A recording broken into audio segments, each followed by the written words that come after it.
Yo, for more in-depth Knicks conversations and more Uncle Freezy one-on-one time, consider being a Patreon. The link to our Blorange Tears Patreon page is in the description box below. It's more individual conversations, more in-depth breakdowns. For more of that stuff, consider $2 a month or something cheap like that for more in-depth Knicks conversations. I'll see y'all over there. I'm Uncle Freezy, and you know who I am, Uncle Freezy, the number one chief rocker in Knicks universe. Give Bim, the number one chief rocker in Knicks universe, your main man, Uncle Freezy, back at it again. We ready to rock for a few hours, and then jump into this Knicks at Night podcast. So we're gonna be here for a minute, bro. We're gonna be here for a minute. We're gonna be here for a minute. We're gonna be here for a minute, man. You know what I'm saying? Y'all need somebody to be here. Y'all need a chief rocker, and I'm volunteering to be the number one chief rocker in Knicks universe. We gonna rock today. We gonna rock today, man. We're gonna be here for a minute, man. Y'all feel me? All right, so y'all buckle up. Get ready for some dope Knicks content. Right? We're gonna be here for a while. We might be here till like 2:00. You know what I'm saying? We probably ain't gonna rock this joint for a little bit. You know what I'm saying? Take like a 30-minute break and then come right back. Sav is in the building. What's good, Sav? Savage NYC is in the building, man. We doing this joint for the people, man. We gonna rock. I got some topics that I want to talk to y'all about. Right? I ain't gonna talk about the same old topics, man. Everybody talking about. No disrespect to them. They got topics they want to rock with. You know what I'm saying? Mr. Rivera is in the building. What's good? What's good, boss? I'm chilling. Yo, I got some topics that I want to talk about. For one thing, we did a poll last night. I asked the people what they want to talk about. Mm-hmm. I was like, yo, what do you want to talk about as a Knicks fan? Right? What do you? Oh boy, the people's champ is in the building. Yo, hey, listen. I thought I was gonna rock for a few minutes, champ, man. But Mr. Rivera here. You know what I'm saying? Now everything is validated. Mr. Rivera's in the building, right? Yes, And sir. now, and the people's champ is backstage. I know I can't have him back there long. Let me bring up the people's champ, King NG, in the building. What's good, boss? Yo. Yeah, man. Yeah, man. I got a topic specifically that I want to talk about, right? And not because I want to. Well, partly I do want to hear some response, but part of it is this: our Knicks family talk about the same topic over and over, and it's for two reasons. Part of it is that the fan base is not satisfied with the answers that they're hearing, so they want to continue to keep deeper dives. You know how your lady will nag you sometimes, and you be like, "Nah, man, I'm straight," and she just nag you. You like, "Yo, what, I mean, y'all have been through that." Yes, You know sir. what I'm saying? I ain't trying to get nobody in trouble or nothing. I'm just saying, right? Yeah, I gotta walk cautiously right here. Yeah. You better if you want to stay happy, bro. You know what I'm saying? Nah. But the thing I'm getting at is part of it. Knicks fans want keep wanting to talk about the same thing over and over because they're not satisfied with the answers they're getting, right? And part of it is that during the off season, a lot of people can't find like that right topic to talk about. Well, the thing is about y'all two and Greeny and Wisdom and a whole bunch of others that come on. We all think differently. Like I legit. Like I don't think like the people's champ, right? Champ think on his own thing, right? Champ think his own way. And so, but the thing is I'm not disrespected by it. I just shut the hell up and listen. You know what I'm saying? When Champ go like the what's today? Monday? I think it might have been like Thursday, Champ went off on a tangent, bro. He was like, yo, if y'all would just shut up and let me talk. I'm like, okay. and we just listened to him, right? And he went down this road where it was like a clear pathway of thinking about a complicated issue. And we don't always do that, for one, because a lot of times when you start, people cut you off. And two, if people don't agree with the direction you go in, they tune you out. Right? We don't want to do that here. What we want to do is I want to have these conversations be in depth, right? And Jay, Dre, Mr. Rivera, Champ, they all give us a balance and a counterbalance. And so what I want to do is talk to y'all about something that makes sense in my mind, something that we should already have been talking about, but we don't talk about it because quite frankly, we're afraid, not of the topic itself, but the possibility of RJ Barrett being an average NBA player. Right? Not afraid of the topic itself, because we could talk about that till the cows come home. But Knicks fans, I think we're afraid of the fact, what if RJ Barrett is just an average NBA player? And the two dudes that went ahead of him are superstars. And the dude right behind him that got drafted behind him does become a superstar. Like, what if Zion, Ja, DeAndre Hunter, and Darius Garland all start to make all-star teams and RJ don't? Now, I know I'm not, and Mr. Rivera, listen, I'm not one of those people that's into fear-mongering. I don't like fear-mongering. But when it comes to intellectual conversations that stimulate thought, hey, I'm all for that. I like playing chess, right? I used to be a boxer. People think boxing is just all about throwing punches. Nah. Boxing is move, counter move, impose your will, back up, see what he got, let him exhaust himself, move, kind of. You know what I'm saying? Like kind of what Danny Ainge and Leon Rose are doing right now. But I want to ask Mr. Rivera this, and Champ, I know you probably gonna light us up on this topic, bro. So that's why I'm asking. I'm just asking for a little patience so Mr. Rivera can go first. Mr. Rivera, what happens if RJ Barrett is just an ordinary player? Knicks fans ain't gonna like that. But I'll say this: if he's average, is that really that bad? It depends on how average he is. Like if we winning and he's just a great piece that fits in and that's just not an all-star, that's not that bad. But if we're losing like now and he just average, that's horrible. Then it looks bad. It looks really bad. And it looks bad on the Knicks. Like, of course, we picked get the number 3 pick, and of course he's average while people ahead of him and right behind him are superstars.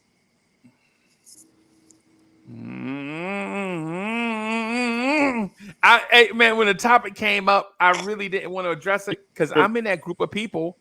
That don't want RJ to be average, man. I want RJ to be a star. Yeah, me too. Hey, Champ, you want to address it, Champ? Yeah, I'll say this, man. I think it's important at the beginning of this conversation that we preface what we think average is, right? Because that's different for everybody. So I'm gonna use this guy as a marker for what I think an average RJ Barrett is. I think an average RJ Barrett is a Harrison Barnes level player. I dropped my head accidentally, bro. I'm sorry. I'm trying to be professional at the same time. My heart is hurting at the same time, bro. And what has Harrison Barnes shown us? Harrison Barnes has shown us that he's a fourth option on the championship level team. So I do think RJ's floor is particularly high. I think even in the worst case scenario, he can be a starter or a major contributor on a championship team. So that brings some comfort that even if he's not what we want him to be, he can still be a part of the good to come. But if RJ Barrett is Harrison Barnes, then it's bad only if we find that out after we pay him. I agree. Oh God, I ain't even thought about the money. Yeah. Oh So if man. Jaylen Brown type of money and he's really Jason Tatum, if we pay him as a chariot and he turns out to be a pumpkin, then Oh jeez. that's when it gets really bad because we kind of handicap ourselves from really improving any, if at all. And it may not be the same circumstances, but it reminds me of Amari Stoudemire, how we paid him and he was never able to live up to what he was making, and it made it really hard to build a team around Carmelo Anthony. So if we get a guy, I'm not even going to say this other dude's name. I'm tired of saying this guy from Utah's name. I'm not even going to mention him. I don't even know who he is. Yeah, But facts. I don't know. if we end up getting a guy, and RJ Barrett is making $30 to $35 million a year, and he's average, I think that's really bad news for us ever competing for a chance in the interim. You know, Especially after we pay him, bro. yeah, What if we pay him? What if we pay him, champ? What if we pay him the max?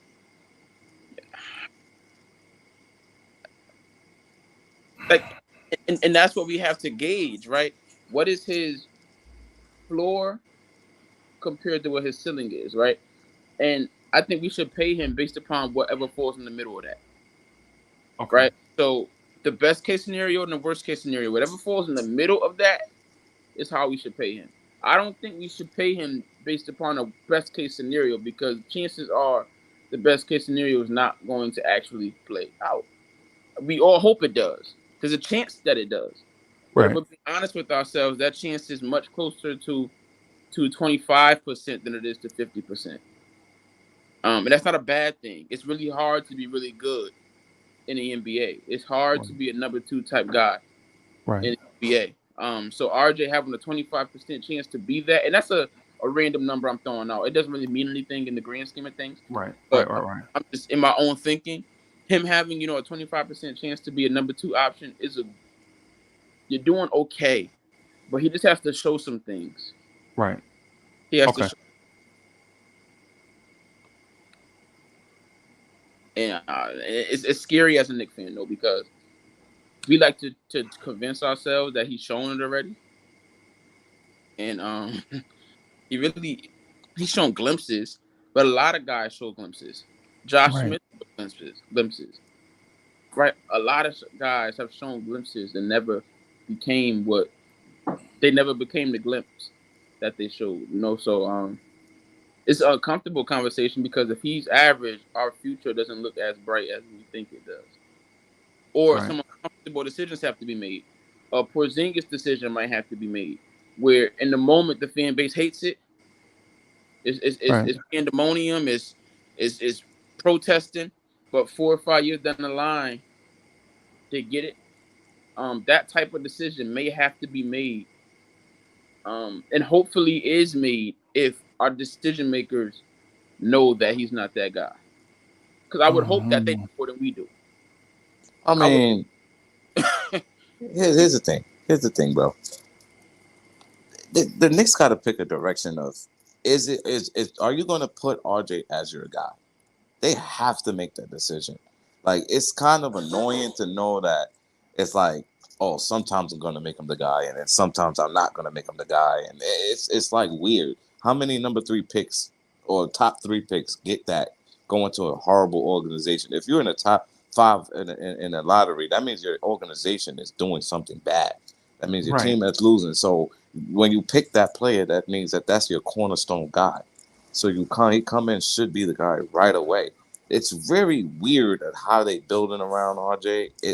If they even building around RJ, I don't know if getting Donovan Mitchell is building around RJ. Is that I'm helping RJ out or I'm helping the next organization out by getting a star right away? It's just weird. I think that this is the year that we find out if RJ is going to be average or not. Like for me, anyway. Like This is the year that we're gonna find out. Like if he pops this year, like he's supposed to, because if he don't, then they got to make a decision based upon like, all right, this year 4, we're gonna have to pay him, and he's showing that he's average or no progression. I think you might have to go in that Donovan Mitchell trade if the trade deadline comes, especially if we're losing. But well, Mr. Rivera, just real quick, we know RJ is gonna pop because basically what happens is every third year every star makes a huge leap in a third year. Like they make that leap to, am I just within the pack to, um, I'm better than 80% of the league. RJ Barrett made that leap, right? RJ Barrett made that leap. Am I better than 80% of the league? Yes. That means is RJ Barrett a top 100 player, Definitely. right? And so he made that leap this year just by scoring 20 points on a bad team with no spacing and no offense and no point guard. oh yeah, absolutely.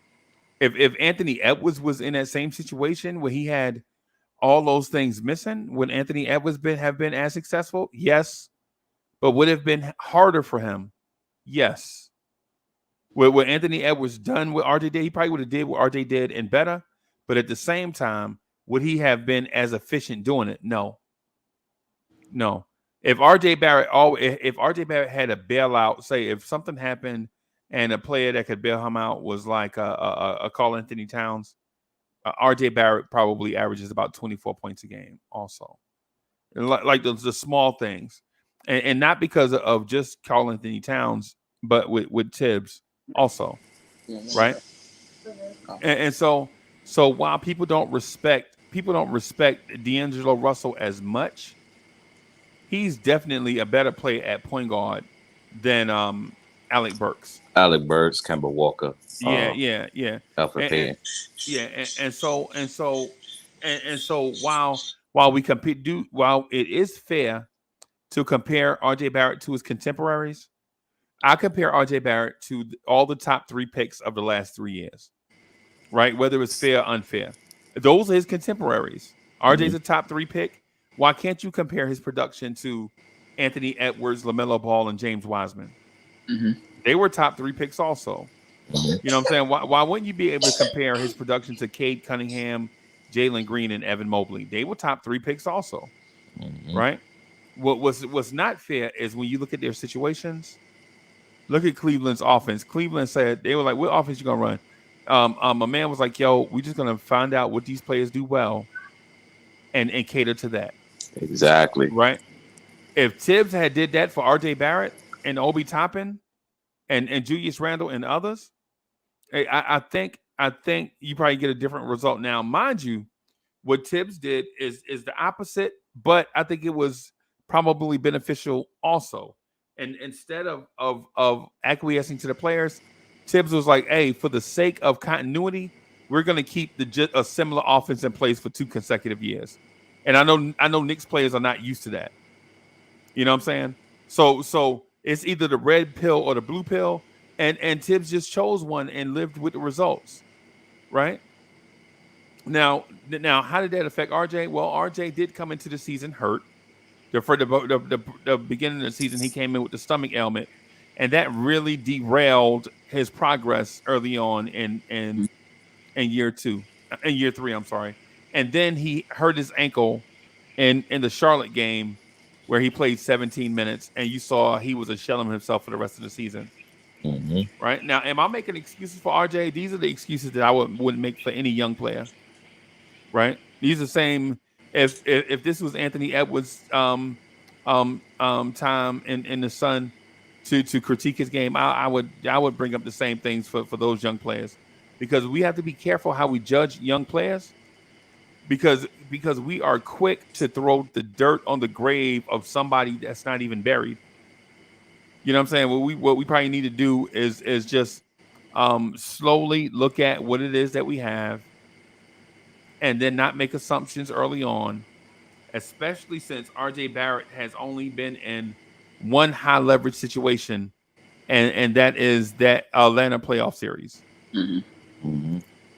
And even in the way he performed it out in the playoff series, a lot of people say he struggled, but as a first time playoff performer, that's not what I was looking at. I was looking at his mentality Right. in the series, and he never seemed shook, right? Nah. And that gave me some hope that listen, Right. he's just struggling to put the ball in the basket, but he's not scared, Right. right? That matters.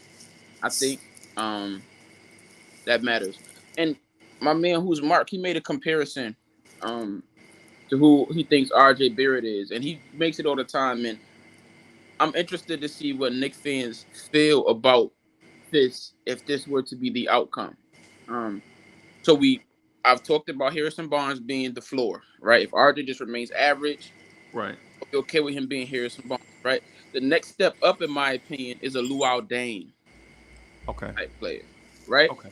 Luau Okay. Dane type borderline All Star, very good. He's a lot better than average, but not star, right? Right. Um, are Knicks fans okay with RJ Barrett being, and this is before Luau Deng got hurt, right? Before this Tibbs ran him into the ground. Um, Right. Luau Deng was a two-way player, put the ball in the basket, average about 20 a game, grab you 6, 7 rebounds. I think RJ's a better facilitator already than Luau Deng was. Right. But Luau Deng was a good basketball player. Did Um, you know? Did just real quick to add to your Luol Deng thing, right? Of all the players that have played in the NBA since 1973, Luol Deng has the 36th highest, or the way you look at lowest mhm. defensive rating of anybody that played in the NBA since 1973. 36th, It's amazing. not in one season, but overall since the stat had been tracked. Hmm. Luol Deng is 36. That's including all the all-time greats. Alvin Robertson, Dikembe Mutombo, Scottie Pippen, Tony Allen, all those dudes, right? That means Luol Deng was ranked 36th. So he Yeah, brought something to the table beyond his scoring. he brought a lot to the table. He was Right. a he didn't really there wasn't anything he really couldn't do, right? Right. Even when it comes to athleticism, he's a little underrated in the athleticism department. Like play. Um, Right. so so there's three outcomes I have for RJ Barrett. Harrison Barnes being the lowest, right? Which is not a bad thing. When that's your floor, right? You're gonna make a lot of money in the Right. league. Right. Luau Deng is that middle ground that I was talking about. That might be the most realistic outcome. And that next the ceiling for RJ Barrett, not in play style, but in status as a player, I think is a Jimmy Butler level of player. Okay. Um, the a possible number one on the championship team, probably a number two, Right. but can be the number one and do some things. Two-way player, savvy, tough, respected, a winner. Right. Right. I think that's the best case scenario for RJ Barrett. And if we can get a guy like that, then I think he's worth maxing out. Yeah. Another thing is like in the beginning of the season, they try to give him a role like a regular role. That's not what you brought RJ here for. You didn't. He's not. He wasn't drafted here to get the Reggie Bullock role. It kind of like seemed like they were trying to make him a 3-and-D player in the beginning of the season. That should never be his role. That's not what you drafted him to be, Reggie Bullock, just because he left. Absolutely not. So I feel like if you just put the ball in his hands and just say, you know what, we're gonna go with this, and then we can make a fair comparison and a fair critique towards him, because sometimes it be seeming like he'll got it going on the first half, and then the second half you know what I mean, he don't really get those same shots, and it'd be annoying because it'd be like, he got 17 in the first 2 quarters, so why isn't that he only What? finished the game with 23? Like, that don't Right. make sense. Right. And my man Quiet Money, he in the chat killing us. But man, so he's talking about who I'm comparing RJ Barrett to. Let's look at who I'm comparing him to. Harrison Barnes, a starter on a championship team, a starter and a major contributor, right? Luol Deng, a very good player, probably was the number 2, number 3 option on those Chicago Bulls teams who won a lot of games, right? Mm-hmm. And were very successful. And Mm-hmm. Jimmy Butler, a guy that led his team to the NBA Finals. You're not comparing him to scrubs. What we got to stop doing is lying to ourselves and telling ourselves that RJ Barrett can be Jason Tatum, or he's not one of those types of guys, in my opinion, which is okay. He doesn't have to be, right? But the moment we got to evaluate our players fairly, because once you put those number 1 option type of expectations on him, you're always going to be disappointed when he doesn't live up to that type of hype, right? So your ceiling being a Jimmy Butler type player that's a very high ceiling.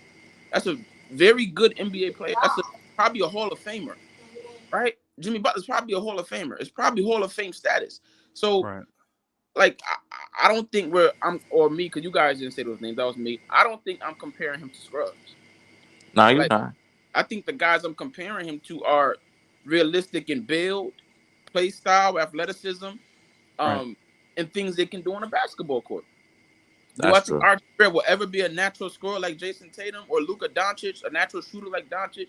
No, I just don't.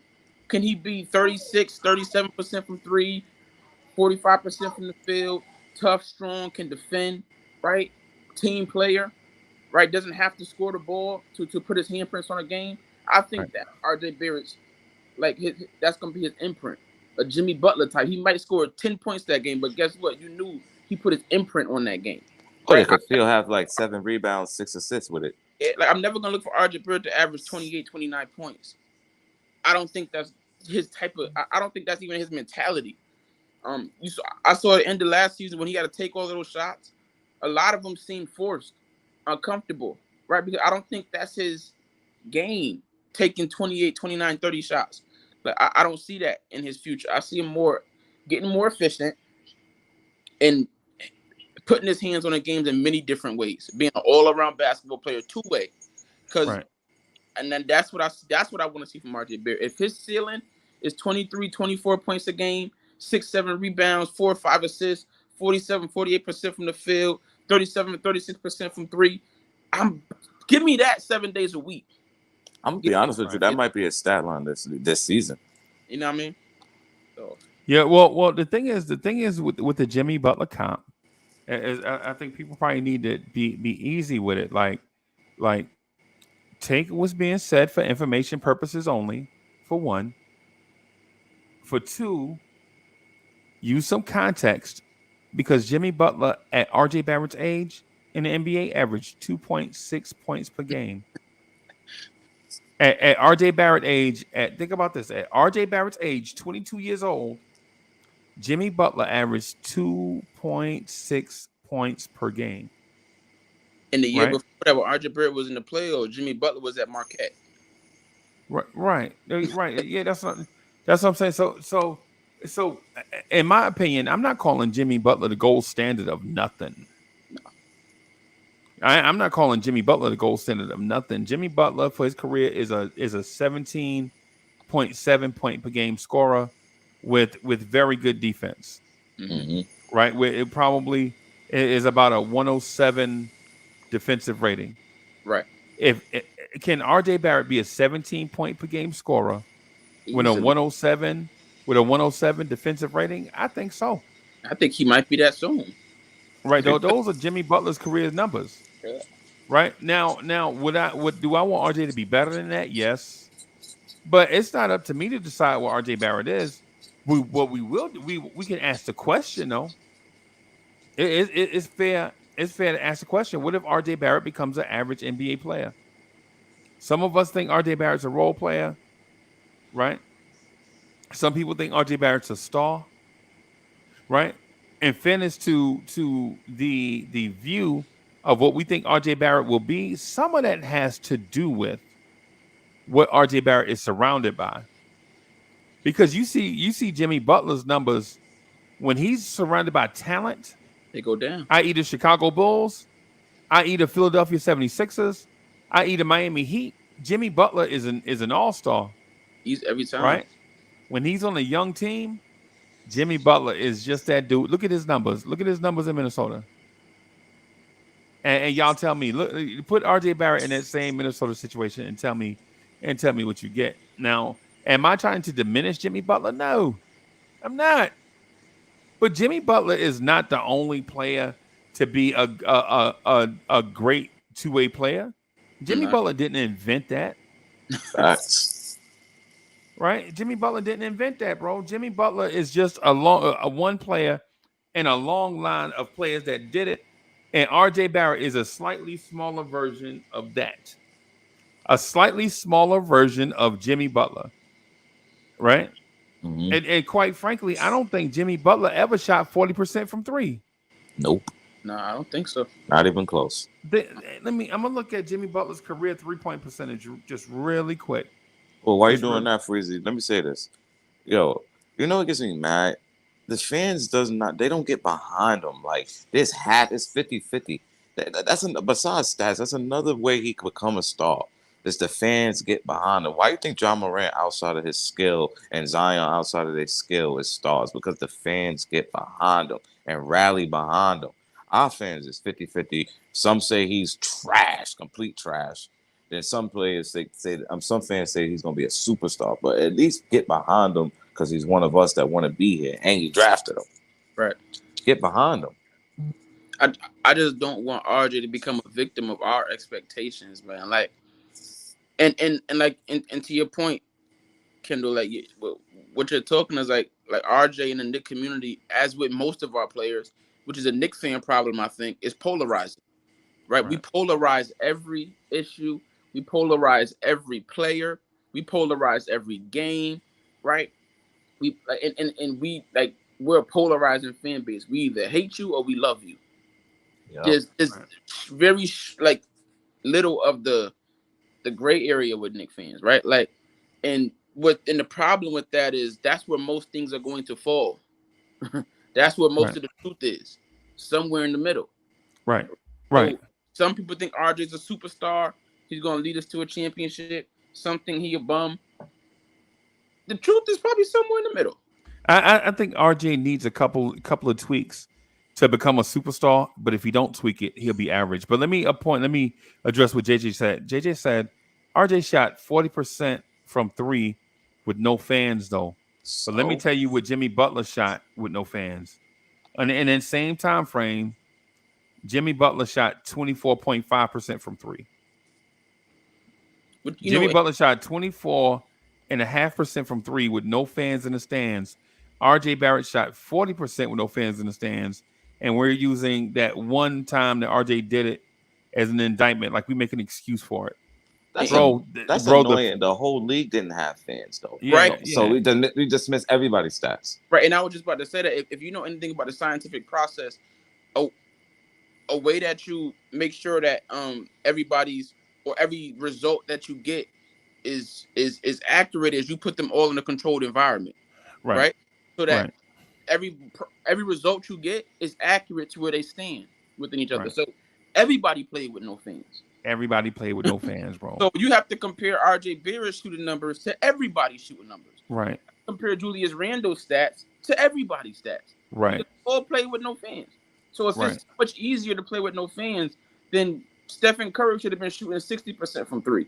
right. Jimmy Butler should have been averaging 29, 30 points per game because everybody didn't play with any fans. So I think that's a terrible argument.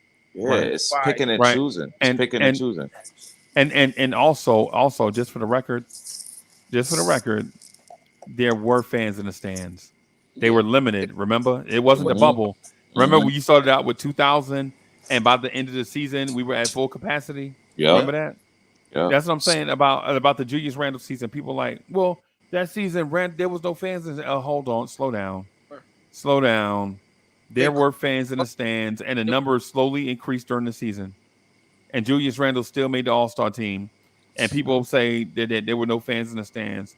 And quite frankly, not JJ, but I'm saying just in general, not JJ, but in general, when people use that lazy argument, what it does is it's an attempt to hide your displeasure for the player, as opposed to just being truthful. Just be for real. How are we Exactly. gonna say what no fans in the stands? When Right? Julius said, who was he talking to? Who was there? Right. Right. That's Exactly. what I'm And saying. then he says, JJ says again, what he say? He said, so why did y'all so why did all of RJ shooting numbers regress this year by a lot? But again, that's he took different types of shots. Right. You gotta factor that in. He was taking off the dribble threes this time versus spot up threes. Right. Like people want to complain about that, but it didn't really go down. It went down from 40 because 40 is just like the elite numbers. Like Right. league average is what, 36? Yeah, that 30, I think right now it's like 35.4, All something like right, so what he shot? 35.5, something Didn't like he that. shoot like 34%? Yeah, He's something like about that. average shooter, yeah. And then So Yeah. what's the problem? So and then on top of that, if you look at like Devin Booker 3-point shot, it's not that great because the type of shots he take. It's not like Right. he's shooting 45% from three. He's still Right. shooting 30 something from three. Right. and, And then too, those two things don't go together. The thing with RJ Barrett shooting with nobody, which was the argument, which was false, right? That was false. There were fans in the stands, just not capacity, right? Is not the same as comparing him to this season. That one season is its own season. yep, Last season, it's its own season. complete different set of Yeah, circumstances. yeah, yeah. Let's just say, yeah, let's just be fair to what it is that we're talking about. That you know what I'm saying? Just be fair to what it is. Should we also consider that RJ Barrett's point guard was hurt?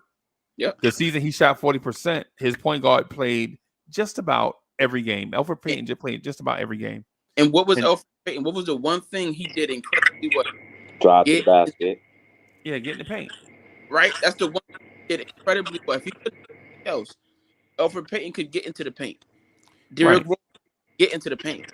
So when you right, lose probably two of your top four best penetrators, and you replace them with a guy like Alec Burks, and who can't really get into the paint at will, Emmanuel Quickly, who that's a part of his game that he's still developing, and those are your 2 point guards. You're getting right, low quality shots, and people hate right. Payton. But one thing he was getting, and now we have a guard now, but we wish we had that can get in the paint, and that makes a big. Hey, King Angie, I think you're breaking up a little bit, man.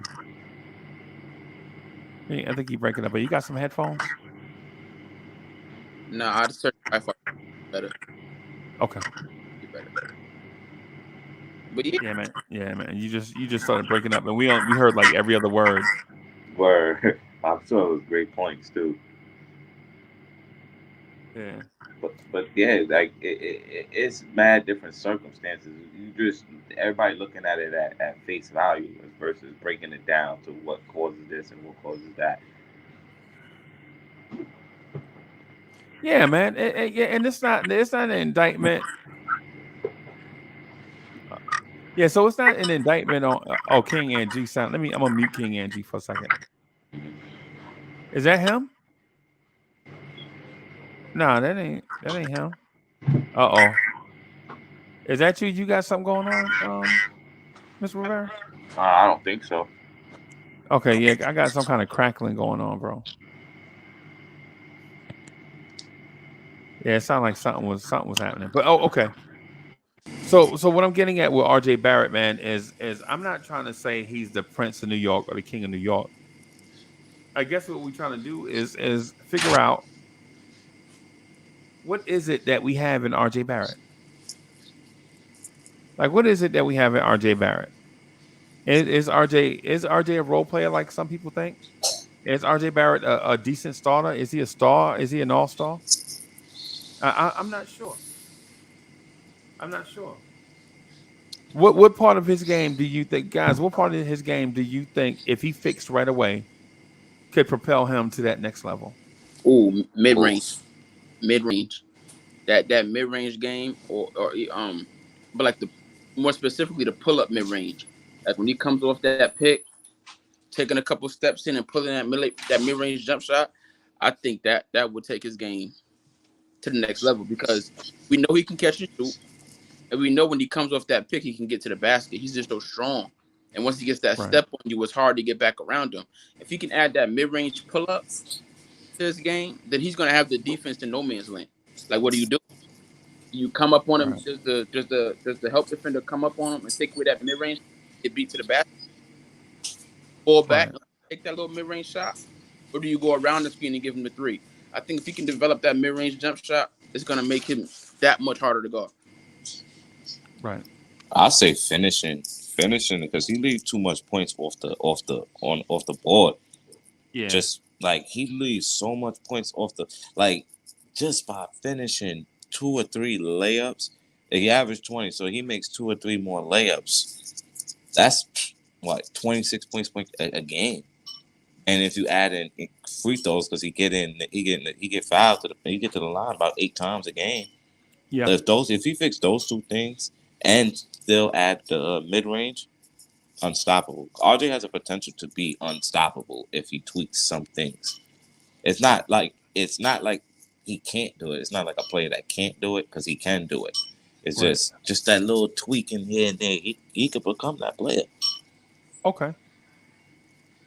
I think I agree with both of y'all. My main thing with RJ though is I need RJ Barrett in shape. Right? Elite shape. Not good NBA. I'm talking about I need RJ Barrett doing that Paul George workout, doing that Jimmy Butler workout. On the sand. Yeah, something, bro. Because and I also need RJ Barrett to sink free throws at a higher rate. Because getting to the free throw line and missing defeats the purpose. Exactly. There's no point of him getting to the free throw line if you're just gonna make 1 of 2 or none. There's no point. Like Right. you might as well just go ahead and get the ball back to the other team. I got fouled, Right. turnover. That's what it might as well be. Right. Right. Right. Now But I feel both, but what both of y'all are saying though, because here's the thing, RJ Barrett, if he finishes one additional layup, takes his field goal percentage from about 40 to about 41%. That's still bad, but it increases his scoring average by 2 points a game, right? And if he hits one extra free throw a game, right? He still shoots like 74%, something like that. But now you're talking about this dude is averaging 23 points a game. And if he does that, are we having the same conversation? no, we shouldn't even be having really much of a conversation in the first place because if he was on another team with those same stats, we'll be looking salivating like, oh, we need a player like RJ Barrett, a young player like that, because 20 points per game and he had 26 and 3 or something like that. We'll be asking, oh, we need a player like RJ Barrett. If he was on the Warriors, everybody be looking like he's next up. Right. I Right. think I think he is, though. it's justified, and I only I think Knicks fans don't want it to be justified though. Like we have to acknowledge that there is a possibility that this man is gonna top out at an average basketball player, NBA player. That's a possibility. And I was watching the Monty show earlier on YouTube. And they were talking about how in the beginning of trade talks, the Knicks weren't adverse to including RJ Barrett for Donovan Mitchell. If that were to be the case, that would tell me that the Knicks brass has some trepidation on who RJ Barrett actually is. I don't think anybody can say with certainty what this kid is going to be. And now, in fairness, that's true for a lot of young players in the league. We're not Right. alone in the circumstance, Right. but it is a reality that he hasn't really shown us enough yet for us to be confident that this kid is going to be a star. Has he shown some things that gives us some hope? Yes. Yeah. But let's not act like he's shown us.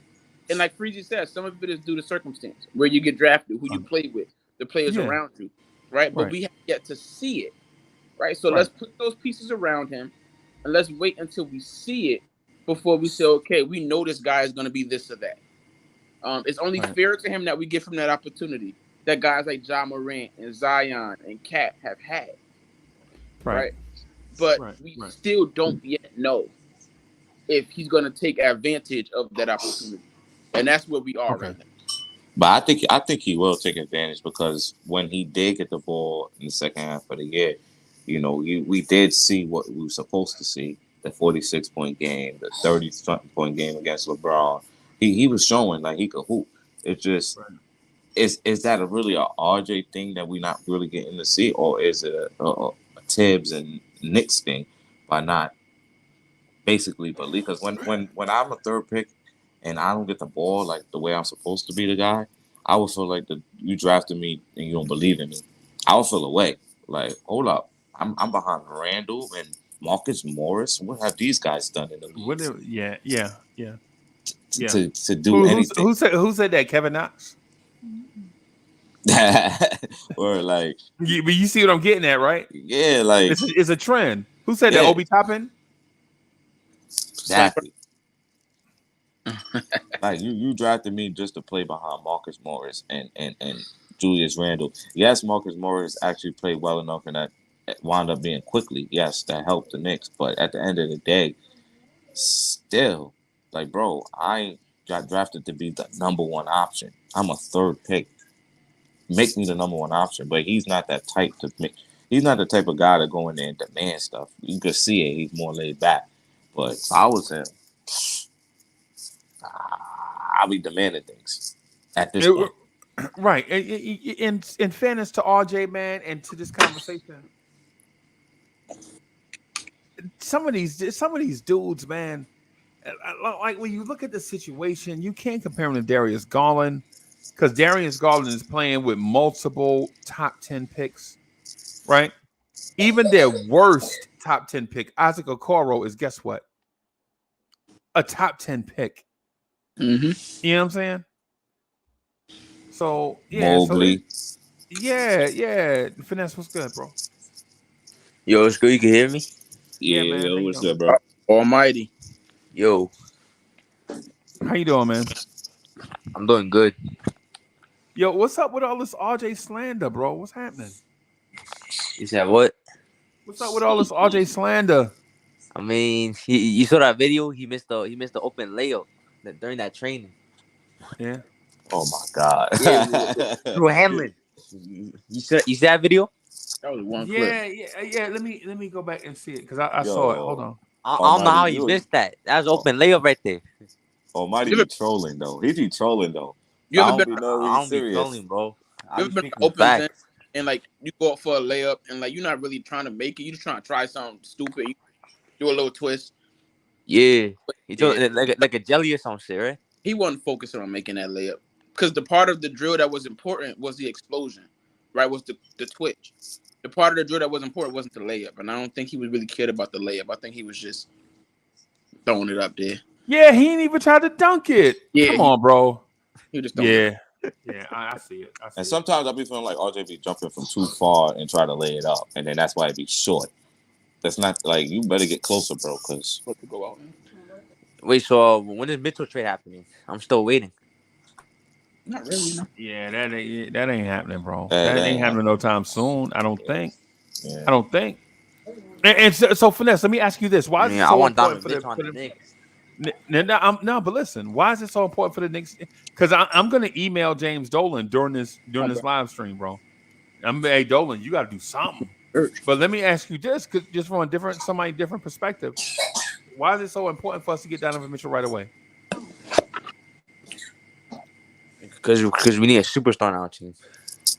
But what's the difference, though? What's the difference between getting them now and getting them before training camp? You know, that ain't. I don't know, honestly. It's just one because I'm with you. I think my deal is I don't care nothing about training camp. I just want him in. I mean, it's better to get Mitchell now because if you're late later, other teams gonna get draft picks and stuff like to get him. Draft picks and then get them. Wait till they're a threat. But yeah, so that's why we gotta get Mitchell quick before other teams get him. Right, and so the reason why I'm saying it's important to me is get Donovan Mitchell, and then you could fill out the rest of your roster before training camp. Yeah, right. But if you wait on getting Donovan Mitchell, then those pieces that you might have gotten, they might not be available to you. You know what I'm saying? But at the same time, let me throw this at you because you've been loyal to the chat, man, and been rocking with us. And I want to ask your opinion about this. Let me ask you this, just to get off RJ Barrett just a little bit, right? Do you think this tampering thing and the potential that we might be losing draft picks is holding up the trade? I mean, I don't care about them second round picks. What if it's a first round pick though? If it's a first round pick, then yeah, I'll be tight. I'll be mad. Right. But I don't see the NBA doing that though. They're taking away a first round pick. I was thinking that too, but then you know what else I thought about? Why this came to my mind? What? Everybody tanked for about 15 years, right? As soon as they got out that the Knicks were tanking, they changed the lottery rules. Yeah. We may not get. That's when we got the third pick. And we got right. Right. That's what I'm saying. We may not get like penalized for nothing because it's gonna be hard for them to prove that we tampered. Another thing is they gonna violate. They're gonna violate it. They're gonna take a first round pick. They're gonna violate just because it's the Knicks. They can't prove he tampered because his father is an employee of the Knicks. And Jalen Brown, I said, yeah, I talked to my dad, and my dad probably went back and told Liam, but that's not tampering. Nope. Right? No, I get what you're saying. Honestly, no tampering. I think with the Jalen Brunson's name. Now, don't misunderstand me. I believe the Knicks did tamper, right? Right. I don't. I don't think you can really prove it. And I think in all, they'll probably just say, well, you know what? Just to save face for the league, give us the 2026 second round pick and give it to Utah. I mean, Dallas. I don't even know what's the big deal. Like, who cares? Everybody does it. Like, who cares? But the thing is, the thing about it is why tamper for to Donovan? Your point. Not disparaging your who cares point, but why do they care when it's the Knicks? When everybody else is doing it, everybody turn their back and act like they don't see nothing. Exactly. I mean the Sixers got hit with a tampering. Yeah, but the investigation ain't a big deal though. They basically investigating us like we committed a crime. They going mad hard. It's not that big of a deal. I just don't understand every year. You know what they should be investigating, bro?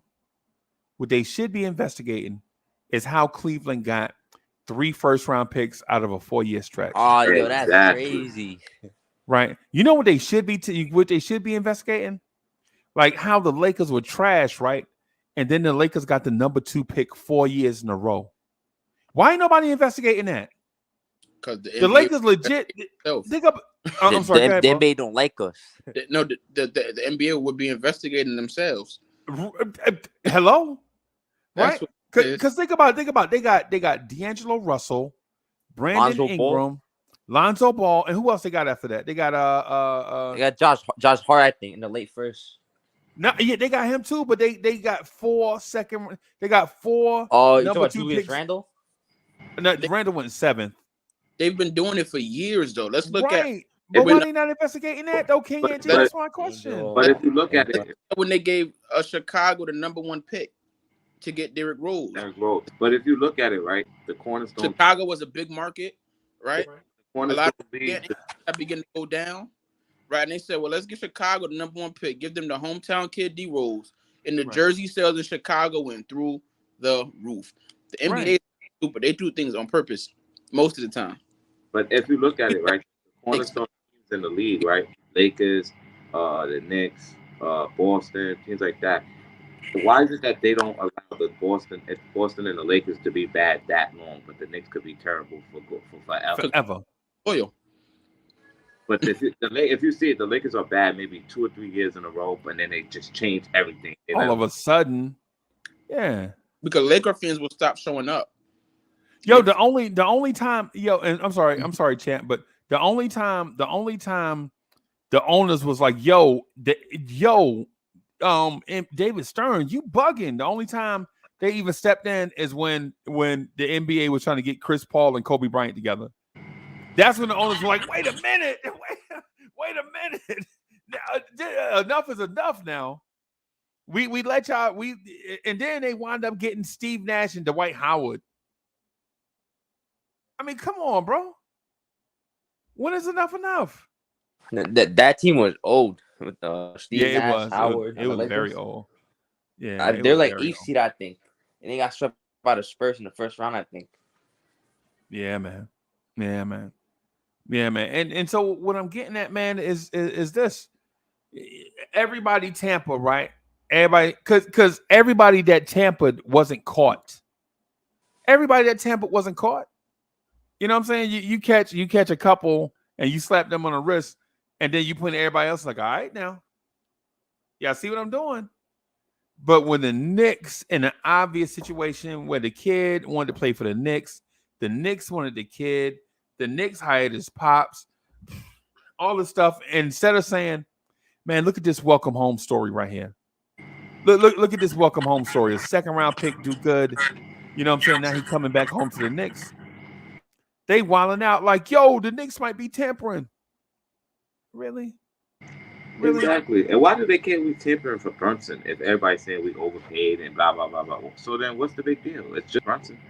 Right. It's just Brunson, bro. It's just Brunson. You acting like we just signed Cole. LeBron or something. Let's be Yeah. Kobe. I was gonna say Kobe, but you acting like we just got LeBron because LeBron would have came here if God lived. They would hate.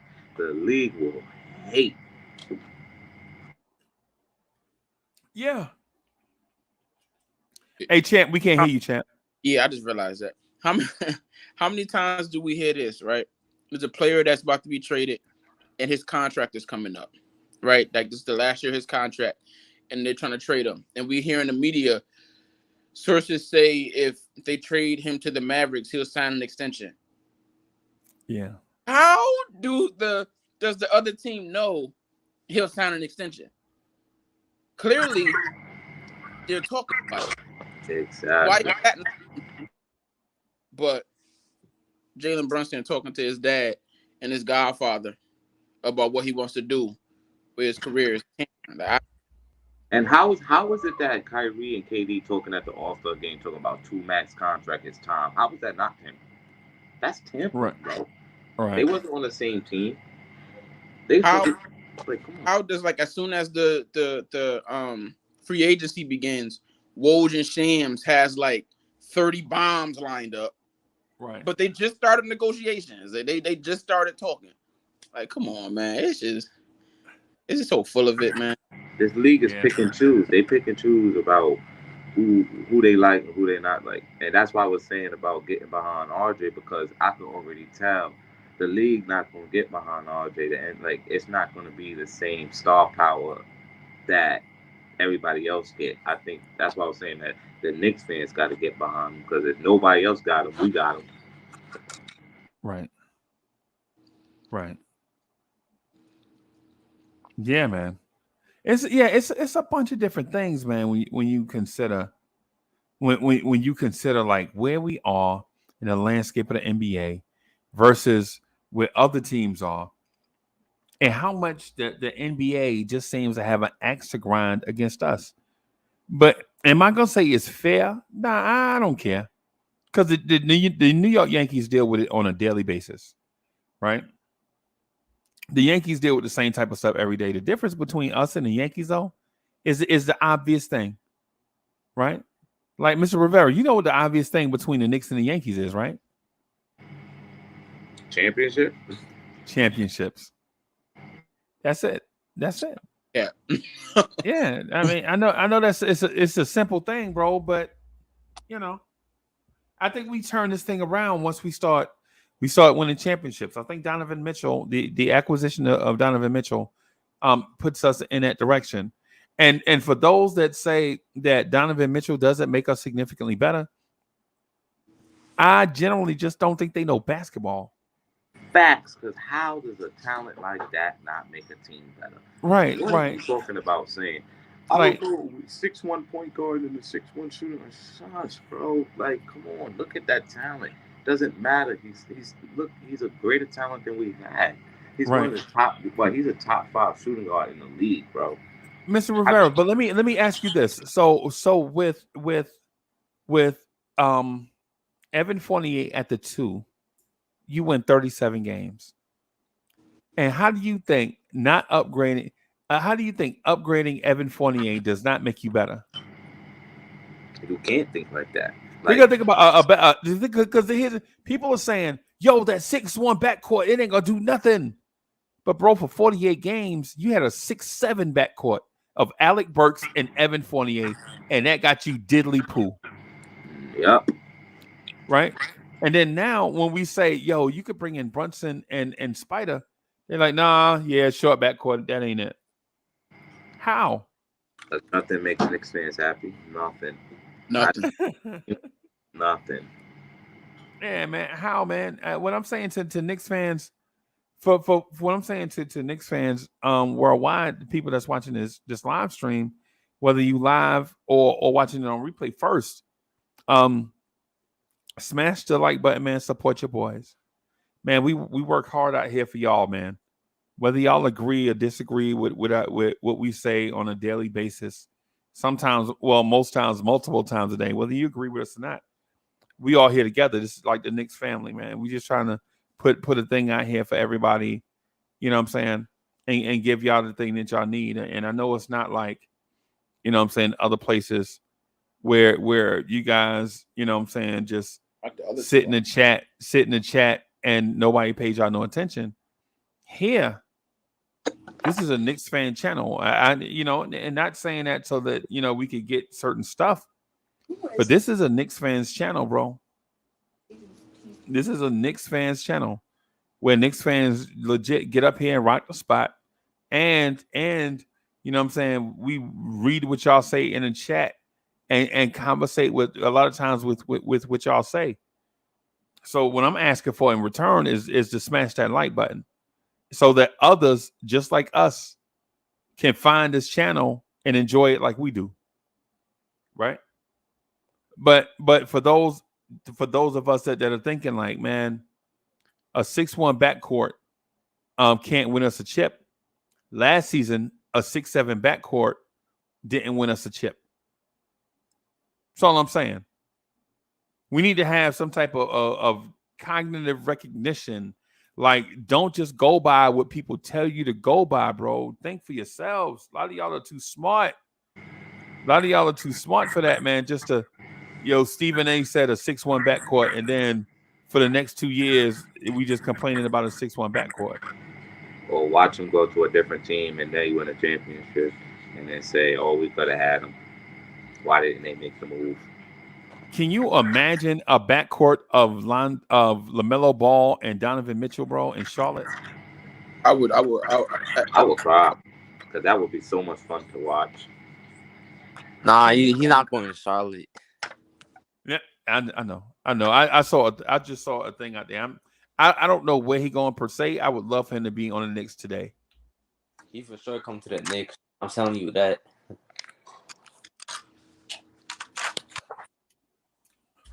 Here's the other thing here's the thing that I'm frustrated with. So for the past 2 days, I've been on the internet looking for James Dolan email address and I can't find it. Bruh. Go ahead. Yo, hey, could somebody help me? Please help me find James Dolan email address. Can y'all point me to the place where I can get James Dolan email address so I can email James Dolan? Just go to the MSG company, the website. I did that already. You think he reads his email? I don't think so. Call HR department at MSG. He's so rich, he has staff that reads his emails for him. I know. No, you know what you got to do, Freezy? You got to go to the local jazz clubs in New York, the underground ones. He probably in there playing the harmonica. JB and the Straight Shooters. Mm-hmm. Yeah. He in there playing the harmonica, doing JD something. and the Straight Shooters. I'm gonna see if I can find it one more time because Finesse, I was on the website and I couldn't find it. I even looked in the contact tab. I looked through FAQs, all of that, and I couldn't find it. I'm gonna look one more time. CAA Mafia cannot be found. Yeah, I know, man. I know it, man. You check Leon Rose on Instagram. He has an Instagram account. Who does? Leon Rose. No, I want to talk to him. Yeah, cause he not really the one with the power, for real. Yeah, I want to talk to Dolan. He's just the middleman. Yeah, I want to talk to Dolan, bro. I'm gonna go back to MSG. MSG. James Dolan. Melo got his number. Word, Melo on Instagram too. Hit him in the DM like, yo, let me get James Dolan number real quick, or Instagram, or email. Yo, ain't no link where you can contact them, bro. Yeah, you can't contact a billionaire unless he Mark Cuban. Yeah, Mark Cuban is different. Different. I'm okay. If you could get close to a billionaire, then he should be a billionaire. Cause he, You know what I find? I was listening to the show earlier, and the guy was saying how all of these executives and like they vacation in the same spots. And he was saying how he's known of stories where like guys like Leon Rose and Danny Ainge will literally be like at a bar together, like just talking and having fun, but they can't get a deal done. Right. And like it's crazy to me. Like I don't think I know like we've assumed that he wants to trade Donovan Mitchell. I don't think he does. James Dolan's right there. There's a picture of him right there. Yeah, I Uh-oh. know. I saw it. But he don't have a link though. Oh, there it is. There it Oh, is. his email. Mr. Dolan has 6 children. Is an avid musician. Right, well, but he I probably don't have gotta a. find one of his kids. Nah, Nah, not I ain't going that far, bro. His kids I ain't- probably adults though. yeah, they old, but yeah, I ain't going that far, bro. I just want to contact him directly. Let's pray that one of his kids is better, will be a better owner than him, because the team gonna go to one of them. but the Knicks are different out of organization. They to MSG. So like it's weird. So even if they themselves the Knicks, he still owns Madison Square Garden, right? So I don't know how that really changes things for real. Because even if he didn't own the Knicks, he could kick out Oakley and guys like that. Like I wouldn't, Right, he just wouldn't have any, but he just wouldn't be in decision making. But he's not decision making now. So right, yeah, I don't even think him selling the team does a lot because he still owns the Garden. right. I'm gonna find this thing, man. I'm gonna find this stuff for Dolan. I need to just holler. Right. I need to holler and chat. I know chat. Y'all might think I'm taking this thing just a little bit too far. People are like, "Yo, Uncle Freeze, don't you think you taking this thing just a little bit too far?" No, not really. Not really. What's too? I'm a concerned fan, bro, and I want to have somebody just reach out to me with some answers, right? But do you think Dolan is trying to give Leon Rose the benefit of the doubt to make the trade happen before he step in? Mm, mm. I don't know. I don't know. Can you rephrase that?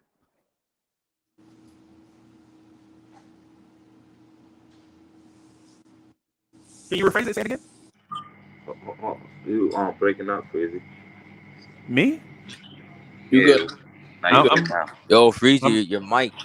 Yeah, it was breaking up. Keep going into every now and again. oh, okay. Like once an hour, you go into the Matrix, and then Yo, have you heard Oh, they might dog be it. The internet. Yeah, because you see what Yeah, it bro. is? Because you looking for Dolan, a billionaire, and they messing yo with have y'all heard they might relocate MSG or something? I don't think no time soon. No, that'll probably be like a 7 to 10 year Yeah, they plan. just did. They just did. Yeah, they just did. $400 million in repairs to MSG. What Yeah, 4 years ago? Not the contract expires in 2023. they did just build the Chase Bridge 10 years ago. Like they put a lot of money. Yeah, In that'll fix itself. Yeah, they'll get that done. They'll fix that before the No, season. because Yeah. they talking about some train station or something. Yeah, nah, I don't think that. They probably would. I don't know. Because they say they might relocate MSG to somewhere else or something. That's what I Wow. heard. Where would you go? I They know said Hudson Yards or something. not a lot of real estate in New York City. Wow. Mm. That'd be wild, bro. That'd be wild. But Miguel P, thank you for the generous contribution. Miguel P says, love the kids, but Brunson is an obvious upgrade. The only questions is to answer is how much we should give up and how that may impact the next move. I agree. I agree with Miguel P and that we gotta be careful. For one, we don't know what the league is gonna charge us for this tampering thing. I think it's nothing. I think we all think it's nothing, but you still have to prepare for the worst, right? In terms of what you give up for Donovan Mitchell, I think it's the same thing that they offered 2 weeks ago, and the Knicks aren't budging, right? I don't think the Knicks are budging. We need to trade for the Dom before they penalize us. Cause once we make the trade, the pick ain't ours no more. Like, Right, right. Word. We could just finesse the whole league with that. The Timberwolves, they fucked up the trade market.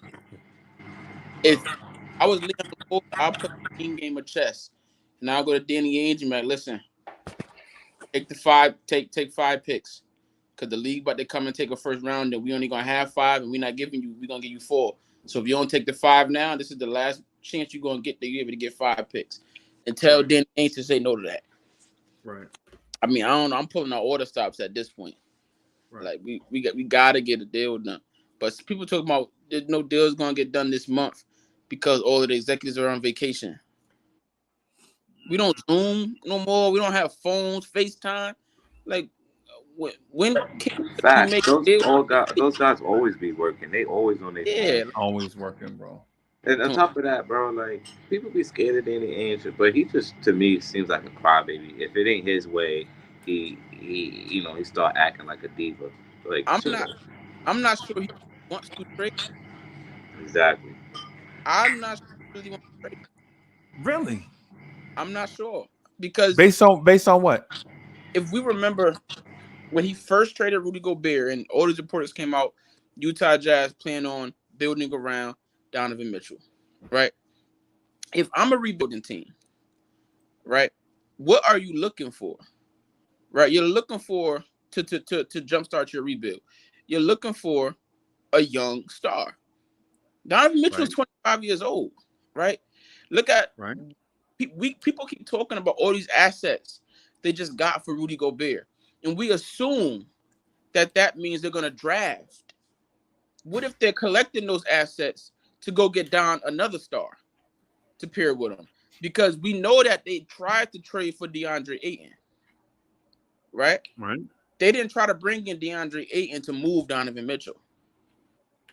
So I think the pressure that's on the Knicks is not necessarily another team getting involved, but it's the Jazz finding another star to pair Donovan Mitchell before the Knicks can trade for him.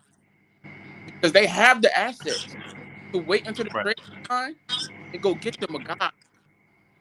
Yeah, that's Well, what start they gonna get? There's no star available.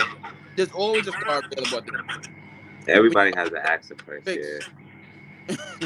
like there's that by develop. And if you compare Donovan with say like I don't know, Jalen Brown. or what if the Lakers keep to move? All of a sudden Anthony Davis is available. Like a lot of things, and then a lot of things can happen.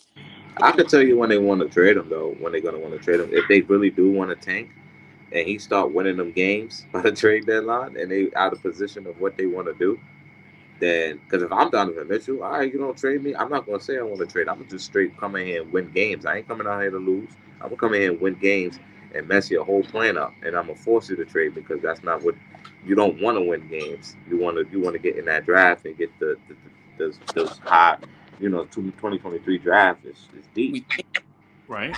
So I'll volley. I'll go in there and start winning mad games, put you in a position to force your hand, like, oh, now I got to get him up out of here because I'm trying to get a high pick. And he but messing it up. I saw like let's look at this right from an objective point of view. We know how good the Utah Jazz were with this exact roster plus Rudy Gobert, right? They were one of the top teams in the West, consistently. Got to the Right. second round a couple of times. We're the higher seed and favored in a couple first round series, right? Now, if you substitute a Rudy Gobert, keep this same roster, and I'm just going to use this guy's name as a random, right? Because I can't think of anybody else at the moment. And you substitute a Rudy Gobert with an Anthony Davis, a healthy Anthony Davis. That Utah Jazz team is exponentially better, right? So the question is, with this roster plus Donovan Mitchell, how far are the Utah Jazz from being really good? And are they too close to being really good to tank? Is my point. So with saying is, listen, I don't even want to trade him. The only way I will trade him is if you give me an exorbitant amount of assets, right? Because I don't want to trade him. But if you're going to give me 6 picks, sure. Why not? Right. And I think that is more likely what is going on here. Us as Knicks, we're assuming Danny Ainge wants to tank, but nothing out of you has given impression except trading Rudy Gobert for this exorbitant amount of assets. But Which, the problem is, bro. Like, do they want to tank? Is that the direction they want to go in? Like, it seems like they not like keeping Donovan Mitchell. That proves that you kind of want to still be relevant. But They are tanking. but not but but not really. It's like a soft tank. they have the assets to be relevant. Is my point, right? Like, because but let's be honest, they were never gonna be able to trade Rudy Gobert straight up for another star. Oh yeah, because he get It paid was 250, happening, right? right? So what Danny Ainge could be doing is say, listen, I'm gonna go get because Minnesota's just stupid, right? I'm gonna go get all these unprotected first round picks for Rudy Gobert, and now what I couldn't trade for a star on Rudy Gobert, I can now trade for a star with 4 first round draft picks, unprotected, right? Somebody is going to want out at some point, and I think that's the leverage Danny Ainge is leveraging on Leon Rose. He's saying, "Listen, I don't have to trade Donovan Mitchell. I have this man for 3 more seasons. We could play out this season. Wait till next summer when somebody's going to want out." Somebody's going to want out. Somewhere, somebody's going to say, you know what, I want out. I want out. And then Utah is going to have the assets to go get them. Or they could do this too. They could still trade Donovan Mitchell, get more assets. Say they get the number 1 pick, they draft That, Victor, right? Right? And then they use some of the picks that we gave them and Minnesota gave them that pair somebody else with Victor. So now he has somebody to play with. So now you way more than jump started your rebuild already. So they could do that too. Because even trading Donovan Mitchell, they can do that. Because they'll so still have mad assets so do from you see us how and Minnesota. like Danny Ainge is in a win-win, right? Like, who's to say Brooklyn doesn't get desperate at the deadline? Does Utah have the assets? Almost. They trade another Yep. couple of guys. Jordan Clarkson's worth a first round pick, right? You get another first round pick. Now you're talking about 5 first round picks. Would they have the assets to swing a Kevin Durant trade? They would.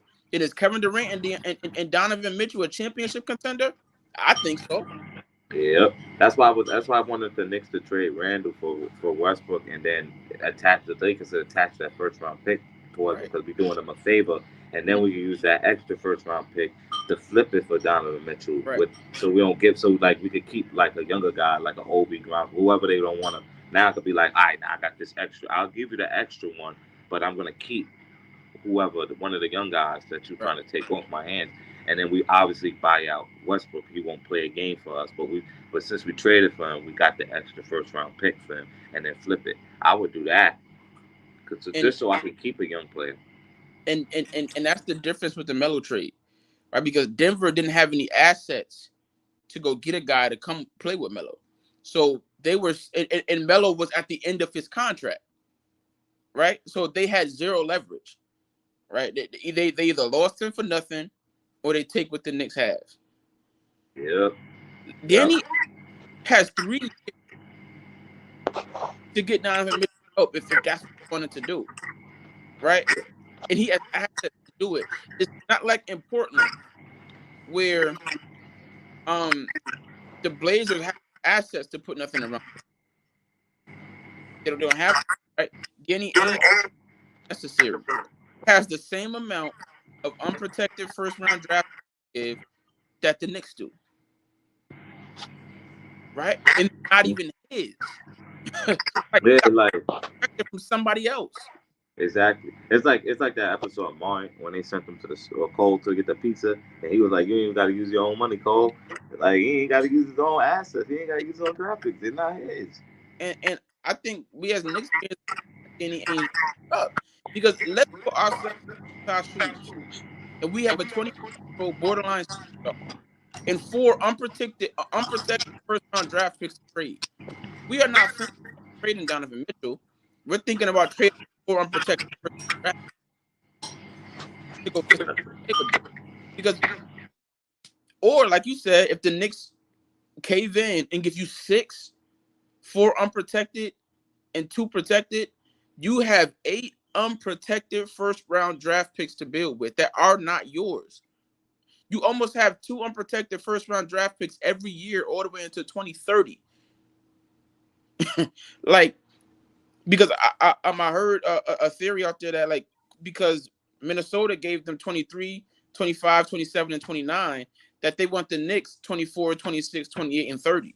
So that means every year They got multiple first round draft picks. Yeah, they like trying to really finesse. Like he really trying to. It's genius. I'm not gonna lie, it's genius. it is. Like it's sort of But it's still like the Knicks.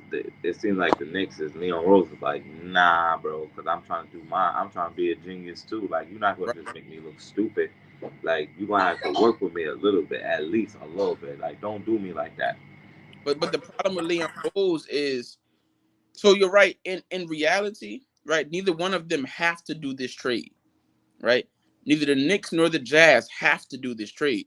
They both will be okay if they don't, Well, I right? don't know if Leon But Rose will be okay because right, if we go into this season and we lose this season, right. and he didn't make that trade, then he's getting fired. I think they clean house.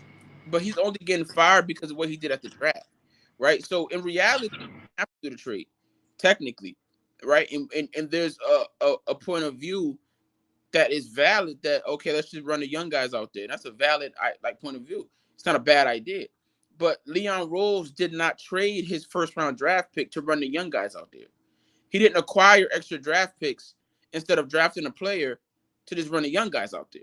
He acquired extra draft picks to go get a star. And if you don't go get that star, what did you acquire the draft picks for? Exactly. And he looked like he was hustling backwards. Like Right. you got caught up.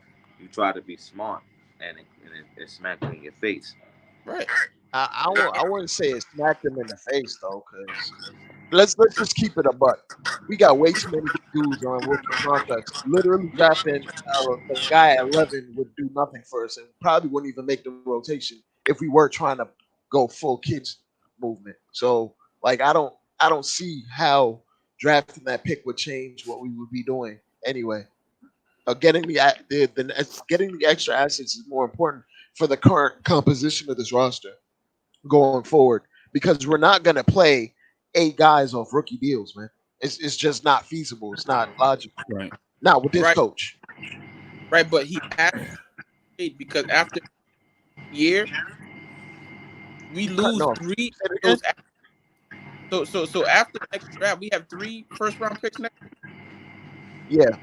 Right. Right. So after next year's draft, 3 of those first round picks are gone. So he has to Heard you. convert into something within the next year. He has to, or if he doesn't, he loses them. He either has to draft a player there, or he has to package them for something else. But he has to Yeah. use Well, them. I mean, he has to use them for something, but knowing the guy that actually is running piece of chat, knowing the guy that's actually running things, it's not really Leon that's doing everything.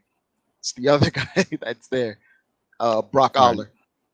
And Brock Aller is a master spin doctor. If that's one thing we do know, he'll take Right. something and flip it or try to extract extra assets out of it. So if it doesn't pan out now, like I'm pretty confident Brock Aller has an alternative or a secondary plan. I feel like the first plan is to get a star, but there's always an ulterior motive or an alternate move, something that we can do to spin out of this. Because we thought signing those veterans last year was the end of the earth, but all those second rounders that we plucked out of teams helped us move those contracts. You know, like they always have a plan. Like there's something there that we're not seeing, maybe initially, but I feel like there's always a backup plan with Brock Aller at least. Yeah, I And agree. His, I agree to a point. from what I've read, let me finish. From what I've read, Leon Rose has basically put the keys in Brock Aller's hands. They work in Right. tandem with Scott Perry, but Right. it's a lot of Brock Aller's doing, particularly with how we maneuver with the cap. With the cap. here's my only Right. issue, right? Like I feel as if next year's 3 first-round draft are super Hey, valuable. hey, champ. Let me. Hey, Rivera, man. I think you breaking up real bad, man. It's bad choppy. You got headphones in too, right? Oh no, I did. I had headphones. I was charging my phone. Okay, so I was on speaker, but I put my headphones back in. Okay. All right. My bad, bro. Now you go. Those 3 first-round draft picks next draft Yeah, are super valuable in 2 scenarios. And outside of these 2 scenarios, I think the value drops, right? So they're valuable if you trade for a star, or they're valuable if you're bad enough for one of those draft picks to be a top 10 pick, right? right. So that's why I believe the plan was always to trade for a star. Because if you were just going to draft with those picks, I would have never signed Jalen Brunson, right? Because now Jalen Brunson, along with Julius and RJ, are going to make you too competitive to be bad enough, right? So if you were going to not trade for a star, I would have ran quickly out there at point guard. Like next year would have just been a young kids season. What happens. You probably get a top 12 pick, and now you have a top 10 pick plus 2 other first-round picks. But what's more likely to happen is our pick is going to be somewhere in between 16 and 20, which is a lot less valuable, right? And we won't have a star. Yeah, And and if we don't trade for a star during the draft, and we just trade those picks and kick the can down the road, um, we lose an unprotected first-round pick, and we don't have as many assets as we once did. Now we can't trade 8; we can only trade 6 or 7. So let me Right? ask you this. If we don't get Mitchell, right, and we would y'all trade Randall mid-season, like at the trade deadline, to require more first round picks or whatever? Because if it doesn't fit and we're not winning, I would trade him mid-season and then try to trade for Donovan Mitchell if he's still a Jazz during the off season versus now. Like versus this season, I would probably trade him during the off season because you're going to get more assets from Randall. So you'll acquire more first round picks, and I think at that point that his value will go down. Like they wouldn't be asking for so much there Because during next year off season. So I would trade Randall and then acquire more first round picks. So you can probably squeeze 2 out of somebody with some players. It depending on how he plays, and then use those to get Donovan Mitchell during the offseason. That may save Leon Rose's job if they could make that happen. Because you're not going to draft no players. They probably not going to draft no players. If they do, it'd probably be one player. Right. Okay. I mean, yeah. But yeah. So that does go back, you know, to what I was saying. You know, like they would have to use it next offseason, like during the draft, and go get Donovan Mitchell, and it all is well. Yeah. You know, still made it happen. But you got to do something with those picks, and like IKBM was saying, Brock Aller is very strategic. He's very creative. I give him that. But I would have to see it because it's something we just keep kicking the can down the road, man. Like when do we make the deal? You know, we had an extra first round pick though, right? That we had to give up with Kemba because they had to get rid of Kemba's contract and they attached that first round pick. He Right. had an extra one. Right. Right. Yeah. Like, I think we picked the direction. I think we picked the direction of going after a star. If you don't get Okay. the star, Leon Rose, then you failed at that direction. But don't fail or get the star and then make it seem like, oh, we always loved and wanted to play the kids. Right? Nah, you won it. You've been eyeing Donovan Mitchell for 2-3 seasons at this point. Since Leon Rose got here, Donovan Mitchell's name came up immediately. Yep. Right?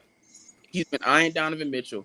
He wants Donovan Mitchell. Donovan Mitchell is the guy. If you don't Right. get Donovan Mitchell, you have to get somebody else, or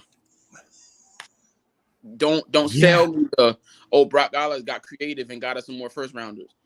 Man, we don't want no more first rounders. We want Donovan Mitchell. Don't get me no more Right. first draft picks. Don't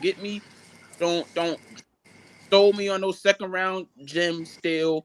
I don't want no more of that. We have enough. Get me a star, man. I don't want no more Quentin Grimes. We have him. I don't want no more. Get me a star.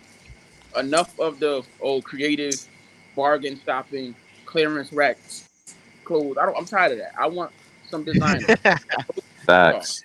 They giving us Man. They giving us Ikes, and we want Nikes. Like they Yeah, wilding. they are like expert couponers. They just use They go coupon shopping, and you're not Right. finding Right. Airy jeans with no coupon. And they be like, it fits the same way. It's the same thing. It tastes Yeah, the like, Right. same. It's the same. It's not the same. and we just keep kicking. Man, Hey, so Dre, you are yeah. you done with the Donovan Mitchell trade thing too? And No, no, I'm no, no. talking I about the. think I'm, that. no. Hear me out. Okay.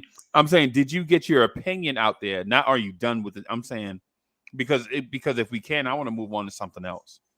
I Oh want yeah, to I'm move good. on to something. Okay. Mhm. All right. So, because what I wanted to get to is basketball, right? And I want to get to this. Right now, if we don't acquire that dude from Utah and we keep what we have, right? Well, how far do you see this team going in the playoffs?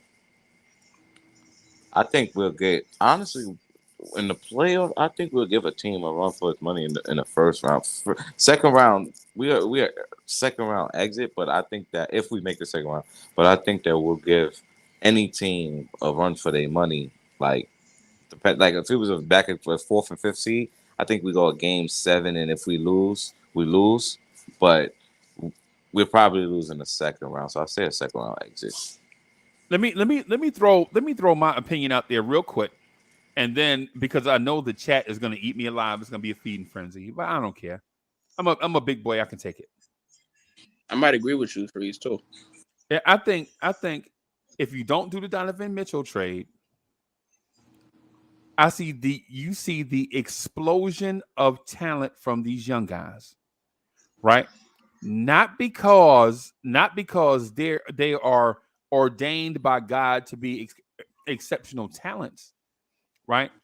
But because all the things that they did last year, they were put out of position last year, play outside of roles that naturally fit them last year. When they come back this year, now they have a point guard and Derrick Rose is healthy, right? Now you actually get to see what a healthy Grimes and a healthy Derrick Rose look like together. Facts. Now you get to see think about this. Think about the Miami game last year when you saw Deuce McBride, Emmanuel Quickly at the 2 on defense, Miles McBride at the 2 on offense, Quentin Grimes at the 3, RJ at the 4, and Obi at the 5 last year. I'm not saying run with that, but there were stretches when those kids, when they had nothing else to do but just play freely, they played exceptionally. We saw it. A Friday night game on ESPN, you saw when those kids were allowed to play free, they balled. They beat a red hot Miami team that had won 7 in a row. The Knicks come in with some dude named Deuce and beat them on their own court when they wore some ugly behind uniforms trying to embarrass us. And we beat them on ESPN. Now, am I saying that team, just those kids, can beat quality NBA teams on a nightly basis? No, that's not what I'm saying. What I'm saying is, you know that these kids can play if they're put in good situations. You know that these kids are quality NBA players. Now, here's the thing. What happens when you put RJ Barrett on the floor with a point guard? Not an elite point guard, but an average one.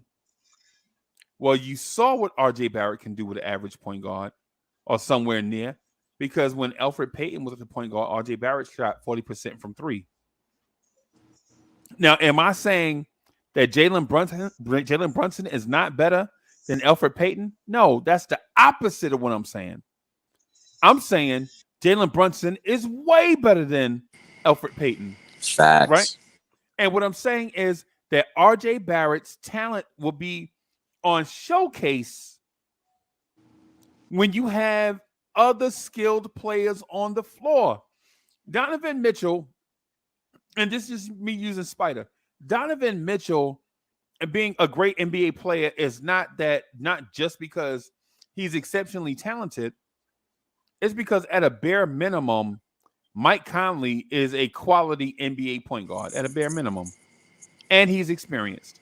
And Donovan Mitchell being an exceptional NBA player is not solely based on his athletic ability, but there are guys on the Utah Jazz like Bogdanovich, like Jordan Clarkson, like Rudy Gay, like Rudy Go. When's the last time you saw a team with two Rudys on it? I ain't even noticed until you said that. Nobody names the kids that no more, man. Nobody names the kids that no more. That just blew me away just now when I thought about it. But what I'm getting at is when Randall doesn't have to face double and triple teams every night, when RJ Barrett can just finish at the rim, despite what we saw in that workout video, when RJ Barrett just gets to finish at the rim versus one defender, when Mitchell Robinson does not have to fight five dudes on the boards every night, you see guys play to their potentials, right? Now, am I saying that this team can knock off the number one seed? No. But wait, there's more. It depends on what one seed it is. Because if we get in a horse race where some random team is the number one seed, like the Cleveland Cavaliers, who show that they are good when they're healthy, if there's a 2-7 matchup, Cleveland gets the 2 seed and we're number 7, I think I like my chances in that matchup more so than I do if I'm just looking at the numbers, right? That's what I was saying. Thinking. What I'm saying is what if the Atlanta Hawks with DeJounte Murray race out and become the number 1, number 2 seed in the East, and we finish 7 or 8? I think I like our chances there. Now, the likelihood of all that happening are slim. We don't know. But one point last season, the top of the East looked like Cleveland, Chicago, and who was the other team that was up there while Boston was struggling? Cavs. It was Cleveland. It was Cleveland, Chicago, and somebody else. I think it was Milwaukee or Philly. Milwaukee was underachieving, but still. Yeah, Milwaukee was struggling. Remember? So it probably was Philly. Yeah, probably. It wasn't Philly either because we beat Philly. Damn. So who was it? I think I named them. That 60 had to be Philly. Was it Toronto? Oh, it could have been Toronto. Toronto turned the corner halfway through the season.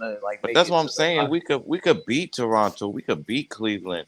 That's what I'm saying. Like, it's not just a wash that we lose. Rivera, let me finish my point. Let me get in my bag. My bad. So what I'm getting at is the difference between last year's Knicks team and with 37 wins and this year's Knicks team with a whole bunch of young kids coming back better. Because if you believe in Obi, you believe Obi will get better. If you believe in Grimes, you think Grimes is better than 6 points a game. If you believe in RJ, you think RJ will be more efficient. I think the secret player to all of this, and I saw it on Basketball Reference, and I'm going to show it to y'all. I think the secret player is Miles McBride. Oh, right? geez. Right? And not because Miles McBride is going to break out and score 15 points a game, but because last year he played as poor as you could play offensively.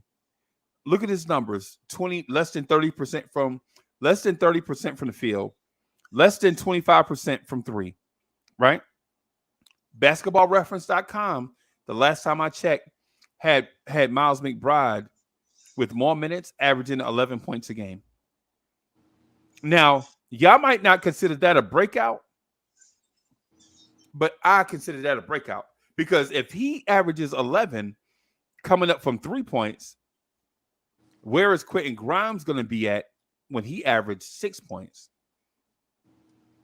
Right? So now you don't get this weird dichotomy of, oh, we got to depend on Alec Burks to save us in the third quarter no more because we got Jalen Brunson, right? Now you don't have to depend on Evan Fournier knocking down those corner threes, fading away. You don't have to depend on that. Evan Fournier, 7 of 9 one game, 2 of 9 the next game. You don't have to depend on that. What you can depend on is these kids making an organic leap, getting better. It's like your kids when you send them to the first day of school. They give them the thing for them to color in, and it's all scribble scrabble, and you put it on the refrigerator anyway. You're like, hey, that's beautiful, baby. You know your baby ain't colored no lines, right? But at the end of the year, she bringing home the paper with the gold star on it, and she within the lines somewhat. She real good at coloring. Now she like coloring. When y'all in Walmart, she asking you to buy coloring books. And it's getting on your nerves because you just went in there for one thing, and now she want to walk around the store and get smarter. Imagine that. A kid wanting to get better. Imagine that. So what I'm saying is to those that think that this is mission impossible, bro, it's not. Do I want Donovan Mitchell? Yes. Because Donovan Mitchell allows, and I know y'all hate this term, but Donovan Mitchell allows us to skip certain steps. Right? We don't need Donovan Mitchell to play against second units. He's already too good for that. We don't need Donovan Mitchell to eat against average NBA starters. He's too good for that. Donovan Mitchell eats against elite defenders. Y'all saw him carve up Paul George and Kawhi Leonard. Y'all know he can score against elite defenses. That's not a thing. Our kids can't do that yet. So if you go get Donovan Mitchell, we can skip those steps, is what I'm saying. But what I'm saying to these kids, though, if you don't get Donovan Mitchell, all is not lost. Don't abandon ship. The Knicks fans, that's what we want to do. If we don't get Spider, we're going to abandon ship, right? If we don't get... Now, does Uncle Freezy want Donovan Mitchell? Yeah, hell yeah, I wanted them yesterday. I would be okay with them doing a trade tonight. I'm telling you, I already talked to International Andy. The day that we trade for Donovan Mitchell, I'm doing a 24-hour live stream, bro. I'm legit gonna be in this chair 24 hours. Maybe I'll be like, and somebody will send a super chat to wake me up. Wake up, Uncle Freezy. You know what I'm saying? But what I'm saying is if you believe in Obi, you believe Obi will be better than 9 points a game next year, right? And if you believe in Grimes, you believe Grimes will be better than 6 points a game next year. And if you believe in Quickly, you believe Quickly with all those shots, not take more shots, but be more efficient. You think Quickly will be better than his sub 40% field goal percentage and better than his sub 38 3-point percentage. He shot 34% this year. A shooter that couldn't shoot is what Quickly was, right? If you believe in Quickly, if you believe in these kids, you believe that they'll be better. And you know who the catalyst to all their stuff will be? You didn't even mention RJ taking a leap too. Dre, easy. Let me get in my bag. Oh, my fault. My fault. My I fault. just said the catalyst to all this stuff, and then you cut me off and said RJ name. Can you- Yeah. The catalyst to all of this, if you don't get Donovan Mitchell, is the evolution of RJ Barrett and your surprise superstar Cam Reddish. That's all I got to say. I'm gonna back out. I'm gonna be quiet now. All right, so I hate to be the next one to follow that beautiful, positive soliloquy by our Uncle Freezy, the curator and visionary of Blorange Tears. Um, I, without Donovan Mitchell, I don't think we're any better than Charlotte last season, which is 9 to 10 seed, maybe highest we get is 8. I think we'd have to probably win 2 games in the play-in to get into the playoffs. Just possible. We can possibly win those 2 games. Um, I'm just not confident in Jalen Brunson being our only ball handler in the backcourt in that sense. So I have a fear that if it's just Jalen Brunson, teams are gonna like trap him, and I don't know quite yet how we respond to that. I think that may respond in Julius Randle again being a little more higher usage than we prefer. Um, and I just don't know how that looks yet. I'm not as big a believer in all of the kids as a lot of people are. As I said last night, I'm not a. I don't know if the kids are that. What throws my whole prediction into the meat grinder to be destroyed is if RJ Barrett becomes an all-star next season. If he takes that type of leap, I could see us being like a 6 seed, 7 seed, 6 seed being the highest. But I could see us being that 7, 8 seed and having to win 1 game to get into the playoffs. And then I like our chances a lot better. When we get 2 chances to get in, I think we could do it. So, and this is not, I don't mind this kind of season next year without Donovan Mitchell. I just don't think we'd be ready quite yet to challenge anybody in the first round. Yeah, I'm not. Yeah, I love the Jalen Brunson signing. I love what he does for the young guys. I love what he does for RJ. I love what he could possibly do for Randall and Mitch. I just don't know if it's enough without that.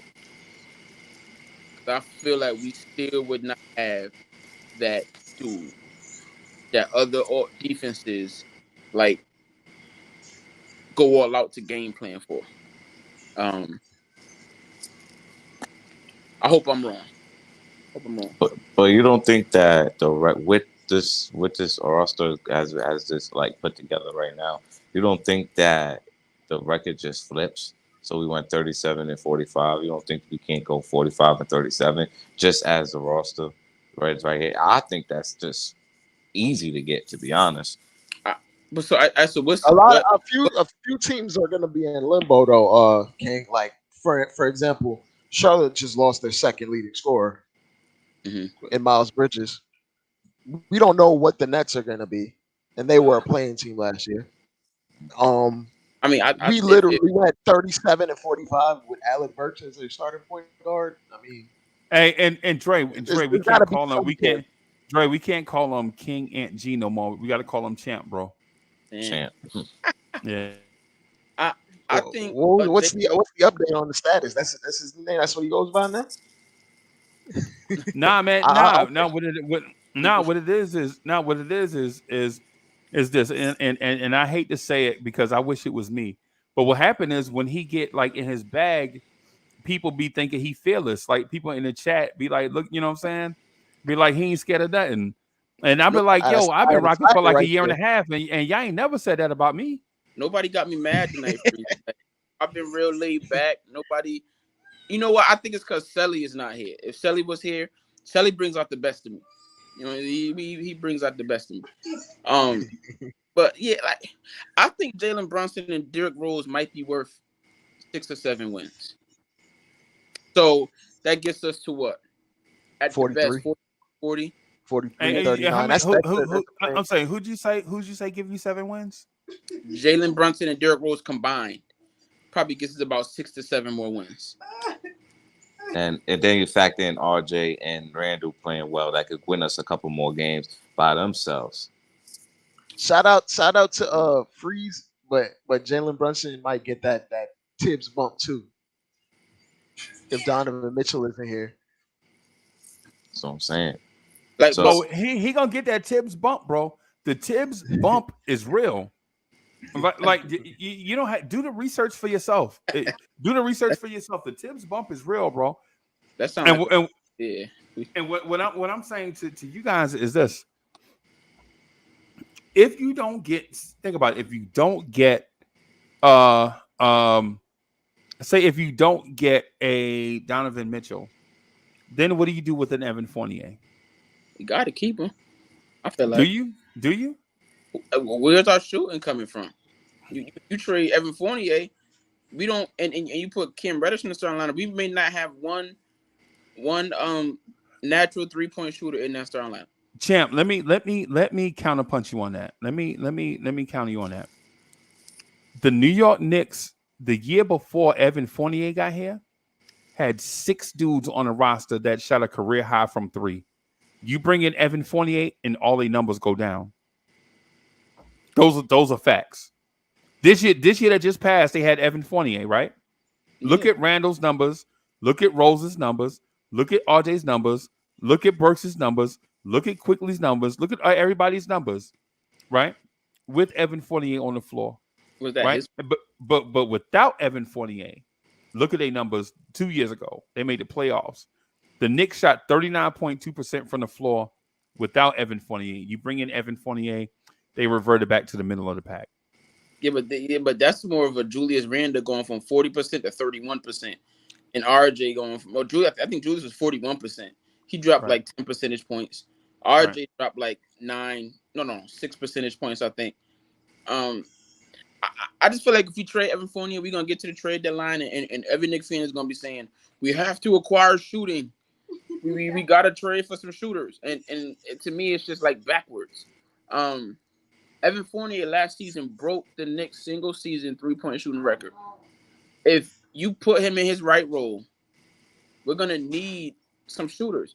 Cam is not a proven 3-point shooter. RJ is inconsistent. Randall, outside of the 1 year, is not a 3-point shooter. Mitch, we know what Mitch is. Jalen Brunson prefers getting to the basket. Where's the spacing, right? Where's the shooters? So like we're gonna need an Evan Fournier type player, even if we go to the bench. Quentin Grimes, I'm not sold on as a shooter. Quick, take shots, but inefficient. Obi, I see a lot of potential there, right? As a catch and shoot shooter, but I have to see it. And then like I just don't know where. But you're not speaking to the basketball point that I was making. There's a basketball point here that these guys prefer certain spots on the floor, and they shot from those spots that they felt comfortable with before Evan Fournier. Now Fournier's here. He's in a different role than Reggie Bullock was. Reggie Bullock liked the straightaway 3, right? The straightaway 3. Y'all know the 3. Y'all saw Reggie Bullock hit it most of the season. Yeah. Seasons ago. Evan Fournier is a wing 3-point shooter in the RJ Barrett spots where RJ and Randall shoot their best threes from. You move Randall from there and put him at the top of the key, and you put RJ in the corners, and those are the spots that they're the least effective from 3. When you look at their shot charts on StatMuse, you can see it for yourself. Their percentages go down from the corners and from straight on. But when you have Evan Fournier, who likes to shoot, who's probably a better career shooter from those spots that they like, you move them out of the way and move them to different areas. Now, Fournier can knock down the 3 from there, but what have you done to your other guys? Split them up. Move Fournier to the bench. Start with Grimes. It was like the dribble handoff thing that Julius Randle did in 2021 or 2020. it was more of like a feature of the offense at that point. It was something that he liked to do. And then when Fournier got here, it became a staple. Like we have to run that 2-man game, dribble handoff of Fournier so he can get off his 9, 10 attempts a game. Back then, we were like, if Bullock got 6 attempts, we were fine. Bullock got 5 attempts, we were fine. But we played so much into it, it kind of diminished the flow and the fluidity and like the time like the times that RJ would get like a rhythm from his corner Right. shots. It would kind of disrupt it. Like we were Right. a well-oiled machine that year with minimal injuries, and we had cohesion. Even though some guys weren't playing well, notably Alfred Payton, they knew their role, and they fit to a T for what we needed at the time. Right. Okay. Yeah, I mean, let's say we do trade Fournier, then we need to replace that production, that shooter. We gonna definitely need to. We're gonna have to bank on Grimes and RJ and these guys improving, which luckily they're Right. still in their development stages of their career. They're Improvement not like, stage. Right. yeah, they're not what they are gonna be forever at this point. And so Like, what I did was, get, oh, I'm sorry. Go ahead, Dre. Go ahead, Dre. no, I'm saying like, for instance, Evan Fournier is who's gonna be until he declines at this point. These other guys have a lot more room for growth. That's it. Go ahead. No, So yeah, what I'm getting at though is we anticipate Grimes, McBride, Obi, RJ all getting better, Cam Reddish all getting better. Right. The point that I was making to Aunt G is not that those guys that I mentioned are going to be superstars. The point that I reiterated was we anticipate all those guys getting better. Right. Never said none of them going to be stars. We anticipate all those guys getting better. Right. Because if we didn't anticipate them, Donovan Mitchell would have already been here 2 weeks ago. Right. The Yeah, we front would have office just and the tossed them coaching out. staff, yeah, the front office sees something in them that we can't see yet, right? Oh, y'all in trouble now, bro. no, no. Yep. Who broke the emergency glass? Here comes Eddie C. Uh, Oh boy, Eddie C, what's good, bro? Yo, what's up? Y'all can hear me? Yeah, yeah, man. don't yell at me, Eddie. Nah, I don't even know what you're talking about, Aunt G. I haven't been really listening like that, so I don't even know what y'all talking about. Oh, Okay. okay. But I'm having some computer issues here for a second. What's up, fellas? How's everybody doing, man? What's up? Good, I'm good. good, Show bro. your computer some love, bro. Some computer love, bro. What's Yo, good? it's been sitting, bro. I've been on vacation, man, so I haven't even been on. And I don't know, man. I just turned it on right now, and it's just like the YouTube is froze, but the StreamYard is working. So I don't even know We what's be up. working. We be working StreamYard to death, bro. I ain't gonna. It's We I be, don't know what the we be deal working is. StreamYard like a Like, dog, bro. yo, you like I need can't to even open up another tab on my Chrome, so I don't know. So if I go out, man, you just know that it's like I'm having issues, man. Okay. But I've been putting some things out there for like the past I think week now, and I think you seen it. I think you retweeted one of my quotes Freezy the other day, Right, right. and I'm fitting ready. I'm ready to just go ahead and do what I say what I've been saying lately, man, and just stop the games with Donovan Mitchell and really what we're here for is to win a championship, right? That's what the name of the game is, right? That's the end Right, game. That's what we all want to do is just win the chip. right. Um, you know, I think we should just use the assets that we got and go get KD and just call Oh, it a wrap. And just no, call it you a wrap. didn't. I just call it a wrap, bro. Stop with the 25-year-old young guy who can build with the nah, man. Let's just get that man and just go for it next year and that's it, bro. Like, just stop playing games. That would never happen, though, Eddie. Brooklyn is not trading KD to across town. Like they're just not doing that. Brooklyn, we could offer Brooklyn Jesus Christ himself and 21st round draft picks unprotected, and Brooklyn was not sending him to the New York Knicks. They're just not doing that. All right, you can say that, and um, bright, uh, smart people, can say those things. Like, I can say that as well. Like, I can Right, say that right. there's no way that they're gonna send him to a division rival. There's just no way that they're gonna do this because things like that don't usually happen. You know what I'm saying? But at the end of the day, when you really come down to it, do they really care about where they send Kevin Durant as long as they get back what they want and what they need to start the rebuild right now?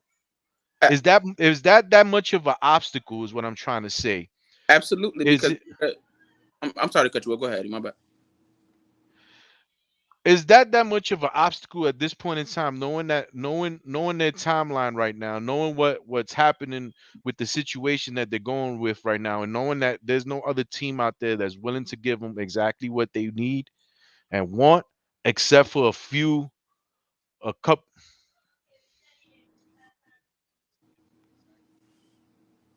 Yeah, his You computer cut out. acting up. Yeah, Oh, Oh, his okay. computer. Man, he might well, have to come on the phone. Might have to join it on the phone. Yo, the phone link be trash on StreamYard though, bro. It does? Yeah, man, cause it Oh be wait, so no, I much always stuff. come on the computer. the Yeah, only thing I'll say to Eddie C's point is it sounds really. Um, I don't think you'll find too many logical basketball fans that say I don't want Kevin Durant. Right? Like you're just not gonna find too many guys that let it or that know and let the game of basketball that are gonna say, if we had a chance to get Kevin Durant and the Knicks, I'm saying no. Right? But we got to look at it's not just a division rival, it's an in-town rival, right? That would be Oh, good point. Oh, good point. Okay. that would be like the Yankees trading Aaron Judge to the Mets. It would just never happen, right? Right.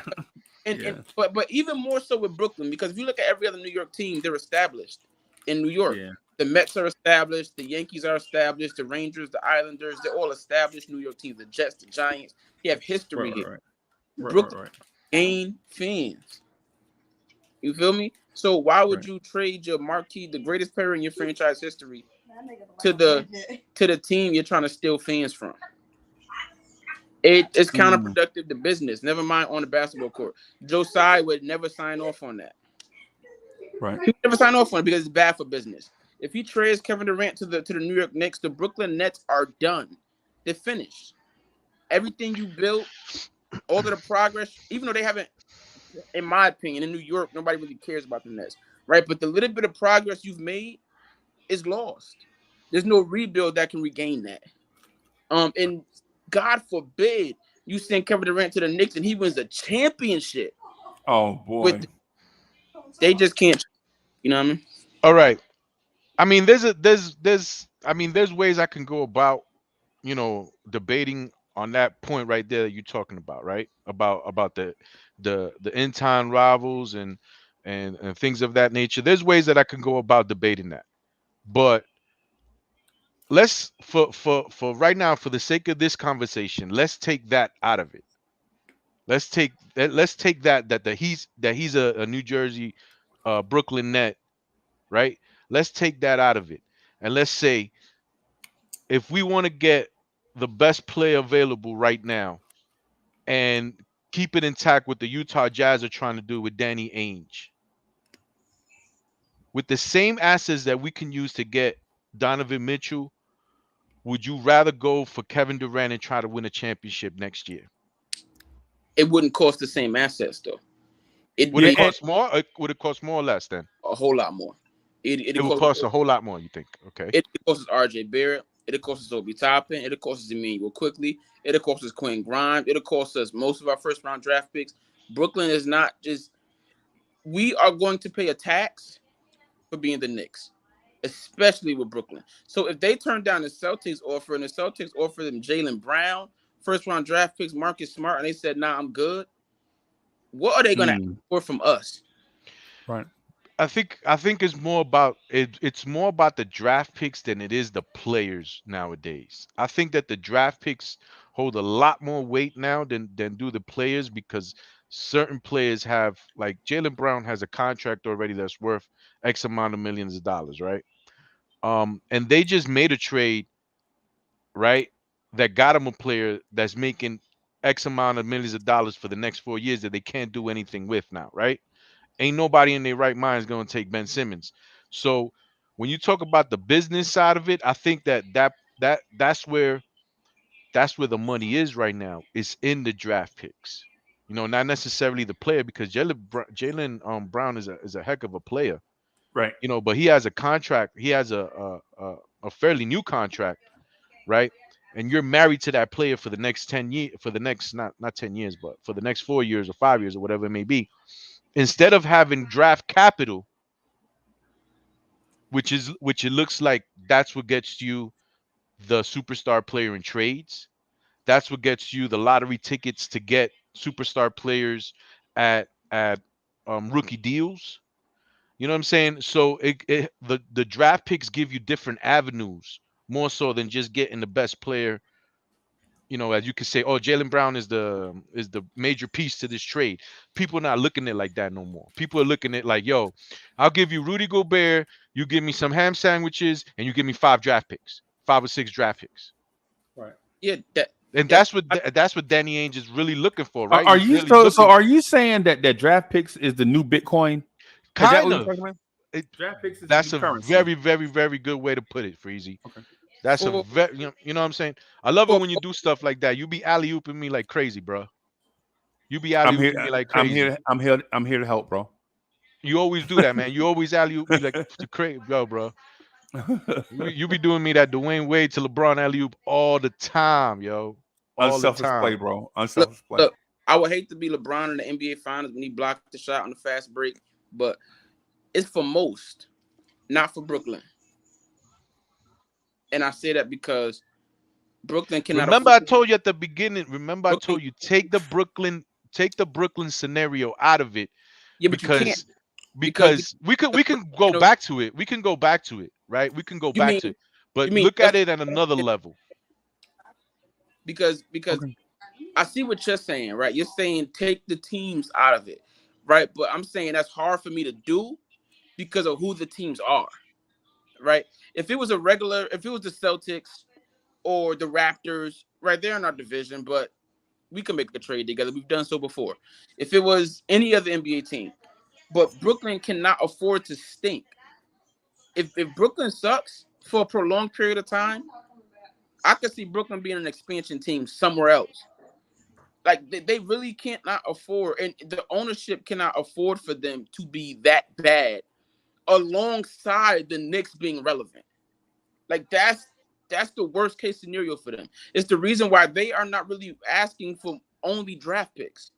When Miami trades the board, they said we want Bam, we Right. want Jimmy Butler, right? They want players back because they want to remain relevant. They have to remain relevant because if they But don't remain they have relevant, all these players right now, and they still can't sell out their building. imagine if they stink. like Brooklyn might really But be you get me, like they can't sell out. Like they can't sell out even with KD, Kyrie, Harden. You know what I'm saying? So I don't know how much that holds weight, bro. Because how who's can you not sell out your stadium and you have yeah, and and you have these players and you telling me like, yo, we can't lose because if we lose, we'll lose the fan base. Ain't nobody going to the games anyway. Brooklyn fans don't live in New York. Hear me, right? They don't make their money in New York. Brooklyn fans are young kids, foreigners that don't really have a tie to a city or a fan base, and they love the team, the players on the team. Is why when you look at jersey sales, Brooklyn is near the top. So if you trade your stars and not only trade them but give them to your crosstown counterpart, you lose everything. You lose relevancy.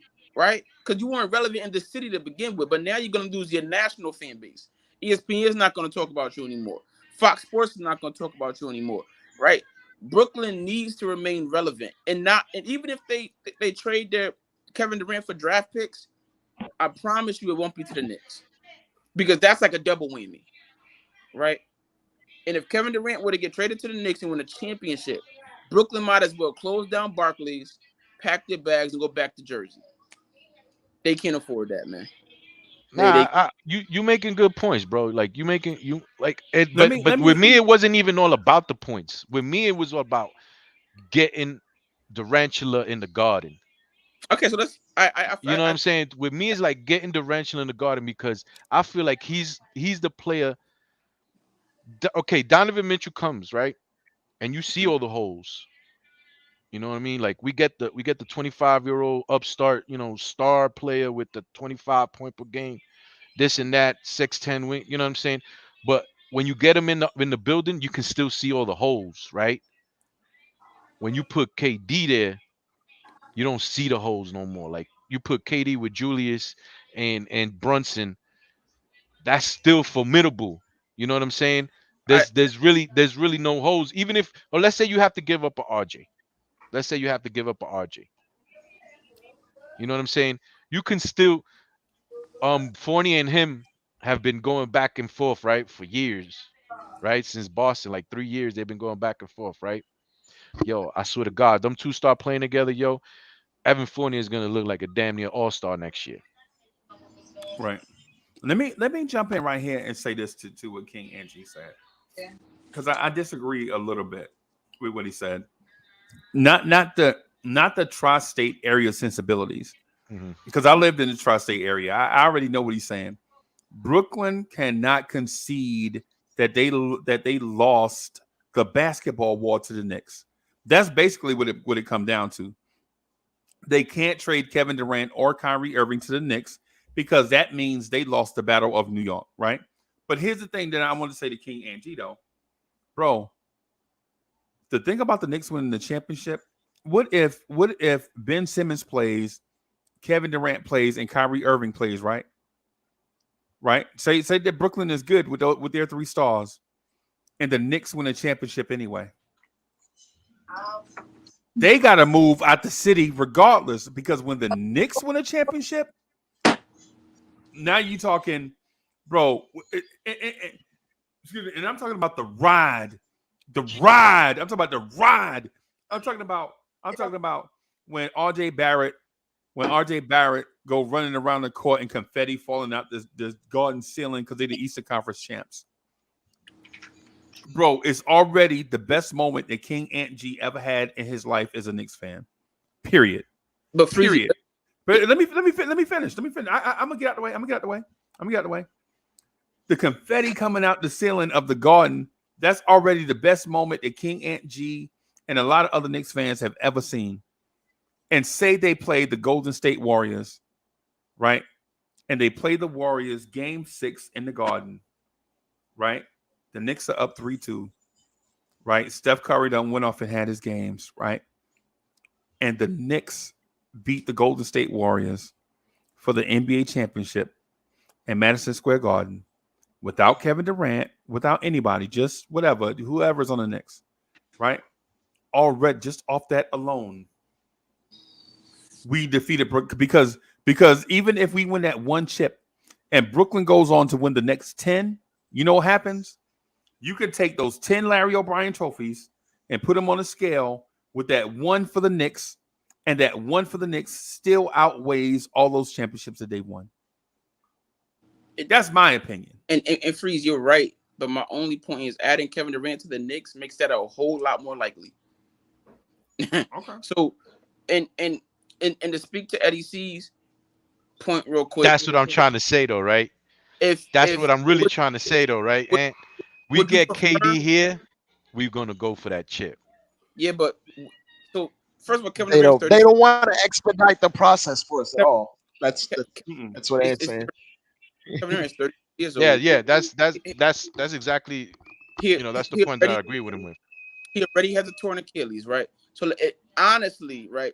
Kevin Durant's true window as a number one guy on a championship team might be 3 or 4 more years.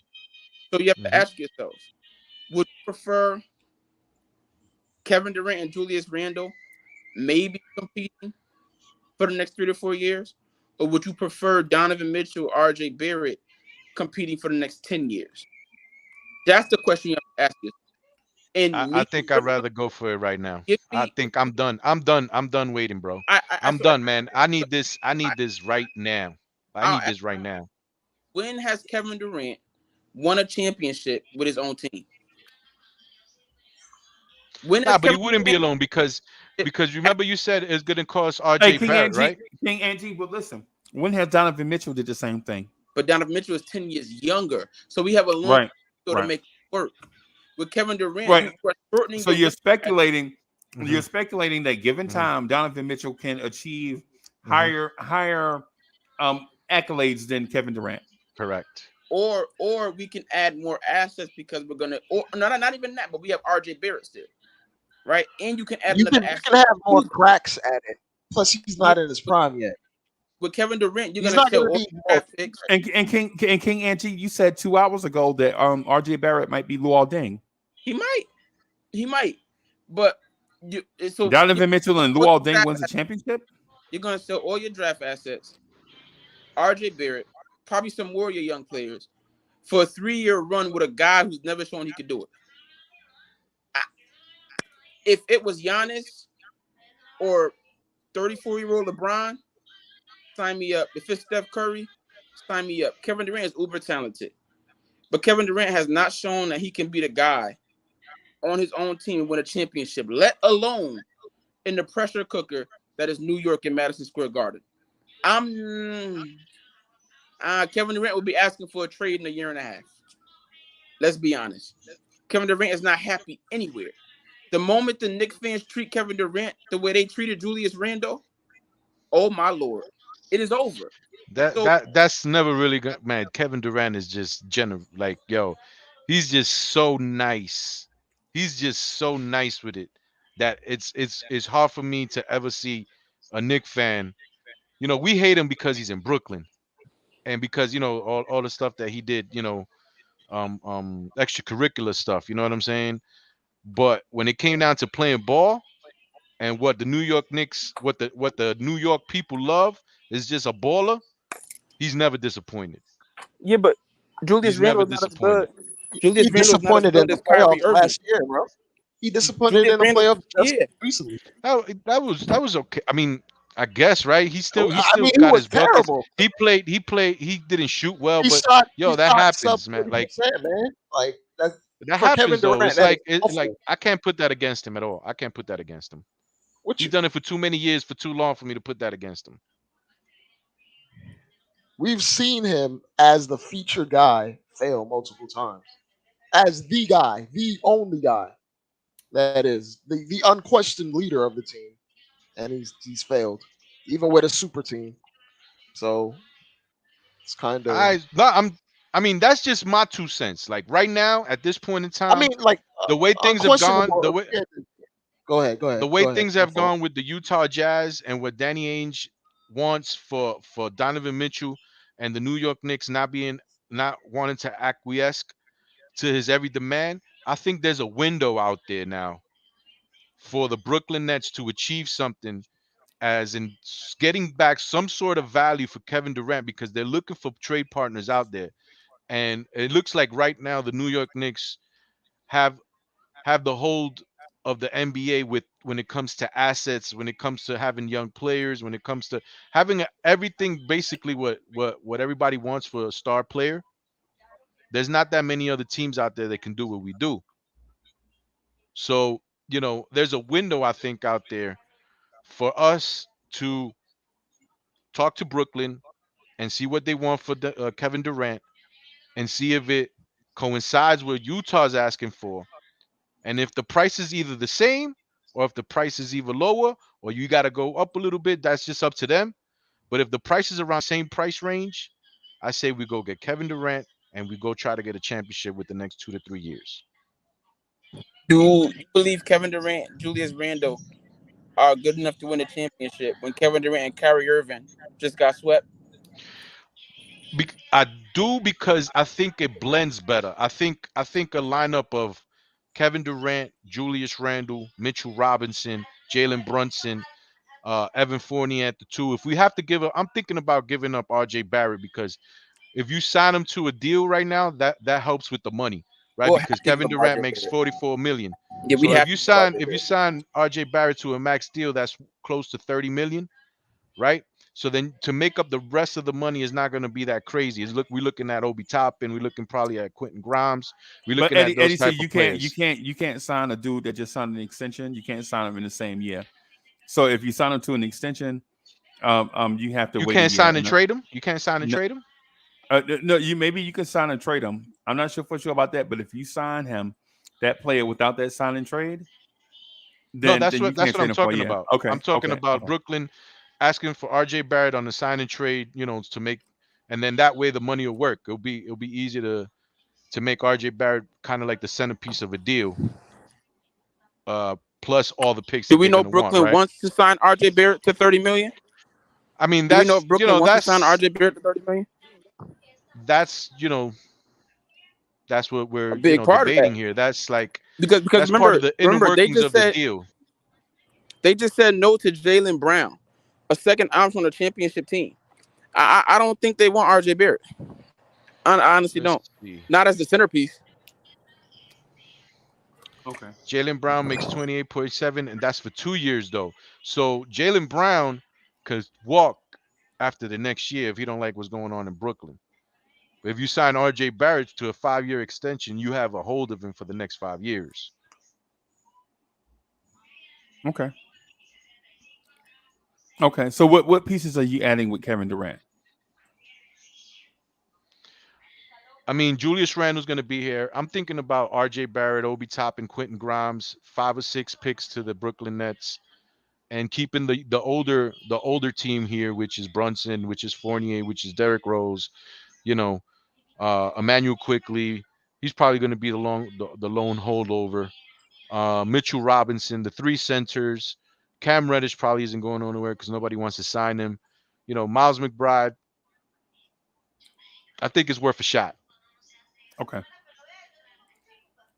So what do you what because you bring in a Kevin Durant now? What do you are you? So you're talking about Brunson and KD and Julius Randle? Brunson, KD, Julius Randle, Derrick Rose on the back end there. Evan Fournier as a shooter. Your defensive guy, Mitchell, the center position being stacked. Basically, Okay. KD the one, Brunson the two, Randle the three. Randall Okay. the three. That's not better than what he has, though. No, not them. Not That's the not three better than what he position. You has in talking about? Brooklyn. You talking about the third option? Yeah, the third Oh, I was option. about to say, But yeah. but but you're talking as in players though. But there's big differences between the players. Julius Randle At, never misses a even game. as in fit. Julius Randle never misses a game. Kyrie Irving, you don't even know he's going to show up to work. When he shows up, he's remarkable, but you don't know if he's going to be there the whole time. Ben Simmons, you don't know how he's going to play right now. Like, we haven't seen that guy play in almost 2 years, I think. They had James Harden playing by himself too for like a quarter of the season. If there's one thing that you can say about Julius Randle, he's going to play every single game for you. He's an Iron Man. Jalen Brunson has also showed that he plays every game himself. Right. Evan Fournier don't miss games. You No. know what I'm saying? So these guys are gonna be there for you every single night. I Okay. I kind of I kind of don't see him okaying it because Kevin Durant still has control in where he wants to go to a certain extent, and I don't even see him wanting to come here, even if the deal leaves us with the most talent available. I don't see him just being like, okay, yeah, let's go to the Knicks. Nor do I see the front office of the Nets thinking that's a good idea. But I like the way the Like we can conversation like it. is. I like the way the conversation is. I don't see Kevin Durant doing it. I don't see Brooklyn doing it. You know what I'm saying? The conversation is, can the Knicks do it? Yeah. That's what I'm waiting for somebody to come at me with. You know what I'm saying? Can the Knicks Can do they it? do They it? Like, can't. or No, they can't. we have the necessary assets, but there's more nuance to it than just Not, the assets. At the end of the day, the I don't ammunition is even what think we have the counts, yo. necessary assets because Boston wants the picks and the impact players. We don't have both. We have the picks. We don't have the players they want. I mean, Brooklyn. But the picks that We we don't have the have players they is want. head and shoulders above anything Boston Yeah, can offer. but Yeah, but they want a mixture. Jalen We're not Brown is talking about better. Utah. We're not talking about Utah. They want a mixture. They want a Yeah, mixture. They they do. want more. They want more We're than not what talking Utah about wants for Utah. Donovan. I'm pretty They sure. actually I'm want pretty more sure than if what Jalen Brown was a 5-year deal at 28.7 million, that's a different story than having Jalen Brown for 28.7 this year and then next year, and he's an unrestricted free agent. Basically, what Brooklyn has said is they want 6 picks and an all-star. Period. We don't have that. We don't have that. unless you trade Julius Randle. They, Julius Randle for KD is nasty work. No. But I was Listen, just saying. let him I go. was Let him go. saying Go you ahead. Go ahead, said Chuck. 6 first-round picks, six Right. first-round picks, and an All-Star. Right. Julius Randle Got both. was an All-Star, and you have And we 6 got 6 first-round picks.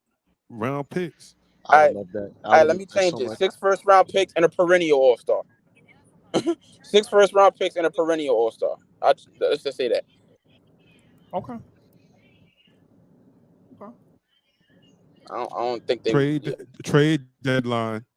This deal with KD has not worked out. He's still on the Nets, and they say, "All right, give us Jalen Brunson and Julius Randle." No, they don't. They're not going to say that because they can go to Boston and get Jalen Brown. They can go to Miami and probably get Bam Adebayo. They can go a lot of places and get a better player than what we can offer. I mean, they'd have to move Ben Simmons to get Bam. Yeah, you can't Right. get you can't You get can't But Bam have I don't. two Adebayo. designated rookie. You can't get I two. don't think they'd You mind can't doing have that. They two. could trade Ben. True. That would have to be a 3-team deal because I don't see Yeah, Miami needing. they would have to get rid of Ben Simmons. Ain't nobody in their mama want Ben Simmons right now, but they would have Here to it get is. rid of Ben Simmons first to get Bam Adebayo on the team. Here it is. They could trade him to Utah for Donovan Mitchell. They wanted to. And do you think Danny Ainge is interested in paying that guy max for 3 more years, 4 more years? I, Because I don't Danny think Ainge they. already said he doesn't want to take back a big contract. Hey, I know somebody that wants Ben Simmons right now, and they have a huge expiring contract. Of the Lakers. The Lakers. Is that not the perfect fit? Is that not the perfect fit?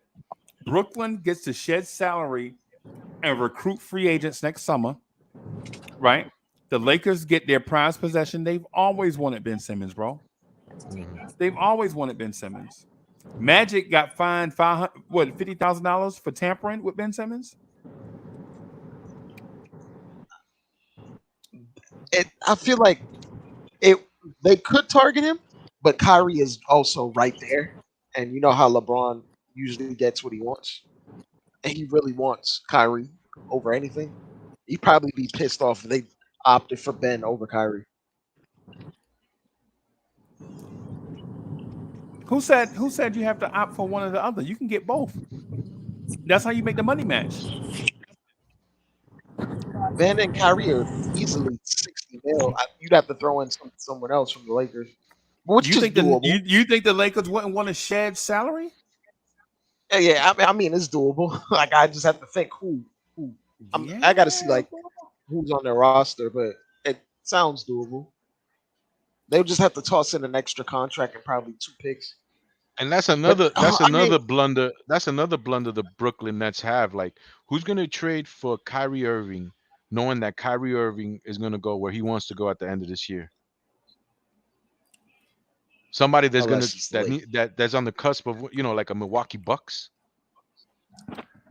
Nah, and think about it. Think about this. If the Lakers get exactly what they want, they get Ben Simmons, right? Say Kyrie and LeBron try to make it work and it doesn't. Kyrie gets mad and leaves. Guess what the Lakers have?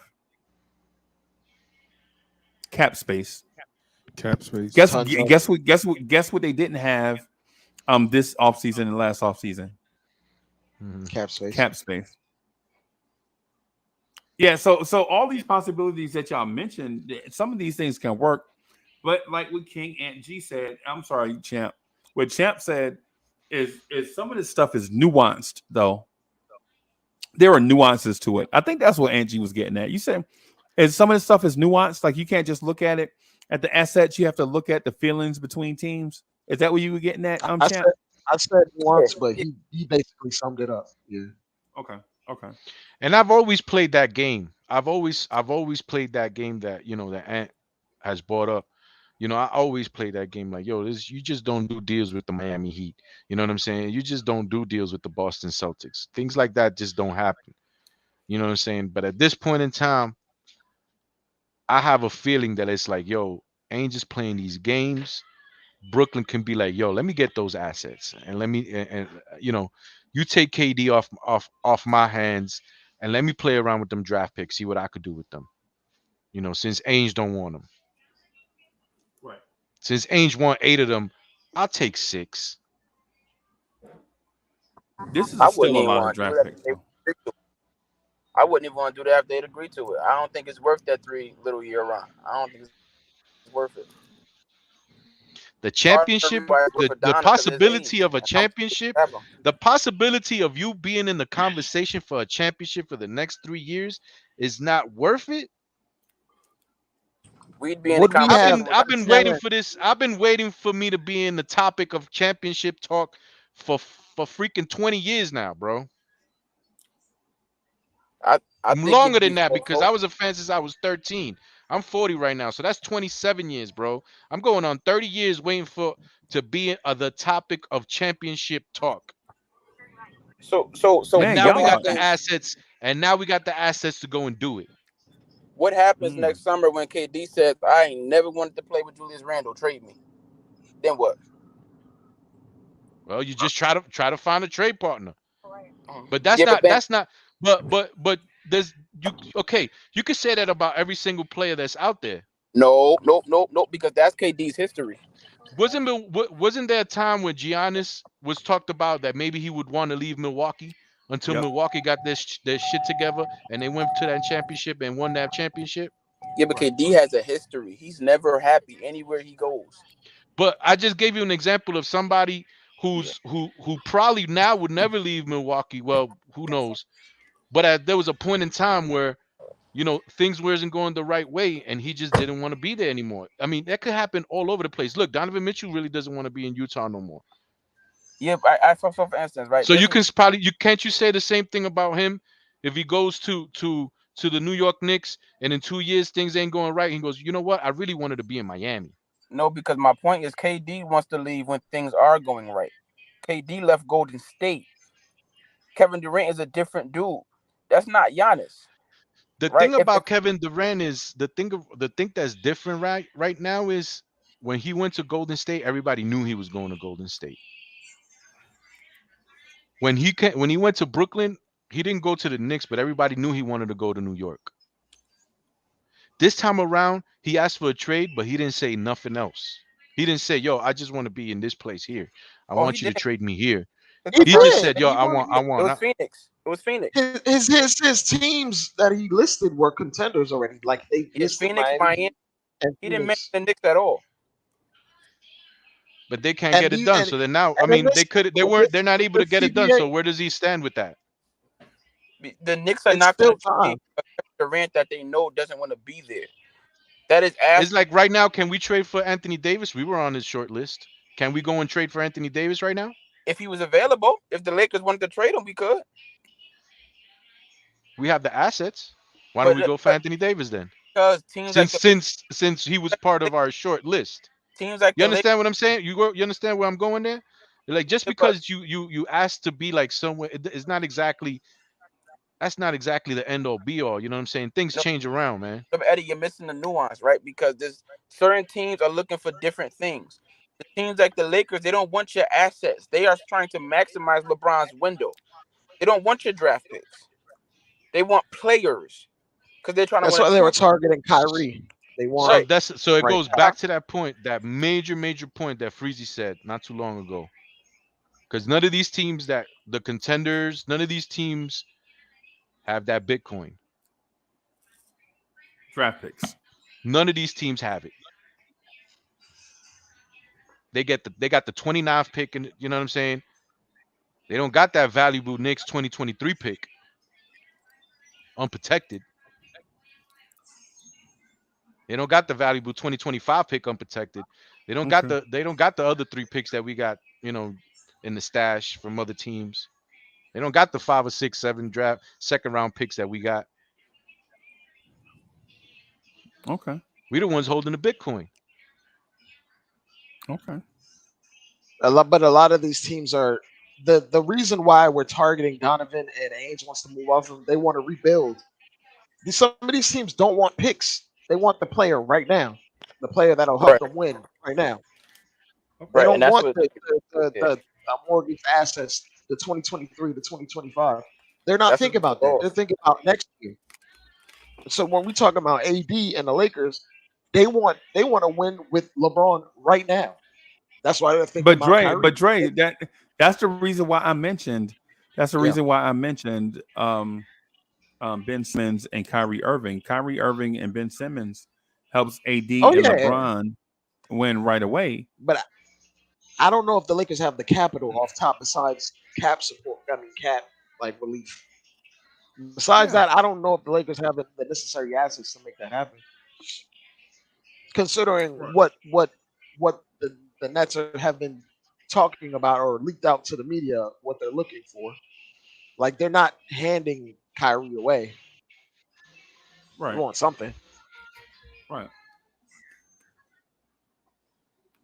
So Hmm. I mean, it's very like it's all convoluted.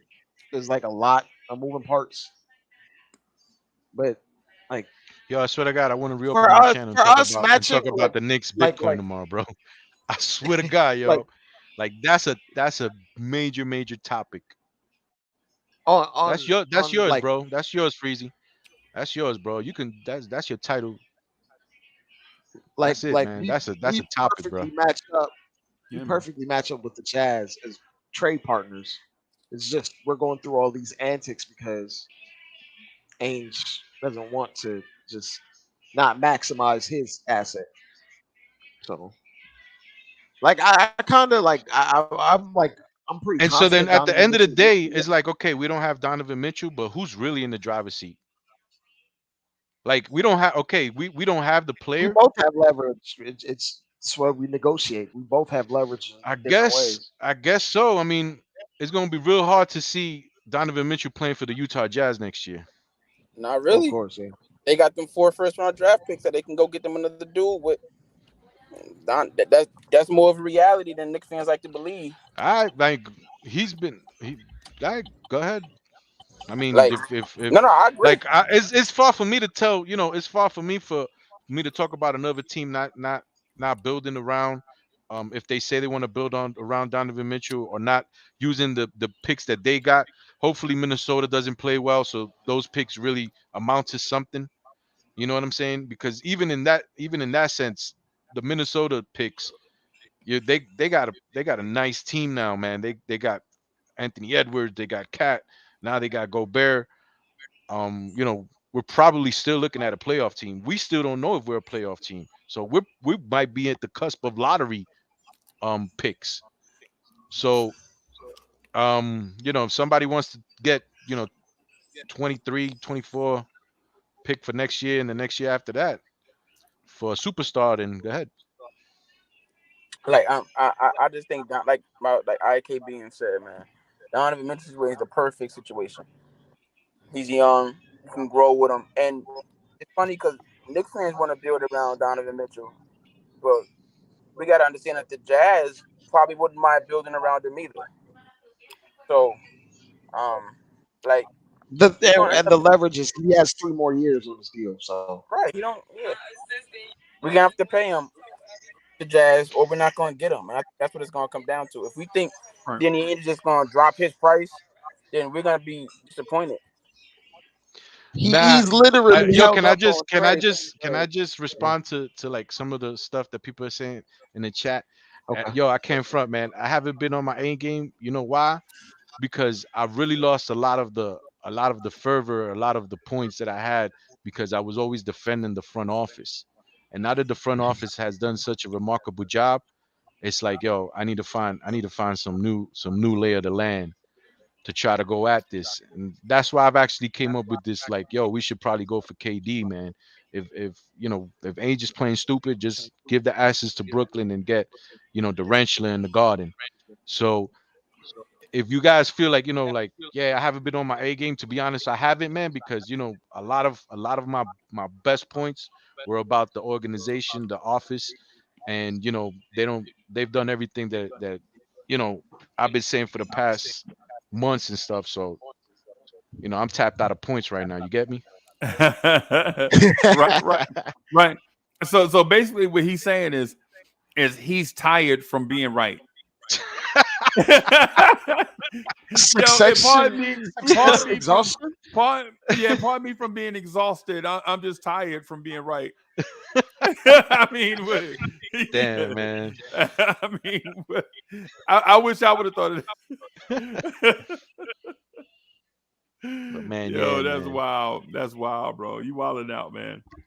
But what I would say is this though. Um, if it's a Donovan Mitchell fatigue thing as a Knicks fan, then I would say think about something else because there's no resolution in sight for this, right? Right? There's no resolution in sight for this. So if you're tired of Donovan Mitchell this, Donovan Mitchell that, then consider the other conversations that we introduce. Like, how good is this young core? Dre, how good is this young core, bro? Like, if everything pans out and the coaching and everything comes into sync, if it all pans out, I think I could see this team as like a 46 win team, 46 maybe 47. Health withstanding. But if it all goes wrong, I could see it easily going the other way. But as currently situated as the roster is right now, I could see them being a 45, 46-ish win team. But it depends on all of the young guys stepping up and being better at their specific role. Like, we need quickly to be more consistent as the first guard off the bench. What is quickly though? What is quickly? He's a 6 man. Just being absolutely honest with the role that he's been put in and with how we use him as a microwave scorer.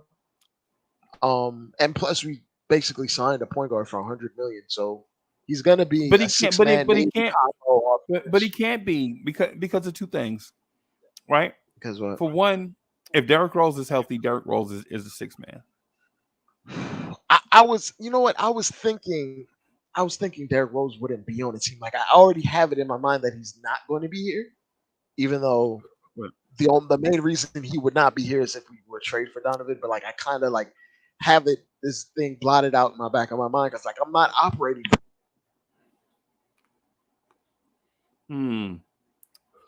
My bad, my headphones disconnected. I'm not operating thinking that Derrick Rose is here. Because I think we're gonna move on to more of the guys that are on their rookie scale deals that are controllable and see what we have. Right. And I kind of don't see us tying up money in Derrick Rose much longer. But who knows? But like I without him being here, I'm seeing them as a 45 win team. The reason why I say it, man, because it is this: if Derrick Rose is not the 6 man, he shouldn't be on the roster. Period. Yeah, we should get something. If Emmanuel Quickly is the 6 man, then Rose has got to go, right? And then also, You have to take into consideration what you do with Evan Fournier and Quentin Grimes. If Grimes is a starter and your bench and your backcourt off the bench is Fournier and Quickly, Yeah. then Rose definitely has to go. Definitely has to go. Yeah, and Right. responding to the chat, they're saying too many ifs. We had all the ifs go wrong this year, and we still won 37 games. So if we just Right. had one if or two ifs go right, we'd be in a lot better position. And the biggest if is the point guard situation, and we have one now. So that is the largest change between 2 years. And we won 37 games without a point guard for the majority Right. of the year. Right. So How many games does just Jalen Brunson win for us next year? I'd 7. say, yeah, I was gonna say 7. six. I was 7. gonna Right. Six. say probably 5. All Um, right. Why 5 though? okay, because I just looked at the season total for the 2022-2023 season has come out, right? Um, Boston Celtics are the team with the highest win total over and under at 55.5. Right. So that just right there just shows me that Jalen Brown isn't going anywhere. Right. Yeah, I don't know how much validity even the trade The, talk the reason he was between. even offered is because he's KD, but otherwise, I don't even, but that's what I'm saying. I don't even know if he yeah. was offered. Like they just came from a champ. Why would they? So I mean, because Kevin Durant is, as you said, he is Kevin Durant. So you always gotta put your feelers out to see how you can improve your team, and that's literally the only way they could realistically improve their team. Right. but that's what I'm We're saying. talking I about. don't know how true that is. Like we can hear that, but I feel like it's true. Did Woj say it? Did Sham say Yeah, Boston offered yeah, what's his name? yeah. So Woj and Shams did, and they like said that he I was would I offered would in the I would trade. say, hold on, I would say other teams would be more conservative, but Brad Stevens is a Danny Ainge guy, and they operate the same. Like, and they will quickly make the move that they feel would improve them quickly, like how they did Isaiah Thomas for Kyrie, even though he was their guy. It was the Boston Celtic at the time, and they quickly spun off of him for Kyrie. It didn't work out, but they will take those risks for Right. the All NBA guy if it meant improving. So So like I can see them offering that, but that's because it's Kevin Durant. Like you don't just you don't have that and fall in now your and lap. now and That's what we talk about all the I'll time. try to find a receipt for that right now with the Woj saying that Boston offered um Jalen Brown for Kevin Durant.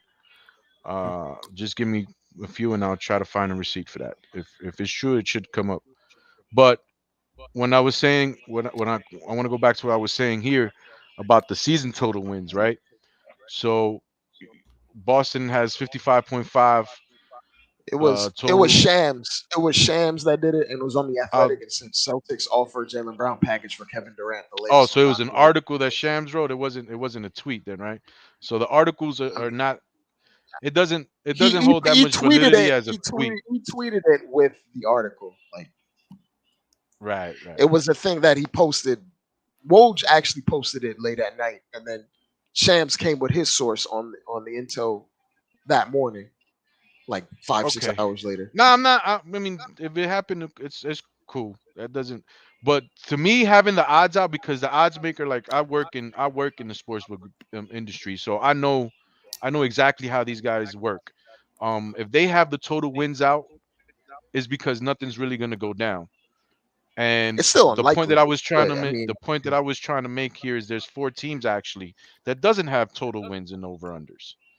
These four teams are the Los Angeles Lakers, the Brooklyn Nets, the Utah Jazz, and you guessed it, The New York Knicks. the Yep. New York Knicks.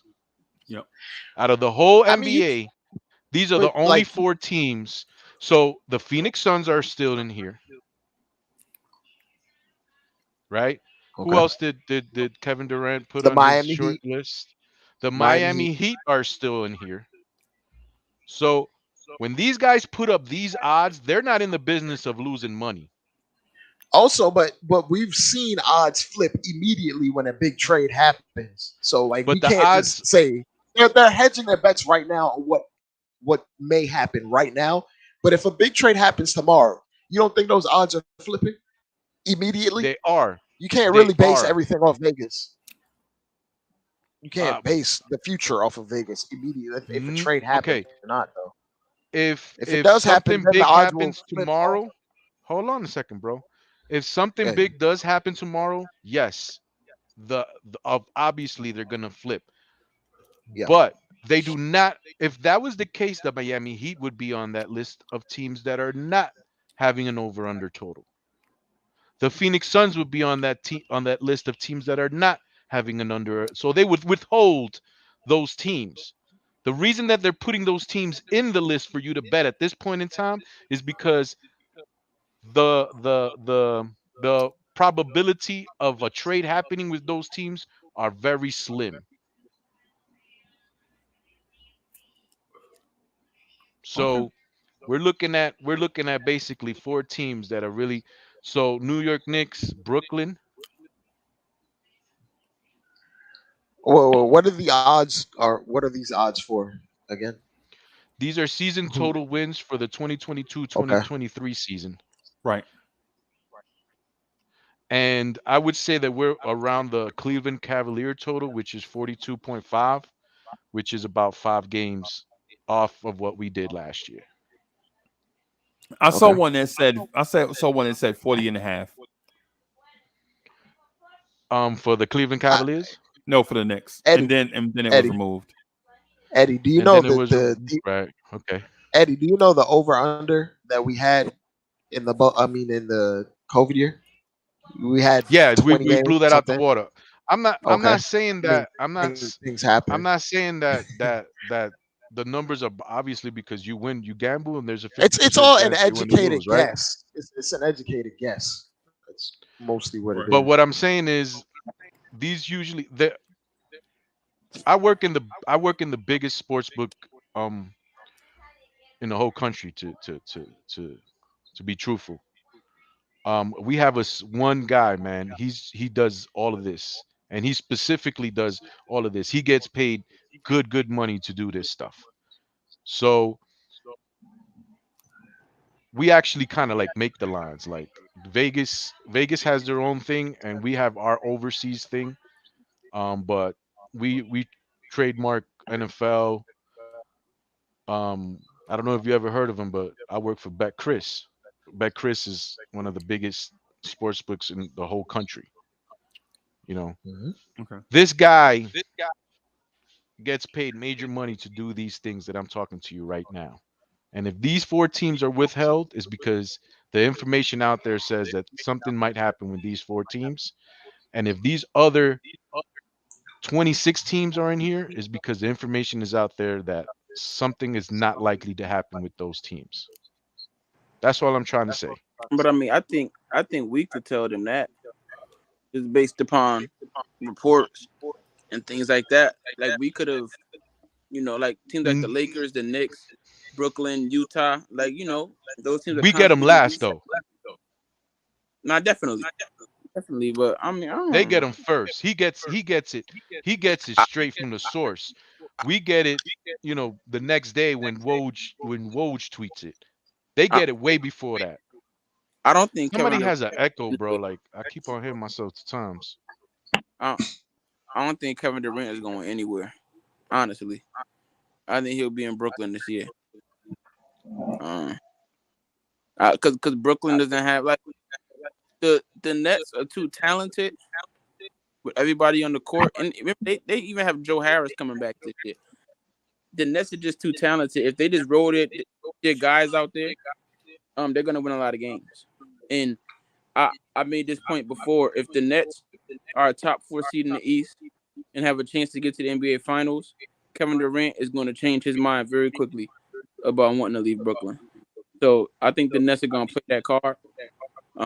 They're going to call KD bluff, and because man, a team with Kyrie playing, Ben Simmons playing, Kevin Durant playing, they done brung in the dude that was on Indiana. His name is slipping my mind for whatever reason. The forward, they got Seth Curry, Joe Harris, Nick Claxton. They have a squad down there, man. So Brooklyn's gonna roll the basketballs out and dare Kevin Durant and Kyrie Irving to stink. And if we know anything about those two dudes, they're not gonna stink. Right. So Okay. I think they're gonna win some games and they're gonna put the pressure on KD to change his mind. And I think he will. Because I don't see what a better option for KD is outside of Brooklyn. Winning a Phoenix can't championship in trade the for him. winning a championship in the Garden is like, unless he goes to Washington, wins a championship in Washington. Yeah, but he comes to the Garden. Him and Julius Randle are not enough. It's not even close to enough, man. I don't think that's enough. Especially considering all you're gonna have to give up to get him. Like it's not enough. Not enough. Him and Kyrie wasn't. I think the pitch to KD is, bro. LeBron was scared to come here and try to win a chip.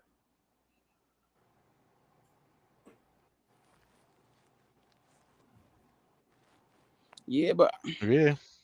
I mean, I just don't know where this confidence for Kevin Durant being able to win a chip as the man is coming from. I think his career says the complete opposite. That he needs to go to a team where there's a guy already there that is a proven championship winner. He run with Stephen Curry because he was a proven championship winner. Before then, he didn't win, and after he hasn't even come close. I would say like a guy that's at his highest powers, already at MVP levels. Because when Harden was there, he was already broken down. And Kyrie is not.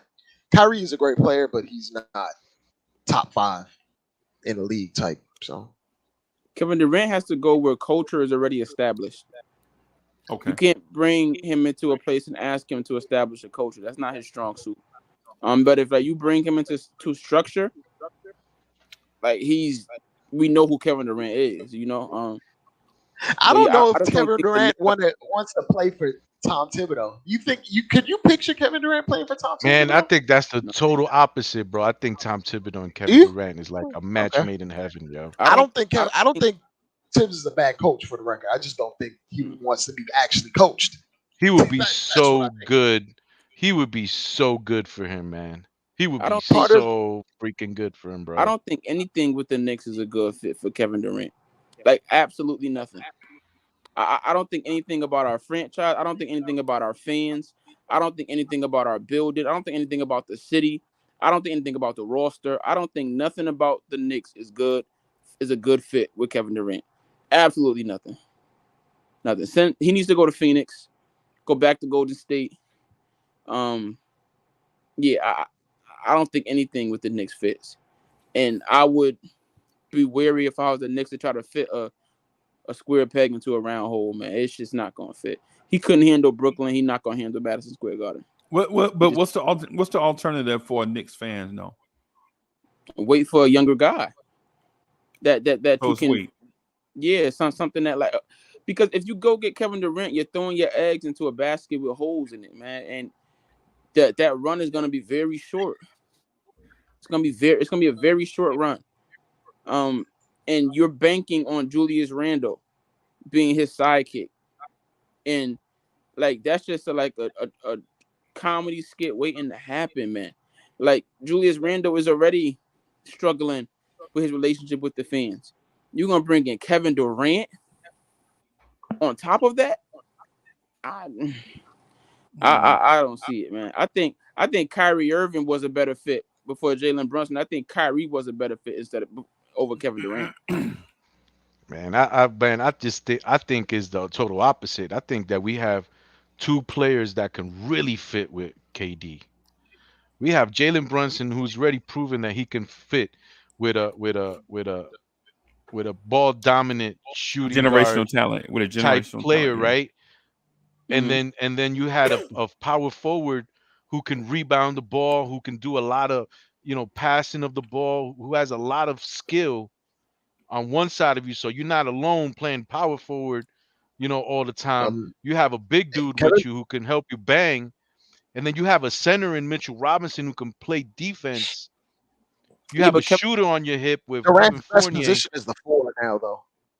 Durant's and best position is 4 now. and He let's can not probably. There's even stints where he can probably even play the 5 and keep let, Julius at the 4 Yep. and go small ball and ball out. But yeah, do but you like see Tibbs doing that though? He played He's the a 5 7 again. He footer. played the 5. He played the 5 against us. I'm man, saying, He's I'm a saying, do 7 you see footer. Tibbs running KD at the I 5? think yeah, because KD is different than putting Julius Rand. Like, did you hear what I said? Like we know Julius can't play the 5, but if you put KD, who's a 7 footer next to him, they're perfect matches. You know, somebody who can shoot from the outside on offense. Julius could do his thing on the inside, and on the defensive side, yes, he's a little smaller, but they can compact, help rebound with each other, and KD's height can help block. So who does Kevin Durant respect on that team? Julius Randle. Nobody. No, no, Nobody. no. Nobody. Let's establish that right there. Nobody. Well, I think Like, he's okay. I think he's really cool with Julius. I think he's really cool with no, but Julius. like when I say respect, like when he went to Golden State, he respected Draymond. He respected Clay. He respected Steph. It's why it worked because KD didn't mind falling up under them guys. Yes, he was the most talented player, right? But he didn't mind falling in line with their culture. When he Because they followed already Kyrie to won Brooklyn, without him. So. right? When he followed Kyrie to Brooklyn, he respects Kyrie Irving. I don't know what the relationship is like now, but that's why that was able to work. Kevin Durant, if he comes to the Knicks, you're going to be asking him to establish the culture. And that's never worked. We can't act like Kevin Durant and LeBron James have the same career path, right? When LeBron James was in Cleveland, he didn't have any help. That's not Kevin Durant's excuse. Let's look at who he played with. Kevin Durant has played with some of the greatest offensive players of this generation. Steph Curry, Klay Thompson, James Harden, Russell Westbrook, Serge Ibaka, Kyrie Irving, and he's only won with one of Yo, them. Ant, yo, I think you selling some of the players that we already have in house short, bro. Nah, I think I Julius think Randle, I think you're not putting respect on Jalen Brunson's name as a player who has Jalen Brunson, respect not around the Kyrie league, Irving, Stephen Curry, or who's a Russell player who Westbrook. can demand respect even from Kevin Durant. But it's Kevin Durant wants all NBA performers. He doesn't want guys that are Yeah, ascending. He wants them at that level right now. That's why he's looking at Phoenix. That's why he's looking at the Heat because he wants He could look, guys but at that okay, level right now. He doesn't want to. He doesn't want to handhold. He doesn't want to like tag along. He doesn't want to drag a team. He doesn't want that. He wants to fit in, dominate, and I want a dominate with Ferrari. players that are great. I want a We, Ferrari. we do too, but it's like I want a Ferrari, but my budget KD wants to play with, doesn't let but me buy a Ferrari. KD wants to KD. play with Ferraris too. KD's basketball IQ is extremely high. So what IKBM was saying was KD doesn't want or what KD wants. But I would even raise it a level and say KD has not shown that he can win with lesser guys. He has not shown that he can. So if you trade for Kevin Durant, you are going to be asking him to do something he's never done. In Oklahoma City, he played with Russell Westbrook and James Harden. Still didn't get the job done. He had Kyrie Irving, and they built that team. They gave Kevin Durant everything he wanted. Kevin Durant has a stacked team over there in Brooklyn. He asked for a trade. I don't understand why you think the Knicks can make him happy. We are not gonna make Kevin Durant happy. We don't have enough talent here to make him happy. We don't have enough respected, proven basketball players here that can keep him in line. We don't have what he needs. Kevin Durant needs to go to a place like Phoenix with a Chris Paul, a Devin Booker. He needs to go to a place like Miami with Pat Riley, Jimmy Butler, cultures that are established. New York is the Knicks this is a disaster waiting to happen. It's a disaster waiting So to then happen. why does anybody else? I mean, if we're why does anybody else want to come here then? Be- That's You answer, like you just why? said that we're a total disaster. We can't, No, I we didn't can't. say No, we're I, not a total I didn't disaster. say We're a that we are. disaster for him. Yes, I said it's not a good fit. It's not a good fit. He Well, I went thought you to said the Knicks are a disaster. I mean, the Kevin Durant on the Knicks with the type of media scrutiny we get. Oh, he wouldn't be able to handle it. He We couldn't gotta handle Brooklyn. Yeah, we so gotta I we keep on gotta going we back to gotta keep. Hold I on, just my point is just like everything else is extracurricular except for the basketball part. hold on. No, We gotta take in his age into Everything is account. like, yo, he can't He take doesn't it. want to waste. What He what doesn't want what to waste is another year. why would Brooklyn trade him here? those are Um, all things that you matter. know, That's things of that context. nature. Who is he Context. respecting? Like those are the Context things that are matters that, though. that are like it's like yeah, everything else except for the basketball part. But context matters. No, but I even addressed the basketball. I said Julius Randle and Jalen Brunson and Kevin Durant are not enough, in my opinion. And that window is very short. He's It's very 34. He's he's not trying to 34. waste more time. Like it's very short. And you have to win in that window. If you trade 6 to 7 first round draft picks and all of your young guys, you have to win.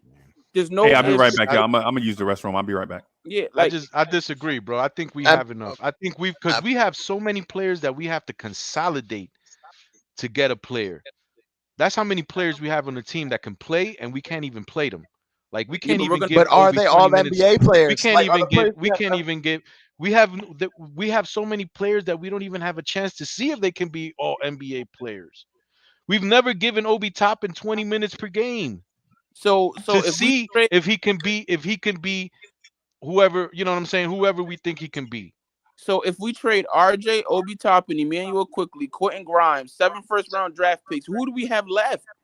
You The mean rest of the players, we have who's the a rest? full lineup of centers. I'm going to tell you who we got left. We have a full lineup of centers, right?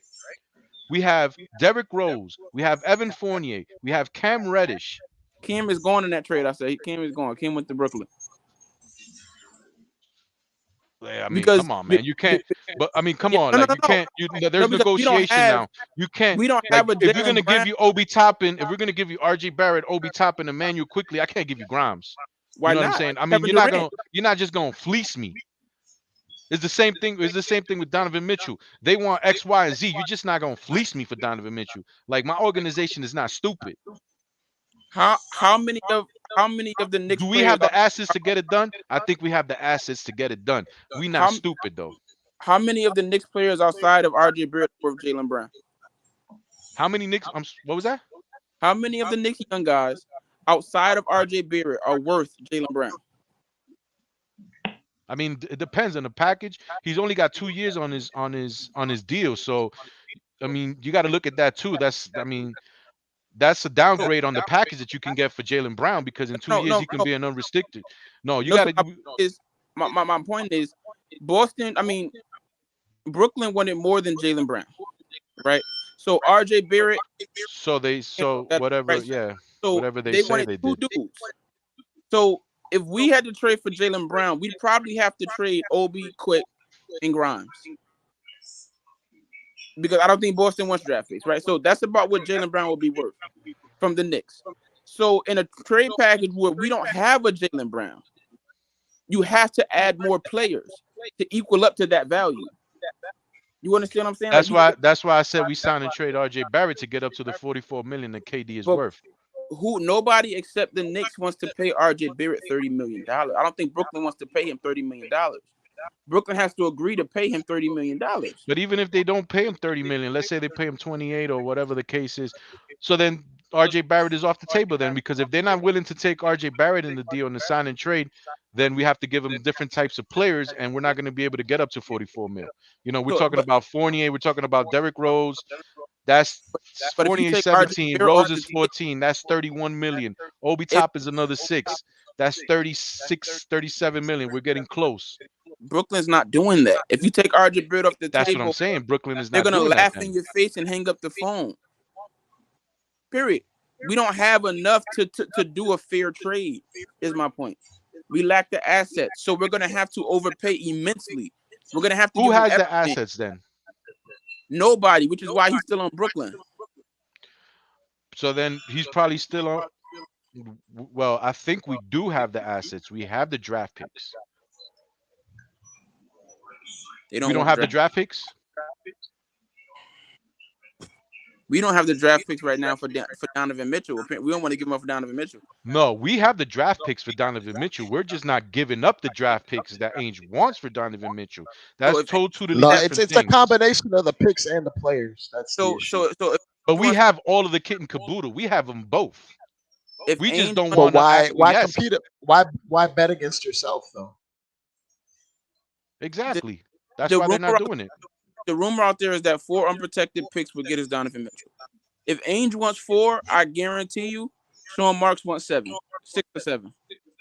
Are you And the giving up 6 player or 7 and the star. unprotected picks? And mind you, we don't have that No. star to give them right No, now. that's not what I'm saying though. I'm not saying give up the farm for Kevin Durant. I'm not You're not saying give getting up Kevin. all the players. I said we have the assets to get it done. If we negotiate right, if we negotiate No, correctly, we can get it done. But I'm no, not saying give up everything that we have. you're saying we have the assets, and what we're saying is we don't, because the assets that they want are the farm. So based upon their asking price, we don't have the assets. But who said when was something said? How many draft picks did Sean Mark say that he wanted? They said they want the Kevin Durant haul to be historic, the greatest trade in NBA. That's what they want. Yeah, they could say whatever they want, bro. Okay. Danny Ainge said that he wanted this much. Yo, can you like mute your mic, bro? Number 7. You can hear that? Or it's me? Yeah, bro. It's me? Yeah. My fault. It could My be your fault. YouTube or something. Yeah, my fault. My fault. Go Um, ahead. Ainge can ask for everything that he wants. He's asking for everything, right? And that's why there's no trade. We're not giving it to him. Right. So then, listen, you're making the point, man.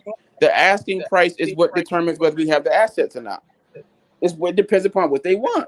No, we do have the assets. It's not that we're not willing to give them up. So I'm talking about for We're Kevin not. We're Durant. negotiating. But We're in a point but of the thing is, negotiation where it's like, if you're okay, between a rock and a hard place, and you need to give Eddie. up this player, your negotiation price has to go down. No, it doesn't. Not for a player like Kevin Durant with team control. It doesn't have to go down.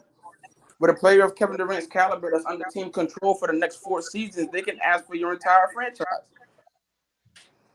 We don't have the asking price. Brooklyn wants multiple picks, unprotected, and a The star player. We don't have a star player to give them. We don't. nobody else in the NBA has as much assets as in draft picks as we have. Brooklyn does not only care about draft picks. You're looking at it from one perspective. Brooklyn wants more than draft picks. They want a star player. We don't have that star player, They which is want a why we're star trying to get. player and they want picks, right? Like if nobody has picks out there and they only have the star player, so then what are we really talking about? He's going to stay in Brooklyn. That's my whole point. We don't have the assets to get him. We don't. Any trade the Nets do is going to be diminished returns. It's just a matter of how much diminished, because they're not going to get equal value for Kevin Durant if they're talking about what they yeah, want. we're gonna have to agree to disagree because like you say that we don't have the assets and we don't have the star players to get it done, and I say that we do have it, Who's but the star player? we will just negotiate. Who's the We will star just player? Who's the star player? That Julius Brooklyn wants. Randle's there, Jalen Why? Brunson is there. I don't know why you They're think. not stars. They're not stars. I don't know why you think anybody outside of New York thinks that Julius Randle and Jalen Brunson are the kind of star players. So Brooklyn. what's the star player that they're getting back from Phoenix? They wanted Devin Booker. Did you see the asking price? So then Yeah, what's they wanted I mean, Devin Booker off top. so that's idiotic. Like why would why would Phoenix give up Booker if they're trying to You pair him say, with but Brooklyn? but that's what Brooklyn is asking for. That's our point. We don't have what they're asking for. We don't. Yeah, They're asking Phoenix for will never historic do goals. that. Yeah, Phoenix will never do that. I mean, that's a lateral move. You know what? Then guess what? Phoenix doesn't have the assets either. They don't. We don't have what they're asking for.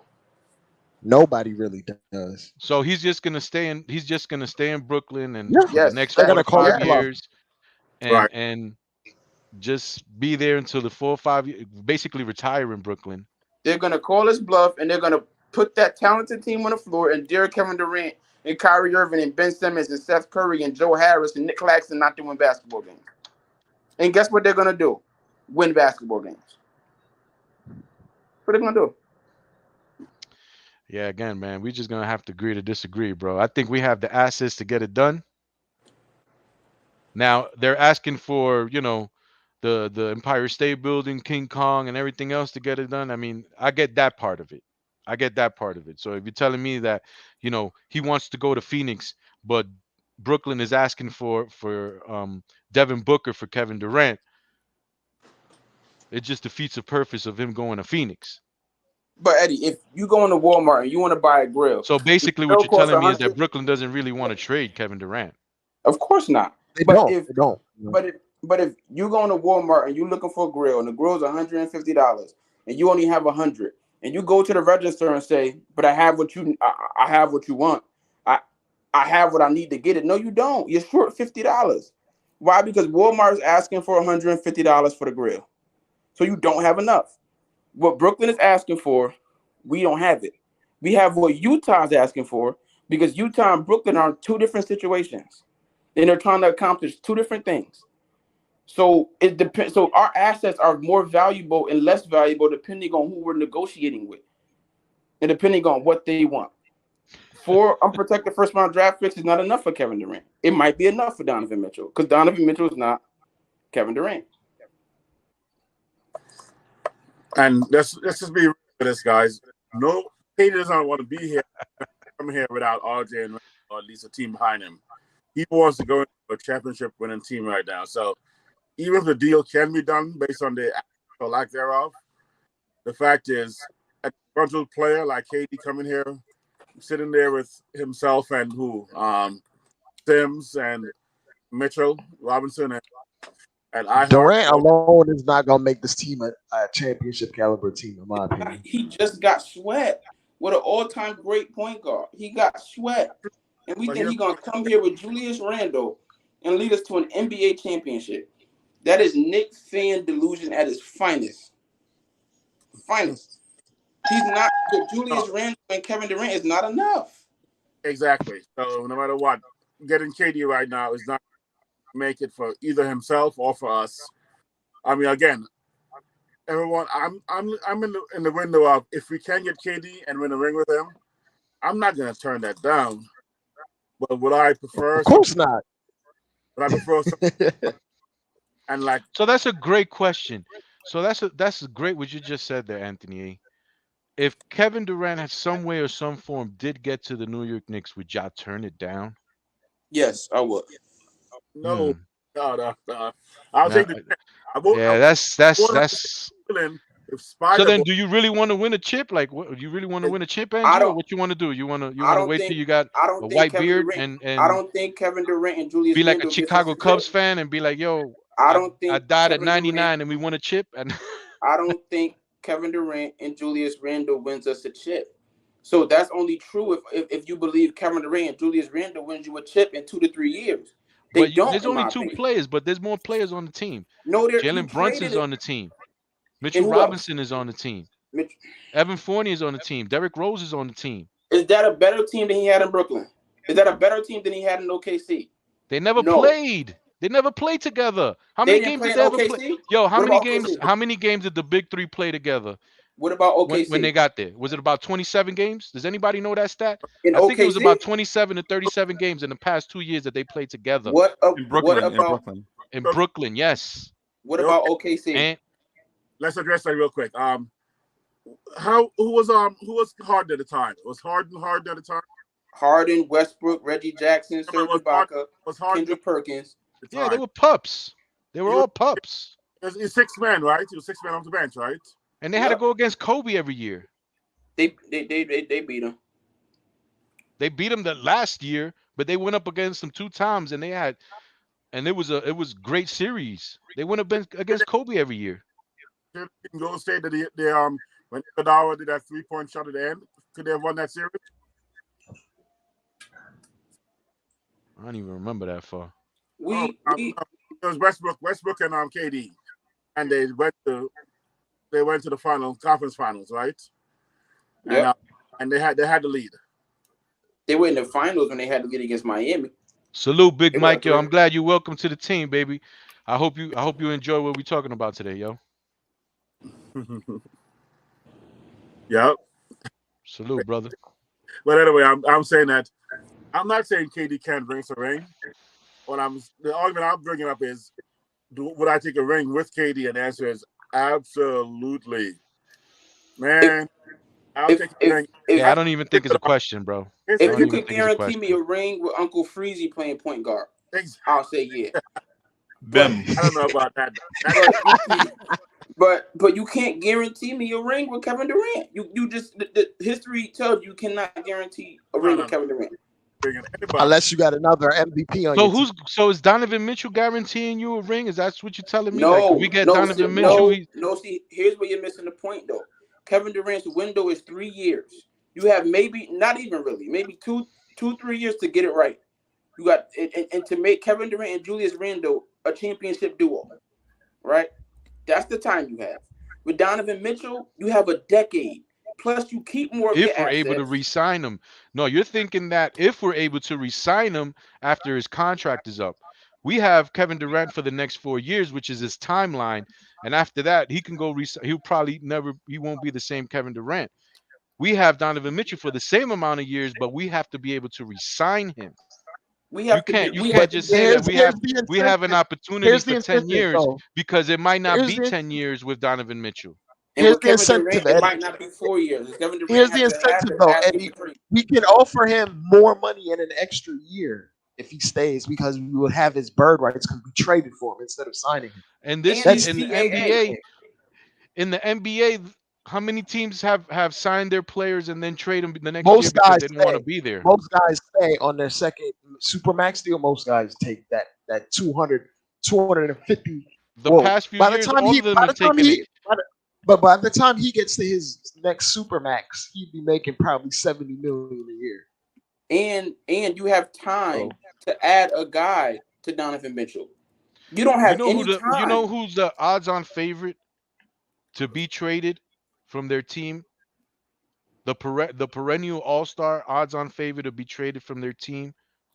After he signs, well, he already signed his contract. You know who's the odds-on favorite to be traded from this team right now as we speak? And he got his money. He's got an extension. To say Bradley Beal. Yeah, sorry. Luka Oh, Doncic. okay. Okay. He is the odds-on favorite to be traded from the Dallas Mavericks, and he just signed a 5-year max extension, just like Trae Young. I don't know about that, man. I don't know about that. If you trade the farm, which is what you're gonna have to do, you got to. And when I mean the farm, I'm not talking about the 3-leg cow and the chicken. I'm talking about the entire 40 acres and the mule. If you trade the farm for Kevin Durant, and the likely outcome occurs that in those 2 to 3 years you do not win the championship, you have set your franchise back maybe a decade. Because now you don't have draft picks and you suck. No thanks. Give me a younger dude that I can add more pieces to, and that gives me a longer window. It gives me more opportunities to make it work. Okay, I'm still trying to find out what when people did the farm. Who's left when they trade the farm in a KD deal? Like you consider who's left? Brunson, Johnson, KD, Julius Randle, Mitchell Robinson. Those are the ones that matter that are left. Well, Your bench is gone. Your draft picks are gone. You can't make a trade for nobody else. It's over. That's your team to win a championship with. And I mean, Evan Fournier's contract is up next year, right? That's 17 million. Derrick Rose contract. Sorry. Next year, Evan Fournier is an expiring contract. Yeah, but you're way over the cap at that point. So even Evan Fournier leaving doesn't put you significantly under the cap. How are you way over the cap if you're giving up 44 million to get KD? How much like you can't get KD just for picks. Because of the RJ Barrett extension. Yeah, if he's part of the deal, then the extension is a sign and trade. Which is a big flaw in this argument because I don't know why we think Brooklyn wants RJ Barrett for $30 million. Even if let's say you don't sign him and trade him. Let's say you just trade RJ Barrett on his rookie deal. Now you trading even more. No, let's bring RJ to 25 mil, sign and trade of 25. Would they go for that? You think? I mean, I thought that was feasible. Yeah. And you're getting a 22-year-old ascending player who can be more than he is at this point in time. Maybe you think you can develop him better than we can. I think I think Boston and Brooklyn can do the exact same thing with Jaylen Brown. Sign and trade with Jaylen Brown. They can do the exact same thing.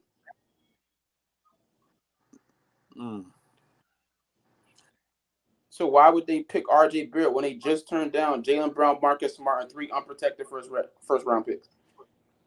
This is not Let me see realistic. what Marcus Smart is. Marcus Smart has a longer deal. He has 4 years, 17.2 million. Yeah, that's why I think that's cap. That trade was cap.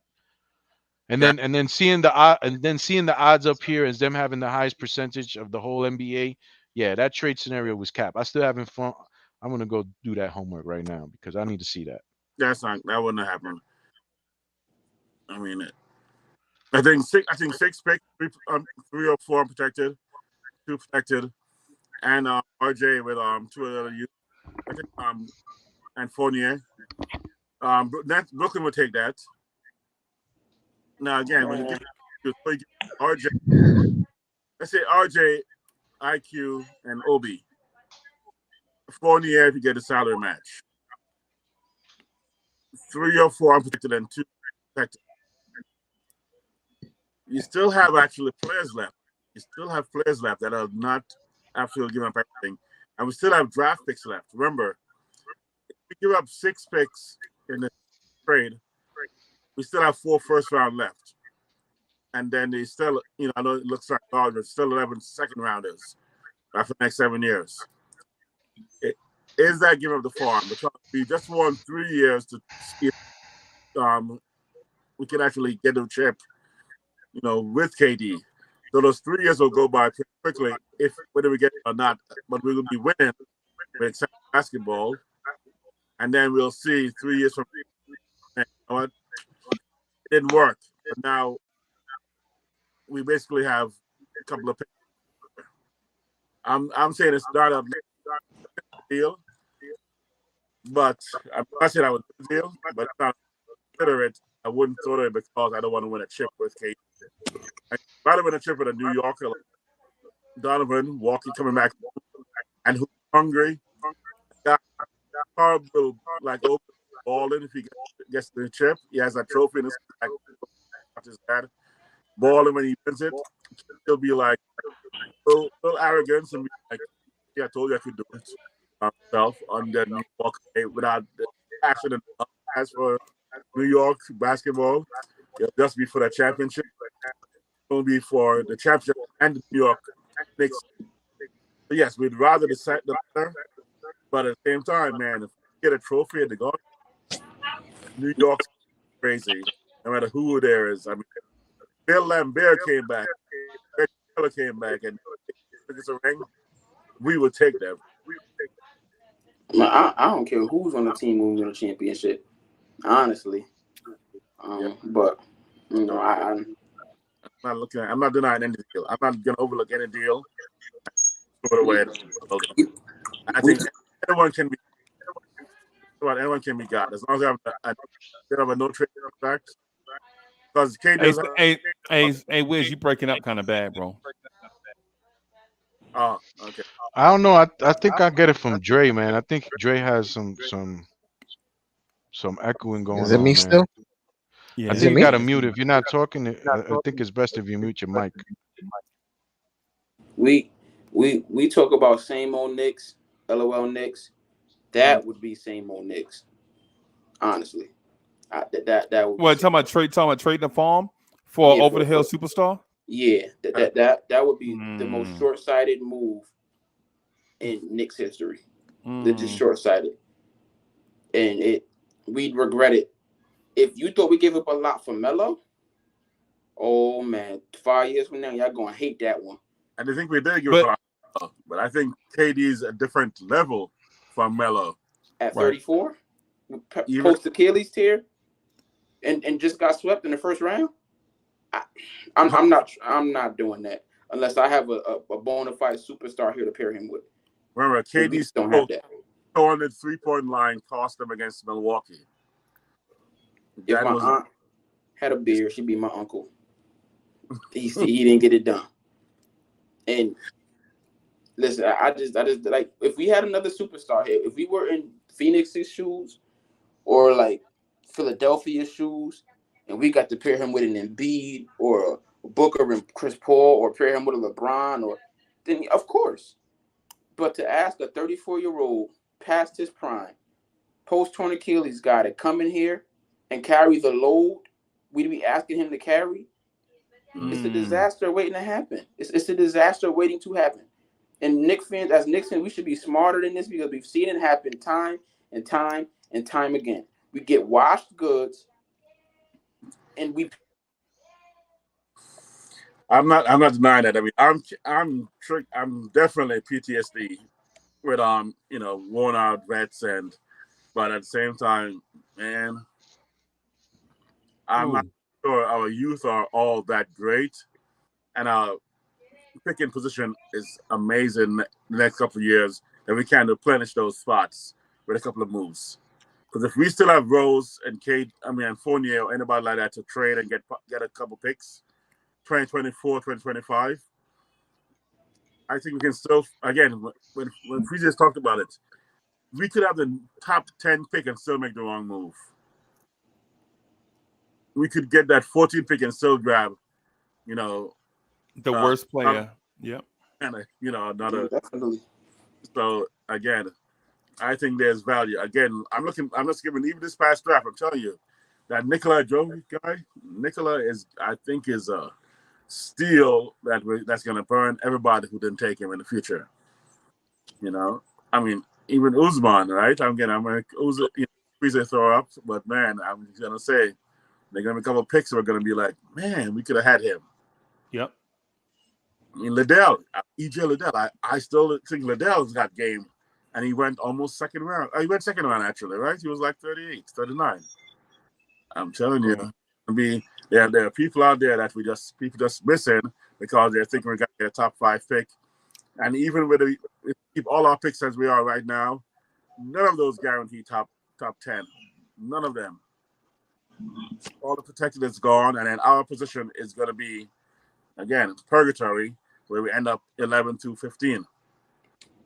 Because Sarge, you know what happens, Sarge, right? Like a lot of these teams that trade all of these picks for these superstars, right? Mm-hmm. They trade all these picks for these superstars when they're younger, right? And when they're in their prime. So if it doesn't work out, they can then trade that superstar again and recoup those picks. Right? I agree. But once you trade for a 34-year-old Kevin Durant and the 3 years down the line doesn't work out, you can't recoup those picks with a 37-year-old Kevin Durant. So guess what? Those picks are just gone. Right. There's no recouping. Absolutely. Basically what the Celtics did to the Nets is what we trying to do. Except Kevin Durant can still ball a little. He can still ball clearly, but there's an expiration date. There's clearly an expiration. Mm-hmm. And the longer he stays with the Knicks, the lower his value is going to go because nobody's going to give up those same picks we gave up for a 36, 37-year-old slim post-Achilles torn Kevin Durant. Okay. We just assume sometimes he's going to have the longevity LeBron had. LeBron is a freaking enigma. That's not normal. You understand? Like, history tells us with everybody else that the drop is coming with Kevin Durant. It's coming. Okay, let's play devil's advocate. Let's say we get Donovan. And 3 years from now, Donovan shows that he's not able to lead us to the ship. And we want to trade him at 29. What kind of value do you think they'll have with him right at that point where they go? He's never won anything. He's definitely a number 2. What Aiden said was right. He can't lead the team to a championship. How much value will he have, and how much more did we give up compared to what we'll give up for KD? I think he'll have the same value Melo had at 28. The only thing is we held on to Melo. If we decided to trade Melo after his first contract with the Knicks, we could have got a haul. Remember when Melo went into free agency and all of these teams wanted him? Yep. if we could have Remember traded when Melo he? at You remember? 29. Yep. You remember when the Lakers was offering us a trade? Remember, Kobe and Carmelo went out to dinner in L.A. Mm-hmm. We could have traded him right then Yep. to the Lakers in a sign and trade and got a bunch of stuff. So I mean, And who knows? We probably would have still ended up with Julius Randle because knowing our luck, that draft pick we got from the Lakers, we'd have selected Julius Randle. right. Yo, that'd have been like the weirdest irony. Yo, we need to do a And video then, on and then, and then Randall would have a hive, and then we'd be mad if we got rid of him. Right.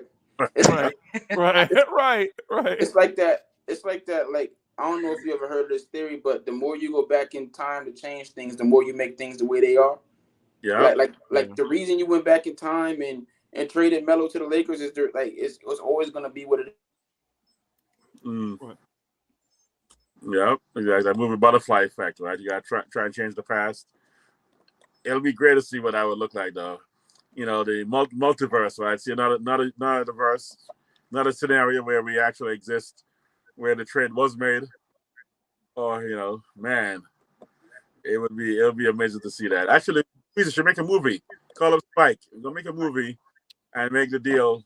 What if we had kept Bernard and had Patrick and Bernard together for 4 years in both of their primes? Or Bernard prime and Patrick's first 4 years, when he dominated as a power center. Yeah, Bernard King knee wasn't right though, Sarge. You know his knee wasn't right, man. But The Knicks kept him around for a little bit before they cut him. Remember? No.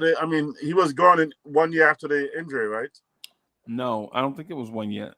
I think he missed He missed that year, and then all of the rest of the following season, and then the Knicks cut him. Oh man, I really want to see them together, man. Because man, I love Bernard King. But he still averaged 28 a game after that. Was it down in DC? Yep. He still had won, a couple solid seasons. Yep. That I think with Patrick, taking the heavy load, Bernard's shot would have just been wide open all day. Talking about, he probably would have stepped back to the 3-point line back at that point, even though it was his mid range that was a killer. Yeah. Yeah. If I were the Knicks, instead of cutting him, I'd have tried to trade him. Right. Instead of just cutting him outright, man. You know what I'm saying? Show that man some dignity. Exactly. That was a terrible. You know what I'm saying? Get what you can from him. Don't cut him. Because even though you can't hardly get nothing for him, and I think that's what the Knicks were trying to do, but nobody wanted to trade for a player with a blown out knee. But cutting him made you look cutthroat. Exactly. So the deal that wasn't made, and the deal that was made. Was added the deal of not trading Carmelo at the time. But looking back, who would have been happy with Carmelo being traded? Depends on what the haul was. Oh, okay. There have been a revolution. There have been a revolt, though. There have been probably people storming the garden, being like, "You trade Carmelo." At the time, the most we probably would have gotten is like 2 first-round picks and a young player. But who was that young player that the Lakers had? Javaris Crittenton, Andrew Bynum. Man, nowadays we get 3 unprotected first-round picks and a button star. Yep. Mm-hmm. Yep. Wow. Yo, y'all energy not down yet, right? Because we got like good. an hour and a half to go. Okay. All right. Well, let me start a new one. Let me start a new thread. And I'm ready to fight. Right? I'm ready to fight. Uh-oh. Who is the Knicks breakout player? Who is it? Who RJ. in this young core is a breakout player? Big Mike, thank you for the generous contribution. Big Mike says, yesterday's Knicks are not today's Knicks. 2022. Yo, I feel you. I feel you. Sarge, I'm throwing my hat out in the ring right now. The Knicks breakout player next season is Miles McBride. Ooh. Oh, yeah, my cam. I mean, you're appealing to my last year's petition was get Miles in, but right now I pulled that back. Go ahead, man. Drop the knowledge as to why.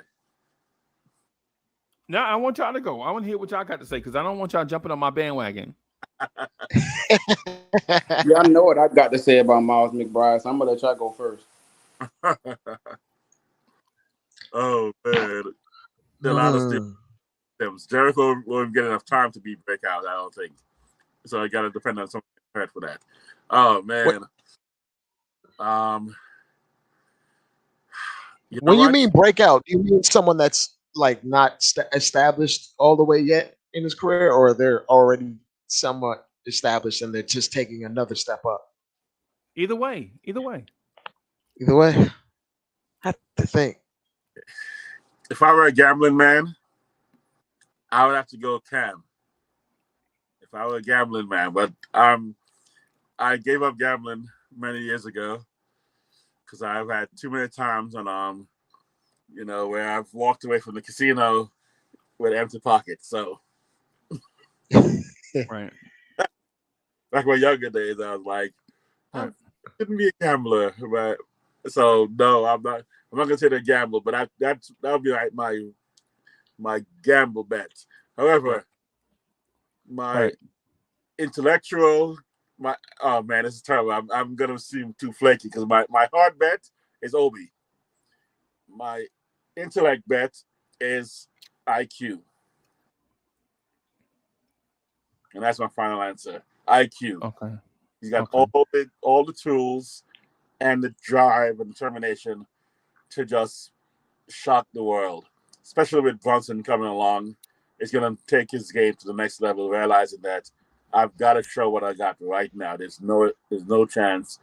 I think RJ has the most pressure to show what he's got because it is a contract. I think IQ is the one that is this warrior that just will fight like he's probably never fought before to go, I deserve that starting spot. I'm still cool with Brunson, but I deserve the starting spot. I'm going to show you why. Here are all my tools. And he's probably working on everything right now. Better 3-point shot, fixing that body, get that release. Defensively, he's going to try to go crazy. He's going to, hopefully, Bill Russell inspired him and show defense is a strong thing to have in your game. Come with it. So I'm saying IQ. That's my final answer. Okay. Yeah, year two, Quentin Grimes. Year two, Quentin Grimes is going to be a problem. Ooh. You got some insight behind that before I go? Nah, that's it. That's the tweet. Okay. My speculation is it's going to be Mitch Robinson.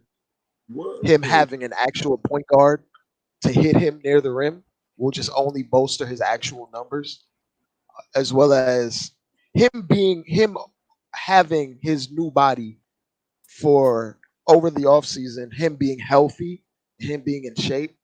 I think he's gonna be closer. He's gonna look closer to what he looked like athletically when he first came to the league, being able to guard guys on the perimeter and block threes. Like I see him stepping up and being much more of a force on both ends. He's gonna be he might look like a baby version of Gobert for us next year, with or without Donovan Mitchell. Like I see him taking a next step in his game as far as consistency and teammates actually looking for him because we have a point guard now. Oh, okay. But I see, because Mitch, it takes a year or two for a guy to hit his peak physical like shape, and it's taken him getting healthy and then trimming the weight, and now he's working on that body that's already lost the weight. He's gonna come into this next season in great shape. And I fully expect him to play a ton of minutes and not be gassed out there like he normally gets. All right. King and G, what's good? What's good, champ? Who are you costing the freeze? Hey, the people's champ, the people's. Yo, hey, Snyder, what's good? How you doing?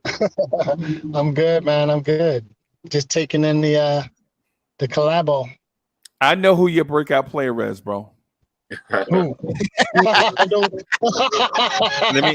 Let me take a wild guess. Let me take a wild guess on who I think your breakout player is. Hey, you got jokes. Hey, nah, bro. The punchlines write themselves, man. The jokes write themselves. I asked that question, and you show up with Cam Reddish on your thing. Hey, that was yesterday's news. I'm gonna put up Kemba Walker. Hey, but real talk, I'm gonna ride with Grimes on this one. He's chomping at the bits. He needs a little more seasoning under his belt. But if he gets the nod to start, that's going to be exactly what he needs to propel his game. All he needs is to get comfortable. Okay. Okay. So my second person, my guidance. My second person, I ain't gonna lie to you. My second person is Cam Reddish. I'm going with Deuce McBride and Cam Reddish. And I know you want to argue with me about Cam Reddish. I know you do, but it's okay.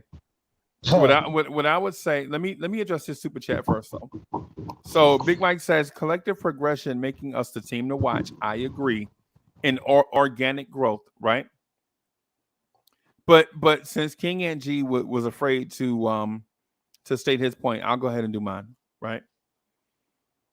Miles McBride last season from the floor shot 29.6% from the floor as an NBA player. He shot 25% from three, right?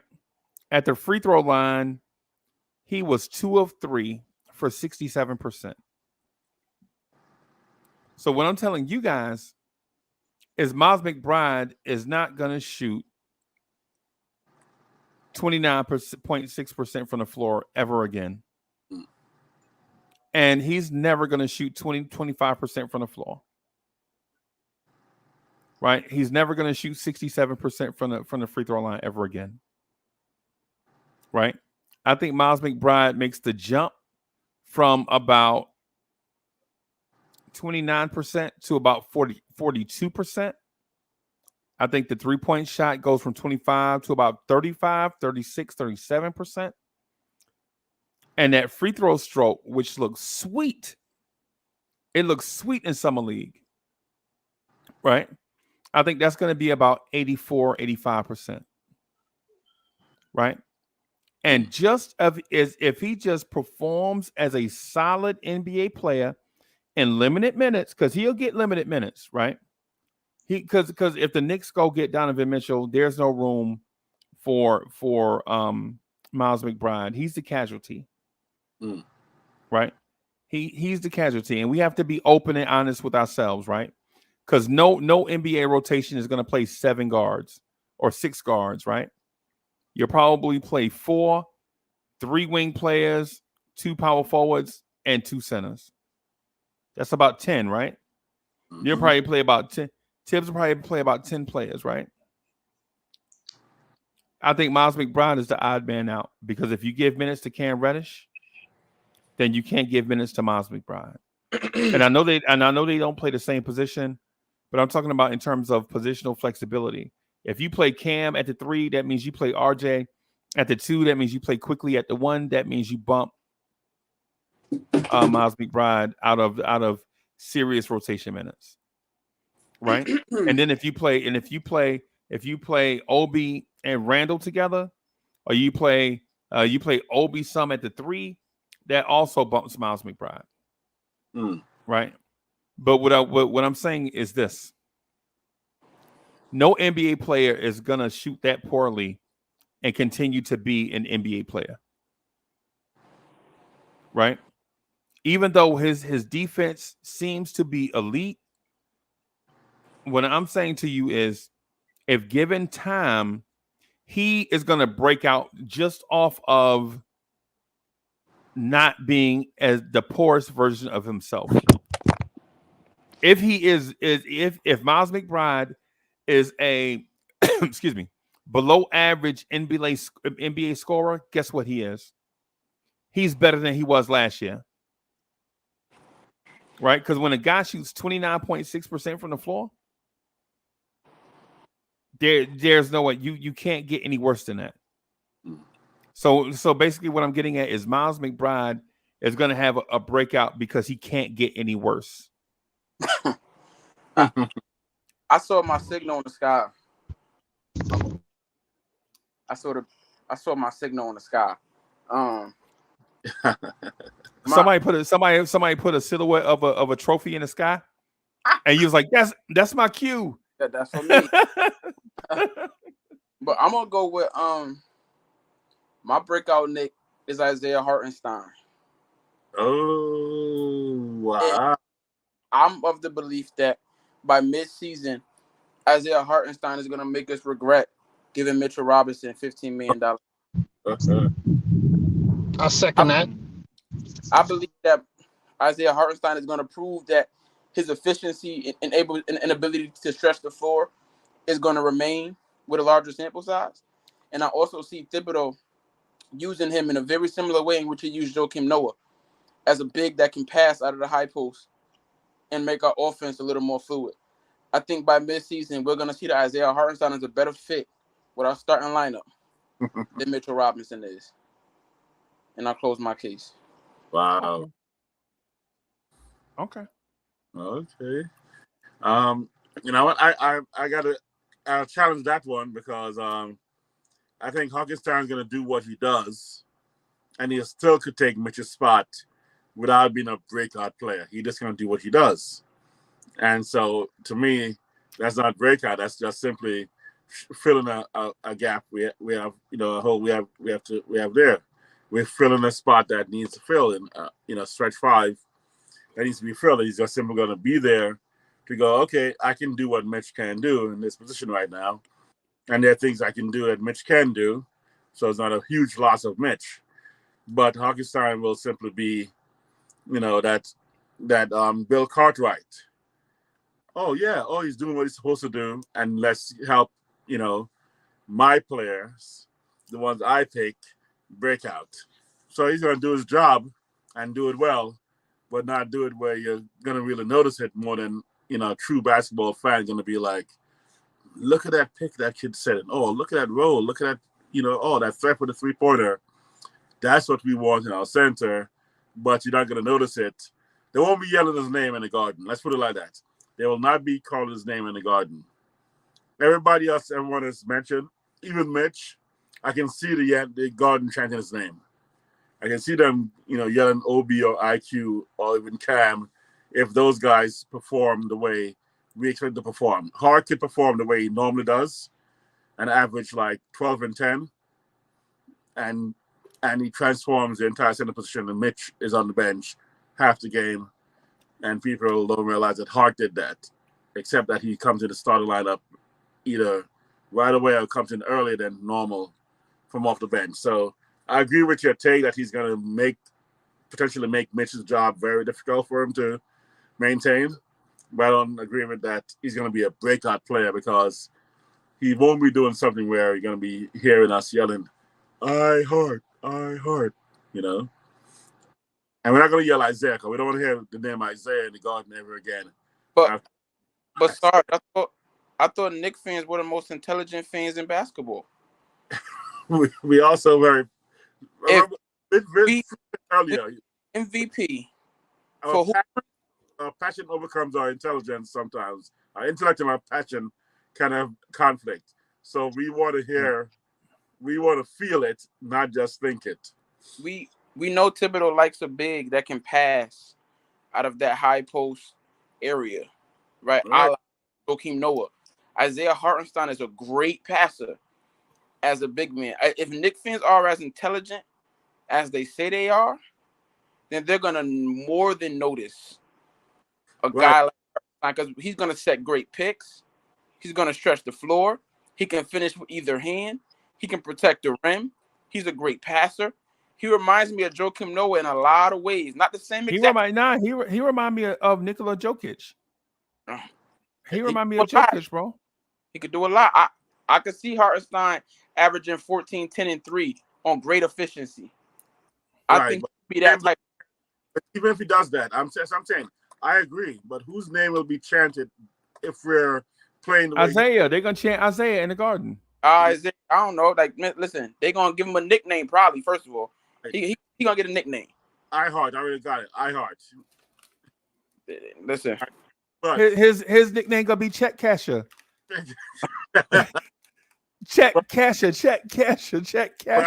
going to make the game easier, like Brunson for other players. And so no matter what he does, we are going hard for a backup big that played for like 19 teams, bro.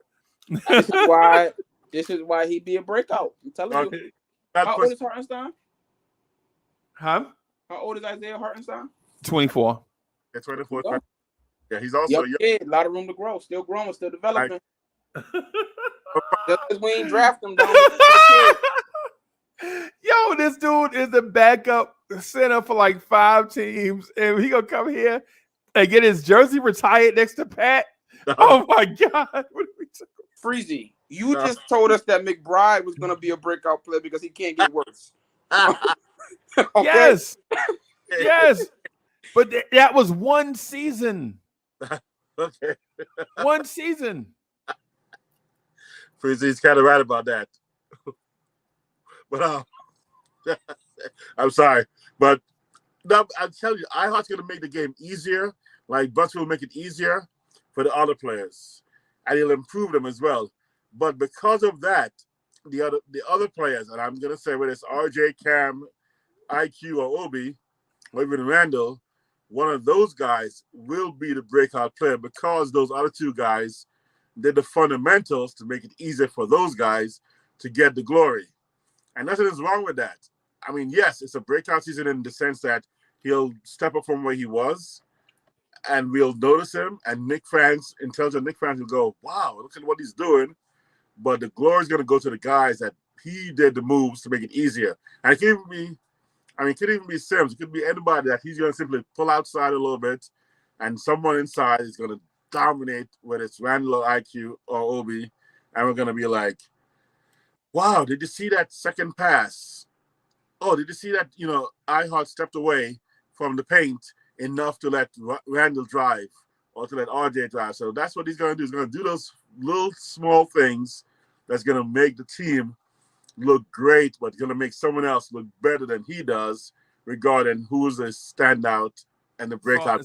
Sarge, can we just admit that this dude was a backup center for different teams? Didn't the Garden love Kylo Quinn?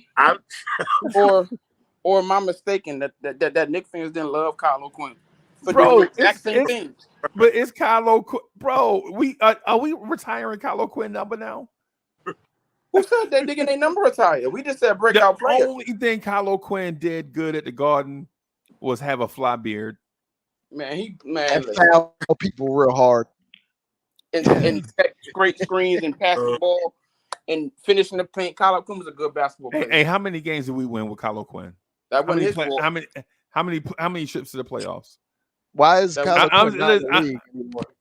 Yeah, because he trash. That's why he not in the league. If he was good as we saying, bro, he would have been on a team as desperate as teams offer bigs. But Freezy, we can't say Hartenstein is a backup when McBride is not going to play. You can't break out on the bench. Exactly. Hartenstein. Exactly, Hartenstein.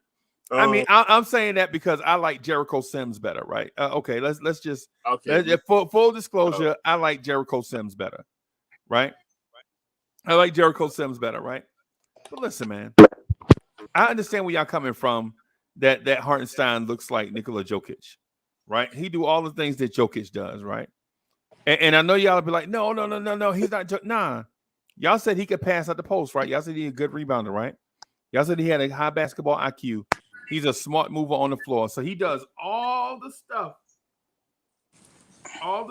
right? That Jokic does. So why can't I compare him to Jokic? Because he doesn't do all the stuff Jokic does, Freeze. I see what you're trying to do here, but it's not going to work.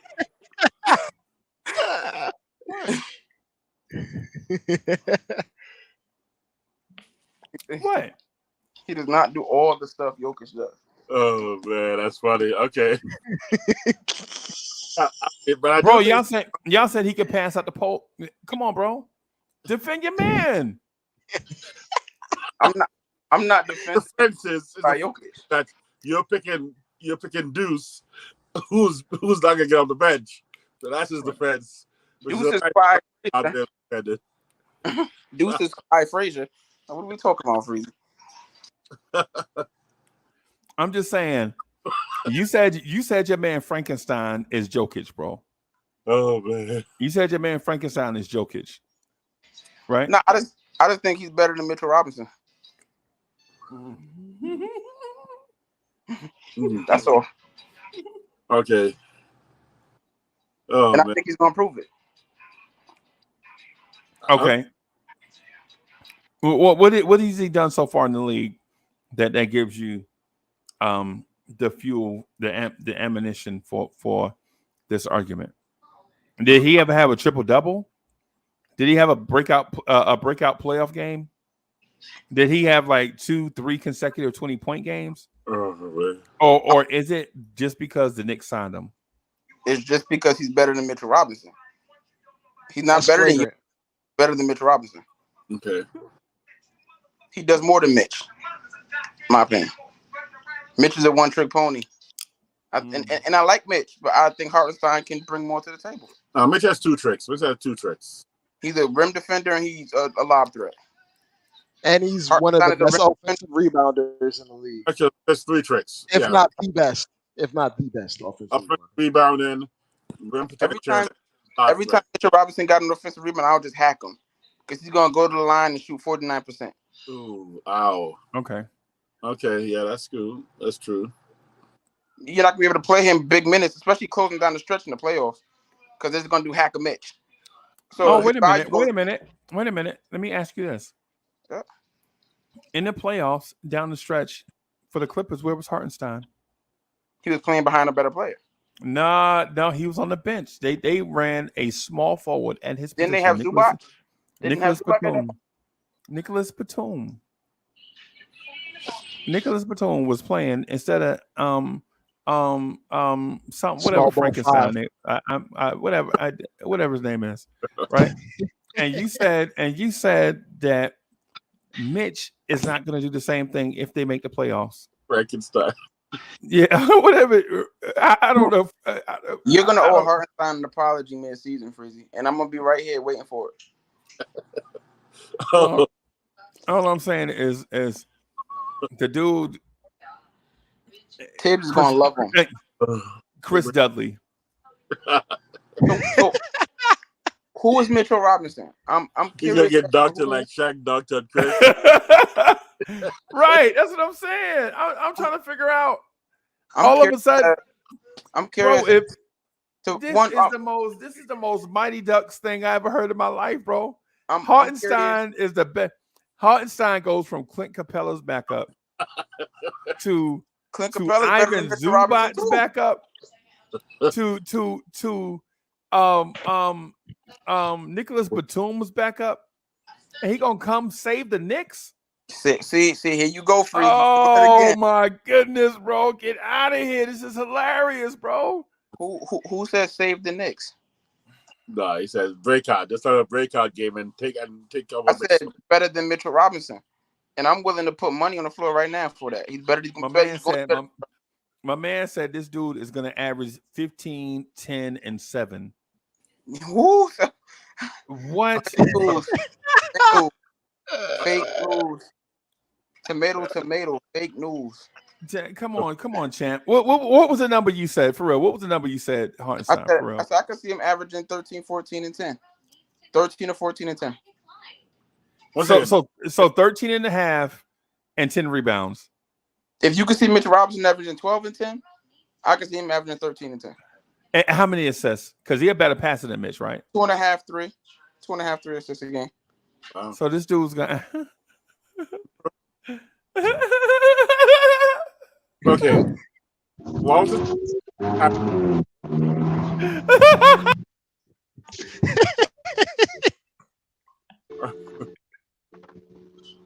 my bad. That was bad. That was bad. Unprofessional. I'm sorry. I'm sorry.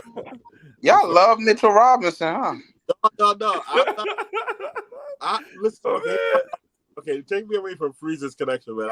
Here's what I'm saying. I'm saying that he actually could beat Mitch out, but he's not going to be this breakout player you think he's going to be. You don't have to breakout player to beat Mitch out for the spot. That's what I'm saying. You Bro, breakout player can still beat Mitch out, but not be the breakout player. So that's all I'm arguing. I'm not arguing that he couldn't do 14 and 10. I think he could do 16 and 10. I wouldn't be shocked if he put up 16 points because of who he's got at point guard, and that's limited. So what's the definition of breakout? Well, for me to display an impact, not just your personal stats, but impact the team in a way that was totally unexpected and also dominate. I mean, huge step away. I'll give you one, Angie. I think Mitchell will be amongst all NBA defense this year. He's not going to be on. We know he's going to twist his big toe and miss 3 weeks. He didn't do that last year. Contract year. Well, I don't you think your contract year is going to make you not get hurt? He plays hurt all the time. Your contract year will make you play through more injuries. Absolutely. Freezy, didn't you just bring up when he had a concussion and he still tried to get on the court and it wasn't a contract year? Yeah, the dude was trying to like buy a hot dog or something. Like, Mitch, go in the back. What you doing? And then here's the funny thing, though, Drake. Here's the funny thing. Isaiah Hartenstein had a career year also, right? And nobody brings up that he signed with the Knicks in a contract year. You see how the double standard? See how the double standard go? How did Hartenstein get here? Did we trade for him? No. He signed as a free agent in a contract year. It's not a double standard because he didn't do anything abnormal in his contract year. Mitch being healthy all year was abnormal for him. But his production is abnormal. The same. But his production is the same. What's his production? 8 and 8. Miss me with that. With no point guard, bro. With no point guard leading the league in field goal percentage, like and being top 2 in offensive rebounds, like you can't just dismiss that. Like that didn't happen. Yeah, I think Mitch is Rudy Gobert. I think Mitch is JaVale McGee. I don't think he is. I don't know. It's different. Come on, bro. JaVale McGee couldn't rebound with Mitch on his best day. Mitch is I think Hartenstein has more to his game. I would dare anybody to argue that point that he doesn't. He's a Isaiah Hartenstein also has the highest foul rate in the entire league. So if we played him a bunch of minutes, he's gonna foul a ton. Let's see. What you mean? Let's see. That's what happened. You talking about what he did do? I know what he did. Let's see. He fouled a lot. He's high. He's very high in rim protection because guys are not finishing because he's fouling them before they finish. In his 17, 18 minutes, he's getting them 5 fouls up. We talking about this upcoming. I'm saying, but if you bestow a bigger responsibility, there's no guessing if he'll play. You don't know if he'll extrapolate those same tendencies over 28 minutes a night. You don't know that. That's what makes I don't trust all. A lot of his burn has come in blowouts. A ton of it. Most of his 3-point shots, blowouts. When you say he stretches the court, blowouts. He's been taking shots. You look up his highlights for his 3-pointers, you'll see fourth quarter the Clippers are up or down by 30. Mitch can't stretch the floor against a middle school team. So blowout or not, Mitch can't do it. Okay, but there's more to the game than just stretching the floor, though. I know it's a whole lot more to the game, and Hartenstein is better at a whole lot more to the game than Mitchell Robinson is. And you're probably right because NBA scouts are really sharp. The Rockets saw Hartenstein's potential in 2018, and they let him go. Saw it in 2020. Then the Cavaliers saw it. Then the Clippers saw it in 2021. The Knicks saw it in 2022. A lot of people have seen his talent potential, or they've seen it and they gave up on it. I'm saying the more likely scenario is that 4 teams gave up on his talent potential. Okay. Or they saw it, but they didn't value it high enough to think of resigning. Okay. That's all it was. Okay. Give him credit. He was the backup in Denver also. You gotta give him credit. Absolutely. Oh, there we go. Okay, so yeah, so I'm not gonna say Isaiah Hartenstein's a bad player. I think there's a lot he can do and a lot he can offer to his team. And if Mitch plays 28 minutes, Isaiah will give us a great 20 minutes behind him. We'll see. I'm not saying that Mitchell Robinson, and mind you, I didn't say Hartenstein would take his spot. I said mid-season Knicks fans are gonna wish he would, and I'm standing on that. I give him credit. He played behind 4 great NBA centers, right? He played behind Capella. He played behind who else? Zubac. He played behind Jokic, and he played behind Jared Allen. Now he playing behind Mitch. We'll see. He had a breakout year. Well, his third year he averaged 5 points a game. This year he had a breakout. He averaged 8 points a game. So are you gonna say because he joined the Knicks, Mitch is gonna turn into an All NBA player because that's what it seems to happen. Hartenstein. No. All NBA jersey. No, I get what you're saying. You're talking about the great centers, the great starters, right? I get your point. That's y'all good. Y'all gonna love Hartenstein by week 3 when Mitch is limping off the court. I don't want to hear nothing. Y'all gonna Come love on, man. Come on. I love him already. Not more than Sims, but I love him already. I think Sims is a great combination, better than him. Mention him. I'd rather that combination. I think that fire from Sims coming on the court with Hartenstein's, level control process would be a nice change up. Together? I don't know about that, man. And for $2 million a year, I would actually ask Dolan to make me GM for a year and give me the money I save him, $50 million a year. I could have Mark starting, I could have Sims on the bench, and then some other mid, red exception. We take $1 a year, I'll be like, yo, we have the exact production. My man in the chat said you wishing on injuries. I'm not wishing on injuries. I'm expecting them. It's a big difference. I'm not hoping he gets injured. I'm expecting him to. Right. It's a big difference. Now I understand where you're coming from. I'm not doing the injury bug thing either. Because at the end of the day, if all our best players stay healthy, then we win, right? But I understand where King Ant G is going with the minutes for this backup. But what I'm saying is, I'm not ready to call Hartenstein a breakout player. I would rather anoint Obi the breakout player than Isaiah Hartenstein. Is what I'm getting at. Well, I think part of my reason is I don't expect Obi to be here. Okay, we're not gonna bring up that man that should remain nameless, but it's a few of these guys I don't even expect to be here. So, I mean, like I said, my gambling mind says Cam, my heart says Obi, but based on progression and their determination, their drive, and the obvious skill set, IQ. I wouldn't deny Grimes too, but I see IQ as the one beating on Grimes as far as making the most impact and the biggest jump this next season. I just don't expect any of those guys to surprise us. And when I think of breakout, I think of a guy that nobody saw coming. Okay.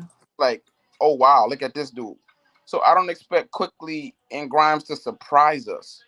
Okay. Like that's not what I like. Yeah, they may get better, but I don't think it's gonna come by surprise. Would Cam surprise you if he ends up being like a 19, 8, and 5 player? Definitely. Cam Reddish, absolutely. That he would definitely surprise me if he did that. Because he also healthy as well. Right. Well, Cam's definitely not going to be here though. That's already written. You say the deal is done. That's your thing? Well, either way it goes, Cam is gone. In any situation, I think he's gone. You thinking we can't stay pat? If we don't get a Mitchell deal, we're not going to stay pat? No, because they'll find some way to get rid of Cam. Wow. They've given me no indication that they're keeping him on the team. It's like he's in every package, and they're trying to get rid of him. because they're not going to pay him. They're trying to get an asset from him. Yeah, But I, that's it. I think Cam is more likely to get traded at the. I mean, if he doesn't go in that guys trade over there from in the middle of the country, I think Right. I think I think Cam would get moved to the deadline more so than That before the man, the season. boogeyman. He the boogeyman. Yeah, like I don't even want to mention his name. I think like if you say his name 3 times in the dark, you might appear. I'm good on that guy. Maybe if we stop talking about him, it'll happen. Hey, Sarge. I was sitting here thinking about how certain teams' uniforms are just ugly.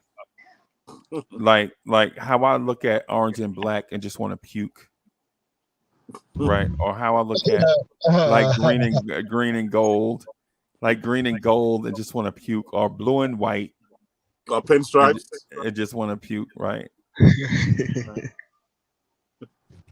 I was just sitting here thinking about that, but anyway, I think that the breakout player this year, hands down, has to be Miles McBride, because I think he'll get more minutes, and just the mere fact that he can convert better. Before Because there's evidence that he's a hooper, that he can score. The evidence is the G League stuff. Now, with that said, I'm not ready to annoy him, Michael Jordan. Right? Or CP3. Or CP3 or Kyle Lowry yet. What I'm saying is I would not be surprised if with regular minutes, Miles McBride averages 10 points a game. Okay, I agree with the challenge is he's not gonna get minutes of Tibbs as coach. So I can give him a breakout player again, like what they said from the bench. He's gonna be a breakout bench every year. He's gonna be on the bench doing some moves on the bench, in seats, chugging the Gatorade with finesse, and be like, man, look at how he, you know what? A bottle in his hand. That was amazing. Wiz, I'm gonna do this. I tell you what, I'm gonna look up Miles McBride's summer league numbers, and if they're not amazing, I'll change my take and I'll go with Champ. Okay. I'll be right back. If they're not, I'm talking about if they're not amazing, then I'll go with you and Champ. Okay. I'm saying they're gonna be solid. They're gonna be strong. I'm just saying there's a guy who does not believe in playing inexperienced players when he has inexperienced players ahead of him, and playing them at the right position, which means that Miles McBride, I'm saying, will not get a chance to display his skill set on the this upcoming season with Brunson, Rowe, and IQ still. That's my problem. I called Miles McBride CP3 2.0 a year ago. I see something in him that says, man, that guy's got everything he needs to duplicate CP3's career at some level. Not necessarily Hall of Fame level, but at some level. My concern is watching a certain coach distribute playing time and rotations, even when there's only 1 minute left in the game and we're behind our head by 20-something.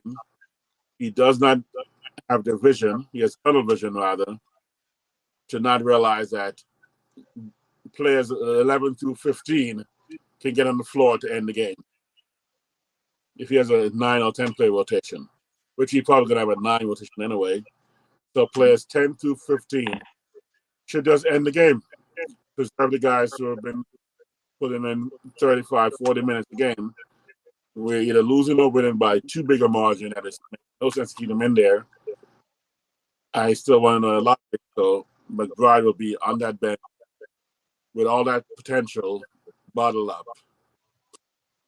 I'm gonna call him. Is it a transformer? It is a transformer, right? Believe it or not, guys, I was an electrical engineer in college. I did very well. I just blanked on the word transformer that stores energy to be released in the future. So it is It is actually very challenging. So wait till it comes back. Well, transfers energy. Mhm. Okay, I'm I'm go ahead. wondering. I'm wondering. I don't think. Do you think Derrick Rose is actually going to be here? Because if we don't have Derrick Rose here, we're probably going to need a third point guard to actually play at some point. Right. That's my whole thing. Where Miles actually will get minutes if Derrick Rose isn't here, and if Miles isn't tossed in a trade. That's Mm, he's because we always have use for a third point guard, or we run 2 point guard sets off our bench, where it might actually be Miles and quickly off the bench if Rose isn't here. So right. there is a scenario where Miles will have more time to play, and I also think we're probably gonna move off of Derrick Rose at some Mm, point. So, but right. That'd be my it's dream. Dream is, as I was before, Fournier, Rose, get him away out of Tibbs' face. Get him away from Tibbs' hand if yeah you they want to see him play. So that's where I would love to see that. I'd love to see if Rose is not here, then that's where Miles gets a chance. This potential player. Even though I still see a love for IQ by Tibbs. I think he's fell in love with him. He's fallen in love with him. And then that means with Brunson getting his 35 plus minutes, IQ getting 10 to 12 minutes, Miles, if he's lucky, will get cleanup minutes in a huge blowout game, which is something that's unfair to him with his skill set. So Okay. we back with the numbers. And I was a capacitor that stores energy, by the way, capacitor. I was thinking about it. My engineering background still works. Bim. Hey, Big Mike, thank you for the generous contribution. Big Mike says Hartenstein played 28, 23, 30, 16, 68 games each year. Mitch played 61, 31, 72. Whose dependability skill would you back? Hmm. I don't think it's a matter of how many games you play, just how productive you are. Mm. True. I feel like the All whole right. Mitch thing being injured is kind of overblown. I feel like he had one year where he was really out and he broke a bone in his foot. Broke a bone, bro. And like the other years, he's played the majority of the season. And what did he drop, like 62, and then we had the year shortened by COVID. So I mean, he Right. played a lot that year. He played a lot his first year, and he played almost the majority of the games last year. So like it's kind of unfairly viewed as he always gets hurt because he gets these nicks and dings, and he always looks like he's hurt or he's falling, but he still plays the majority of the games. It's not like he's Mm. missing the whole season or half the season every year. Right. Besides that one season, Hey, Sherman is saying McBride is not a point guard. He said IQ also. IQ already know. IQ's not a true point guard. But you're saying McBride has he watched McBride's career? McBride Yes. is a point guard. He's been a point guard since high school. Would you agree? Why is he coming up with that potential McBride's a point guard? I'm not for sure why he said that. Because he's a quarterback in high school, the ideal spot for former football player. The spot for a quarterback to become is a point guard. He's doing exactly what Charlie Ward did, basically, in a certain sense, except he didn't do college football. But that cat is a point guard. I mean, I think he sometimes thinks he's almost opposite IQ. Sometimes he thinks past from, you know, he gets more confidence in letting the shot fly. In college, he didn't hesitate. In college, he was not hesitant. And actually in the G League also, when he had the shot, he took it. When Right. he didn't hesitate. Yes, and in a couple of games he played in the NBA in the pros, then I saw a little bit of hesitation. I saw a little bit of can I take my shot now or should I? But man, I think this last summer league made him decide, let me play my game. Mm. Right. I think what makes McBride not like a point guard is because he had a hard time getting to the rim, and Right. he just pass as much. Mm. Hey, Chilltown, you breaking up, son, bro. It sound like computer love. What about now? Hey, you You hear perfect, me bro. You now? perfect. Yep. Yes, sir. You absolutely Okay. perfect, bro. I was saying what makes McBride not look like a point guard sometimes is because he has a difficult time of getting to the rim, and I think he passes a little bit too much. He's not aggressive when it comes Mm. to, handling the ball and attacking the rim. He has a nice shot. I love his defense. He has a nice shot, but he needs to attack the rim more. Right. And I would actually argue, believe it or not, just seeing of little glimpses of it, and I'm not for it at all, but I actually would argue that Grimes could be a really good point guard as well. He does seem like there's something there that shows he got the handle. He obviously has a shooting ability, and he does can get to the rim with a few moves. There's something about Grimes that if he were properly, developed, he could actually play point as well, at least sometimes. So he actually is a little scary to me as well. So that's why I don't doubt he could be breakout player of the year next year, because he has that flash up saying, but he's not doing it. He's not doing it with a kind of swag. If you're a kid from New York City, from Rucker, to get up there and show without any hesitation, I got this. If he had that kind of attitude, I think he could play either spot.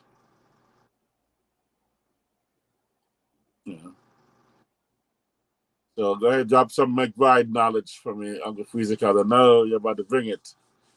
And I love the on the turnover stat for him too. That is one of my favorite stats for ball handler. So he didn't look that impressive in summer league, Right. right? He didn't look that impressive. He hit 3 threes against the Warriors. He had 1 turnover. Against the Bulls, he hit 2 threes and had 1 turnover. Against the Blazers, he hit 2 threes, had 1 turnover.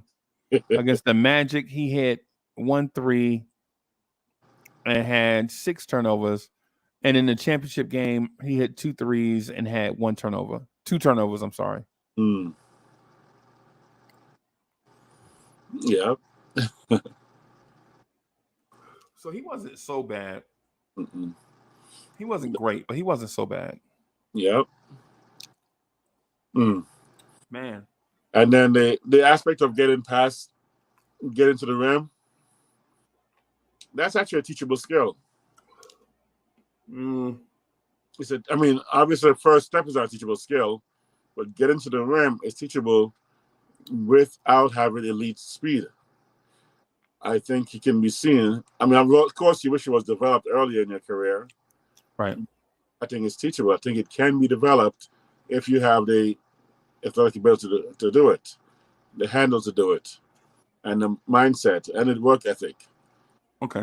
Where I think a certain player from Dallas is going to take McBride's game to the next level by showing him how a player without the foot speed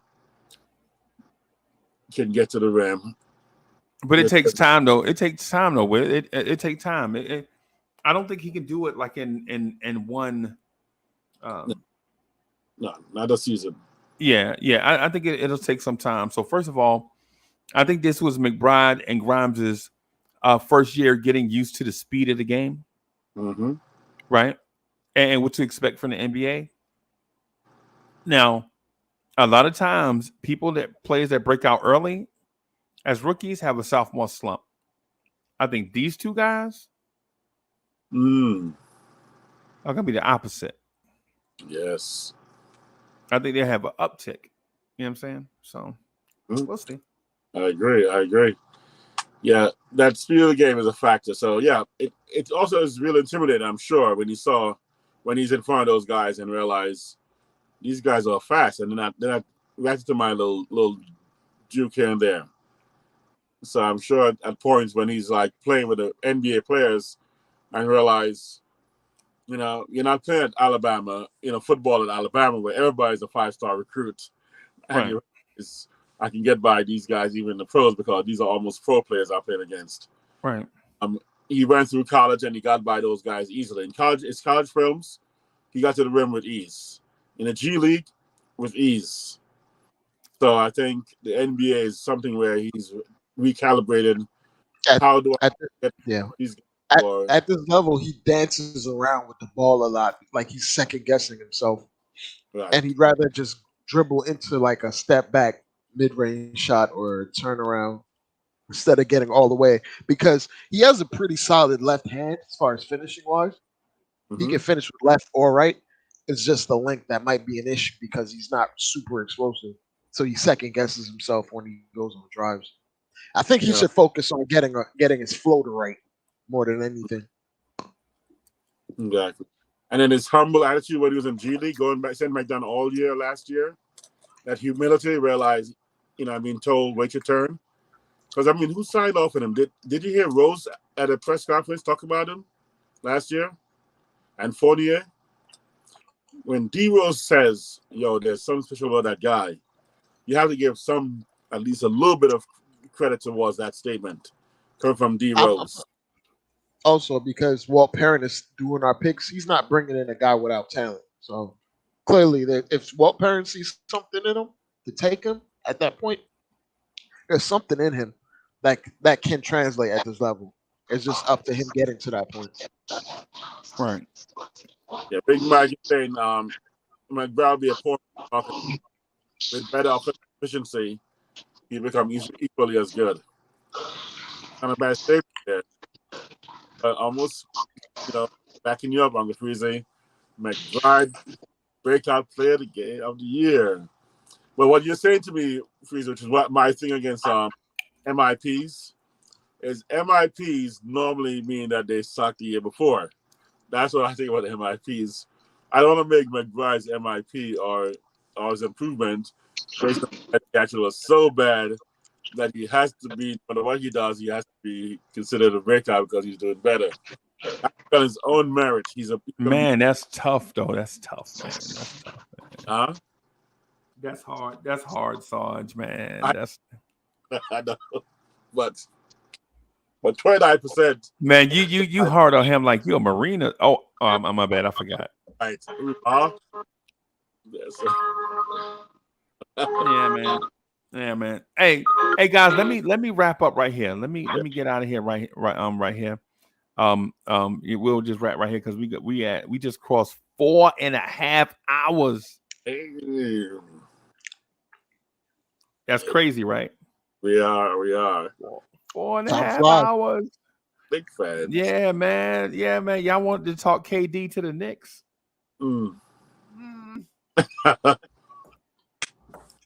That's why I jumped in. I jumped in to snap that chat. I'm like, please, yeah. But you know how it is, man. Conversations are conversations, bro. You know what I'm saying? So anyway, thank y'all everybody for coming through. You know, hanging out with us. The conversation was dope. The Knicks morning drive definitely in the morning. I don't foresee anything crazy happening like it did this morning, but things happen, bro. So it's life. I will holler at y'all morning for vibes and stuff in the morning. Thank you everybody for coming through. Peace, y'all. Sure. Yo, for more What's up, in-depth Knicks conversations and more Uncle Freezy one-on-one time, consider being a Patreon. The link to our Blorange Tears Patreon page is in the description box below. It's more individual conversations, more in-depth breakdowns. For more of that stuff, consider $2 a month or something cheap like that for more in-depth Knicks conversations. I'll see y'all over there. I'm Uncle Freezy, and you know who I am, Uncle Freezy, the #1 chief rocker in Knicks universe, giving you everything